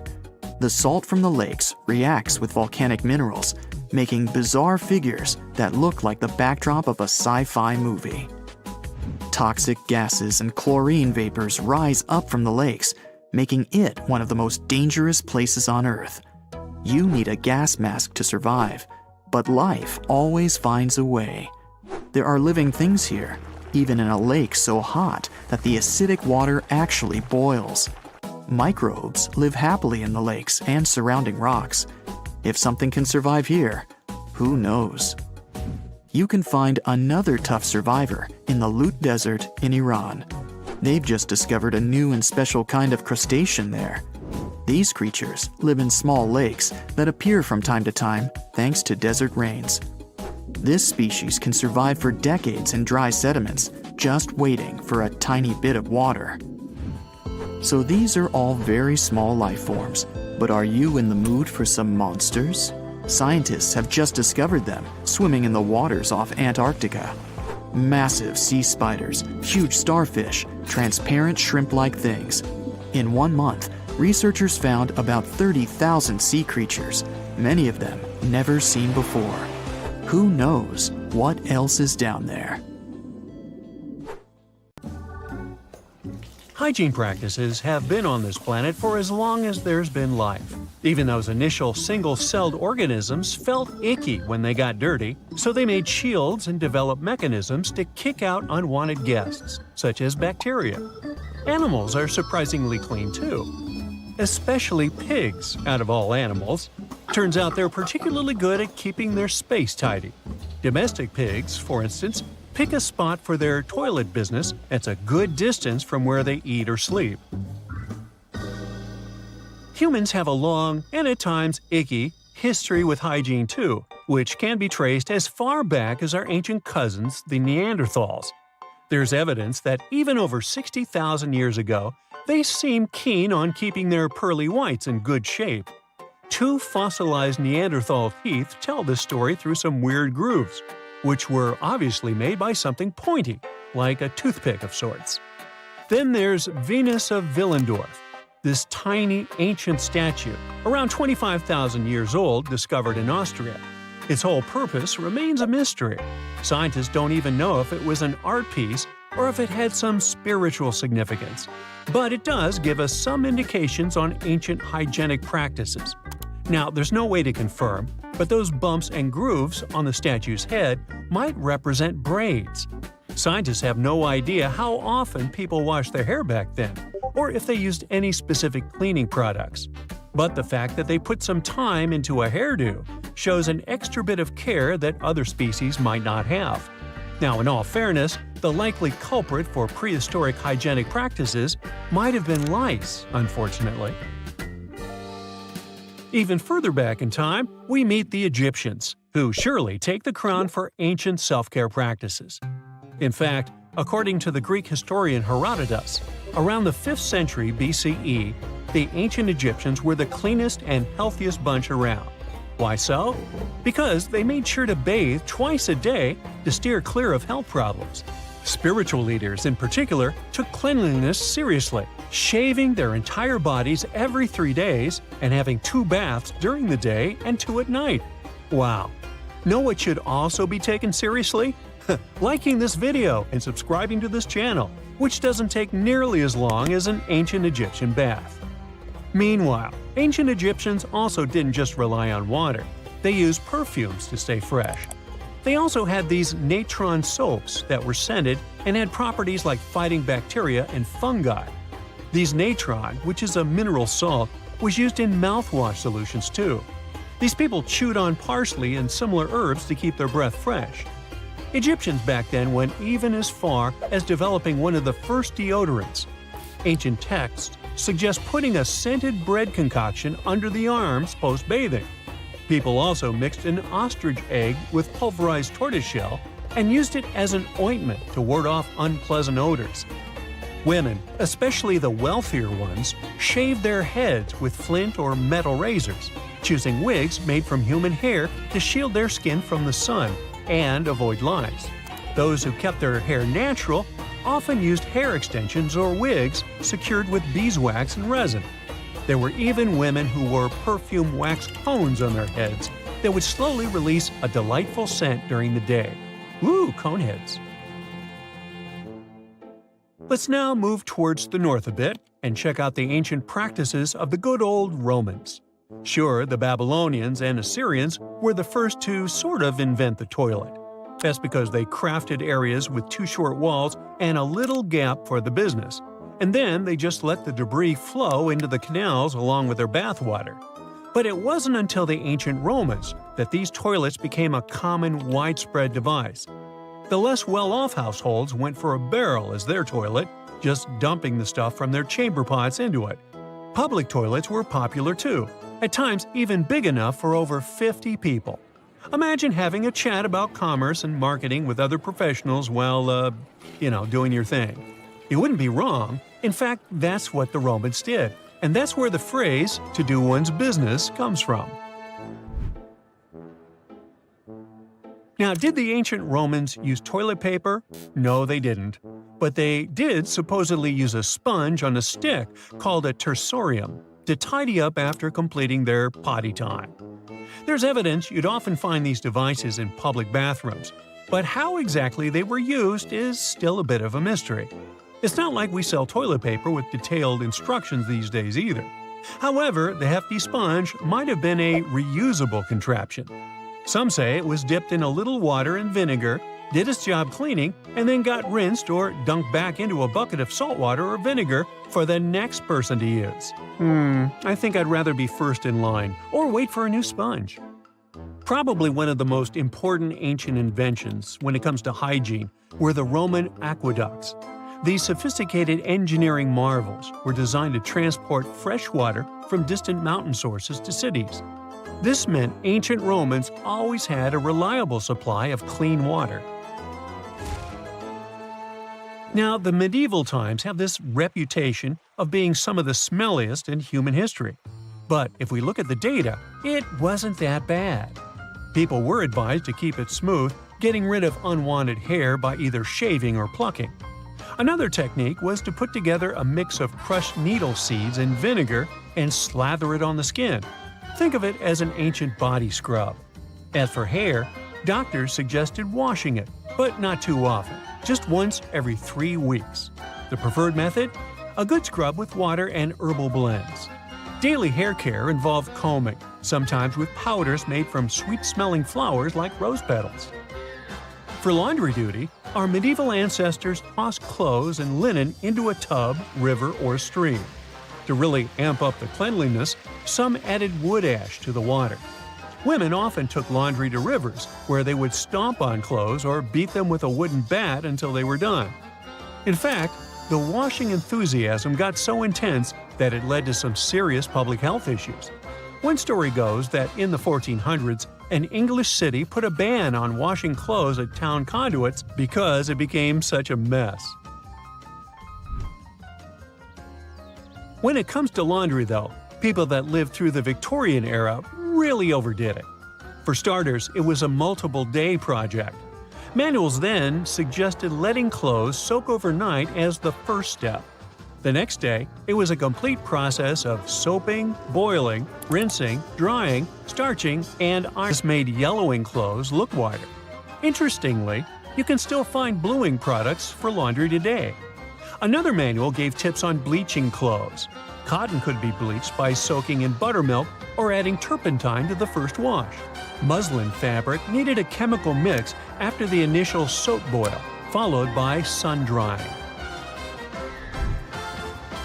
At about the same time lived one of the most beautiful women in history, Sisi of Austria. She became renowned for her personal hygiene and self-care routines.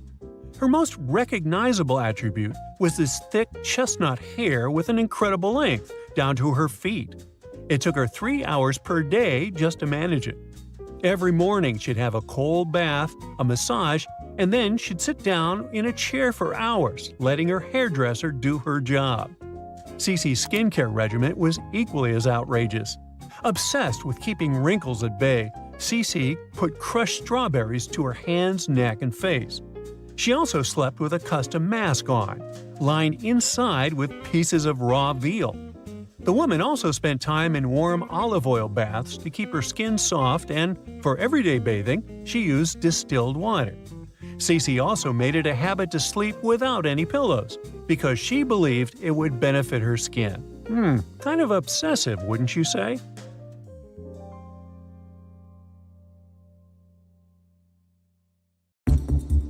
This hidden village is called Aogashima. It's located right in the middle of a volcanic crater.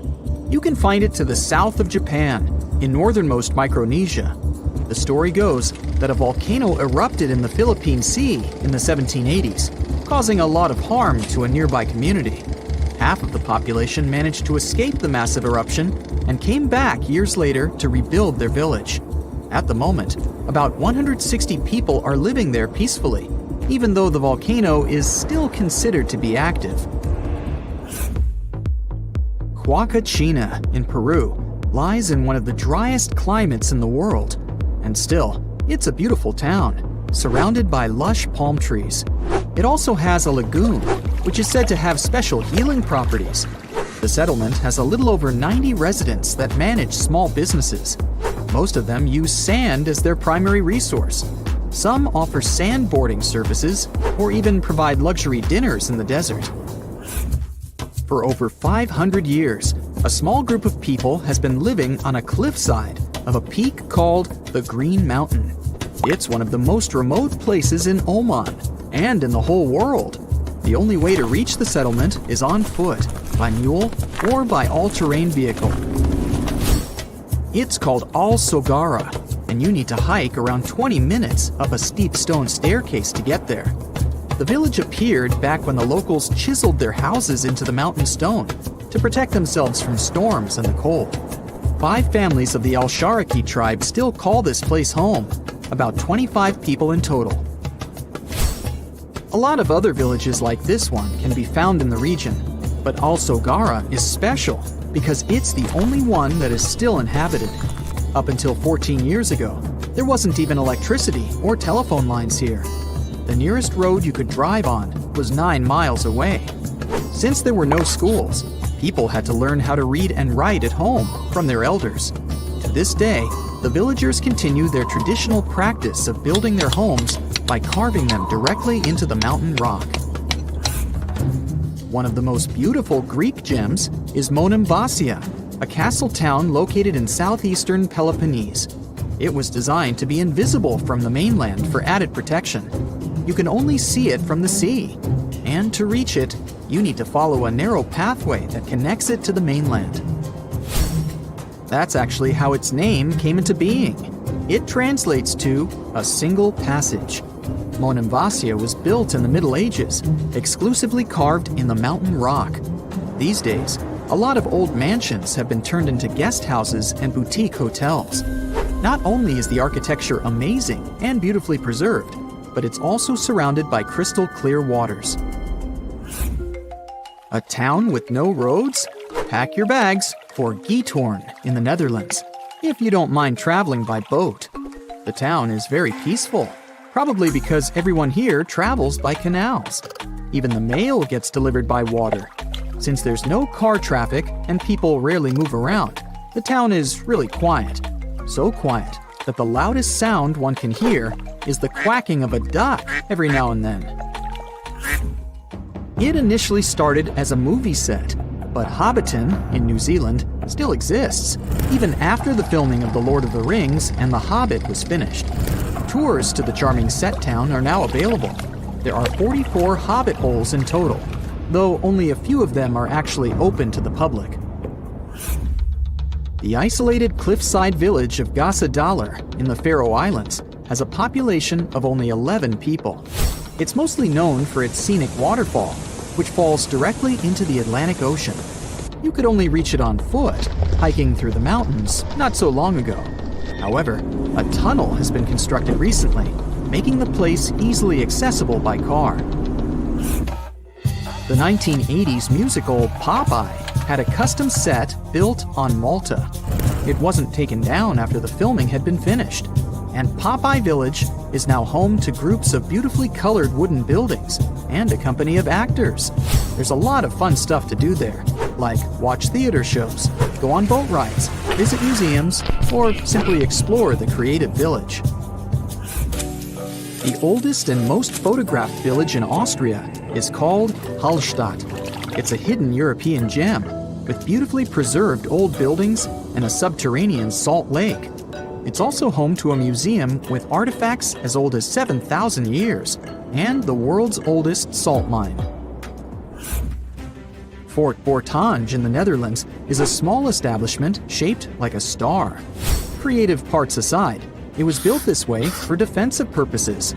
It gave the guards of the fort a strategic advantage because they had a perfect 360-degree view. These days, the construction is perfectly preserved, including its old buildings, cobblestone streets, wooden windmills, and sophisticated bridges. In Morocco, there's a traditional earthen village made entirely from clay bricks. You can find it in a valley close to the Atlas Mountains, 32 miles from the capital of Morocco. Merchants who followed the trans-Saharan trade route went through this town, carrying spices and gold. As the trade route became less and less popular, many of these fortresses were abandoned and are now preserved relics. It's one of the best places for skiing in the world, but it's still hidden from the public. No wonder the locals call it the secret side of the valley. Located in Austria, the tiny village of Varth has only a couple hundred inhabitants. Not only is it the snowiest village on Earth, but it also has access to one of the biggest ski slopes in the world. Its popularity increased a bit in 2013 when the construction of a high-speed road was completed nearby. Virano, in Italy, is one of the most colorful islands in the world. Because of its vibrant colors, it almost looks tropical. It features emerald green waters, beautiful houses, and a 17th century bell tower. Its lace-making tradition brought Leonardo da Vinci to the island back in the 1400s. He bought a piece of cloth there and later used it for the design of the famous Dome of Milan. If you have a UK passport, you must be familiar with the beautiful small town of Bibury, as its scenery is featured in your ID. It's surely one of the most charming towns in Europe, as it's made up of stone buildings standing on the River Colne. The image in the UK passports is that of Arlington Row, a line of weavers' cottages that date back to the 14th century. The town of Coober Pedy in Australia is partially underground. It all began back in 1915, when opal deposits were found in the area. To this day, the town is still the biggest opal mine in the world. People living there figured out that it would be more comfortable for them to stick to the underground, as the temperatures outside can reach 125 degrees Fahrenheit. So, the settlement now has underground stores and galleries. Coober Pedy is also home to the world's first 4-star underground hotel. To visit the most remote location in the whole world, you'll need to prepare yourself for quite a journey. If you're traveling from the United States, for example, the easiest route is a 15-hour-long flight to Cape Town, South Africa, followed by a 6-day boat ride. Only after that will you reach Tristan da Cunha. Or you can take a month-long cruise across the South Atlantic Ocean, whatever works better for you. Planning in advance is a must, since there are only 9 boat trips to the island yearly.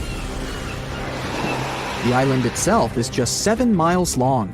Sitting right in the middle of the South Atlantic Ocean, it covers a mere 37.8 square miles.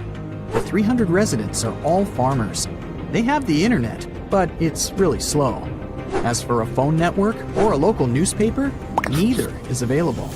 The inhabitants of the island speak a dialect of English that is used by the smallest number of people in the world. Egyptian archaeologists made an extraordinary discovery near Cairo just recently. Drumroll, please. The most ancient and most complete mummy yet discovered in the country. Yes, they were keeping it under wraps.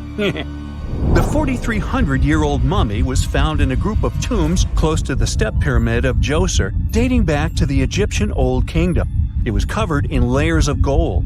The team also found several other tombs, including one belonging to an ancient Egyptian official and another belonging to a secret keeper who had the power to perform special ceremonies.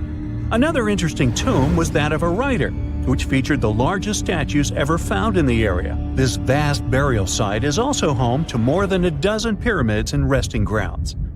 Probably one of the most famous mummies in the world is that of Hatshepsut. She ruled Egypt like a boss for around 20 years, building all sorts of impressive buildings and creating new trade routes. But when archaeologist Howard Carter found her tomb in the Valley of the Kings, her sarcophagus was empty.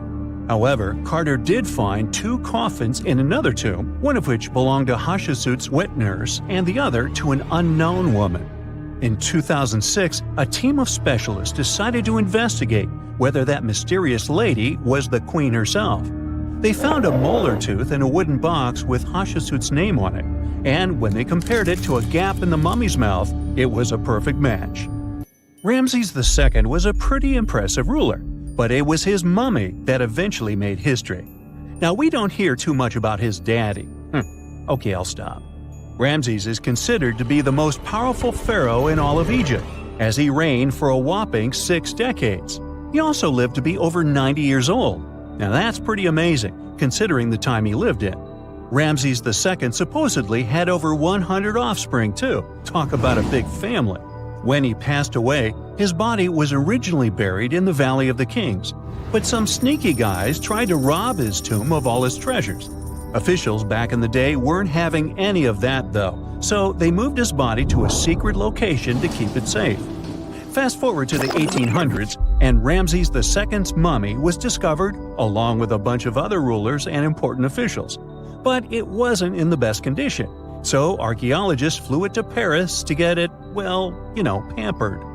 Problem was, he couldn't just be transported into another country. The only solution available was to give Ramses II his own passport. His occupation was listed as king, and the document even featured his photo. Most mummies aren't necessarily known for having the most hydrated skin. But that of an ancient woman, also known as Lady Di, proves otherwise. No, not that Lady Di. This wealthy lady from ancient times was discovered in an ornate tomb in 1971, and she looked fabulous, if we can say so about a mummy. Thanks to the special conditions in her tomb, like the moisture in the environment and the lack of oxygen, her body was almost perfectly preserved. Her skin was soft, her hair was on point, and she was still flexible. The museum that now proudly displays her mummy also shows a ton of fancy items that were buried with her, like dinnerware and musical instruments. Archaeologists investigated the mummy further and discovered that she passed away from a heart attack at around 50 years old. Even though it hasn't been around for over 2,000 years, Lady Di is still making history. The mummy of Otzi the Iceman was discovered in the Alps in 1991. Austrian authorities initially thought he was a modern mountaineer because he was so well preserved. Turns out, he was actually from the Copper Age. He was found in a mountain pass over 10,000 feet above sea level. Through studying his mummy, we've learned so much about life in Copper Age Europe. For example, we know that he was a native of Central Europe and enjoyed eating meat. He also suffered from arthritis, narrowing arteries, and intestinal problems. But he likely used acupuncture and medicinal herbs to treat these conditions. And apparently, he was pretty handy with tools. He sharpened them just days before his untimely demise. Who knows if he was expecting trouble or just getting ready for some routine work. Now, King Tut and his story is most likely the one that made all mummies famous. This pharaoh passed away at the young age of 19, more than 3,000 years ago. But his mummy is still one of the most well-known in the world. When his tomb was opened in 1922, people went wild because it was still intact, unlike many other royal tombs. It had some seriously blinged-out coffins, including one made of solid gold. Not only did Tut's tomb give us a glimpse into ancient Egyptian history, but his mummy also taught us a lot about the time he lived in. DNA analysis helped identify his parents and revealed that the pharaoh had a rare bone disorder that might have made walking a bit tough. Now, Ginger is most likely one of the coolest mummies you'll ever hear about. He's like a time traveler from 5,000 years ago who's still looking fly with his golden hair and perfectly preserved nails. Ginger was discovered in Egypt and is believed to be the earliest known mummified body. Before people even knew about mummification, they used to place bodies in shallow graves in the hot, dry sand. And since the sand absorbed all the water, bacteria couldn't reproduce and the body was preserved naturally. Now, scientists are not sure if Ginger's preservation was intentional or not, but since he was buried with some pottery vessels, it's likely that whoever buried him knew some serious preservation techniques. If you want to meet Ginger in person, he's currently chilling at the British Museum. One Dutch art collector bought a statue from Asia and ended up finding a weird discovery. The statue contained a mummy hidden inside. Unfortunately, the body was too fragile to move, so they had to leave it there. The coolest part is that this mummy is over 1,000 years old and was on display for 200 years before being encased in the statue. When scientists did a CT scan, they found out that the mummy was filled with paper scraps covered in writings. Experts think he might have done this thing called self-mummification, which is a pretty intense process involving a special diet and tea that makes your body less prone to bacteria. Only a few people could handle this ritual, and those who managed to do that were seriously respected. No other Egyptian queen has baffled scientists and historians like the stunning Nefertiti. Based on her statues, she was known for her slender neck, wide eyes, and high cheekbones. Her name translates to "the beautiful woman has come." Talk about living up to your name, huh? Even though she wasn't a pharaoh herself, Nefertiti still managed to leave a lasting impression. Written records suggest that, as a wife and queen, she held an incredibly influential role. Because of her power, she was indeed admired, but she also managed to make quite a lot of enemies throughout her life. She was also related to King Tut, but not biologically. Rather, she was his stepmother. So far, locals have yet to identify her mummy, but that may soon change. A local Egyptologist who has been busy excavating tombs in the Valley of the Kings has found 2 mummies that he believes could be Nefertiti and her daughter. According to specialists, we may soon finally get a definitive answer about the identity of these 2 mummies. And if one of them does turn out to be Nefertiti, we could be in for a real treat. DNA analysis and CT scans of the mummy could give us the most complete and accurate image of the queen that we've ever seen. It's crazy to think that we've only scratched the surface of what lies beneath modern-day Egypt. Nefertiti ruled during a time of great power and prosperity in Egypt, but unfortunately passed away in a period of social turmoil.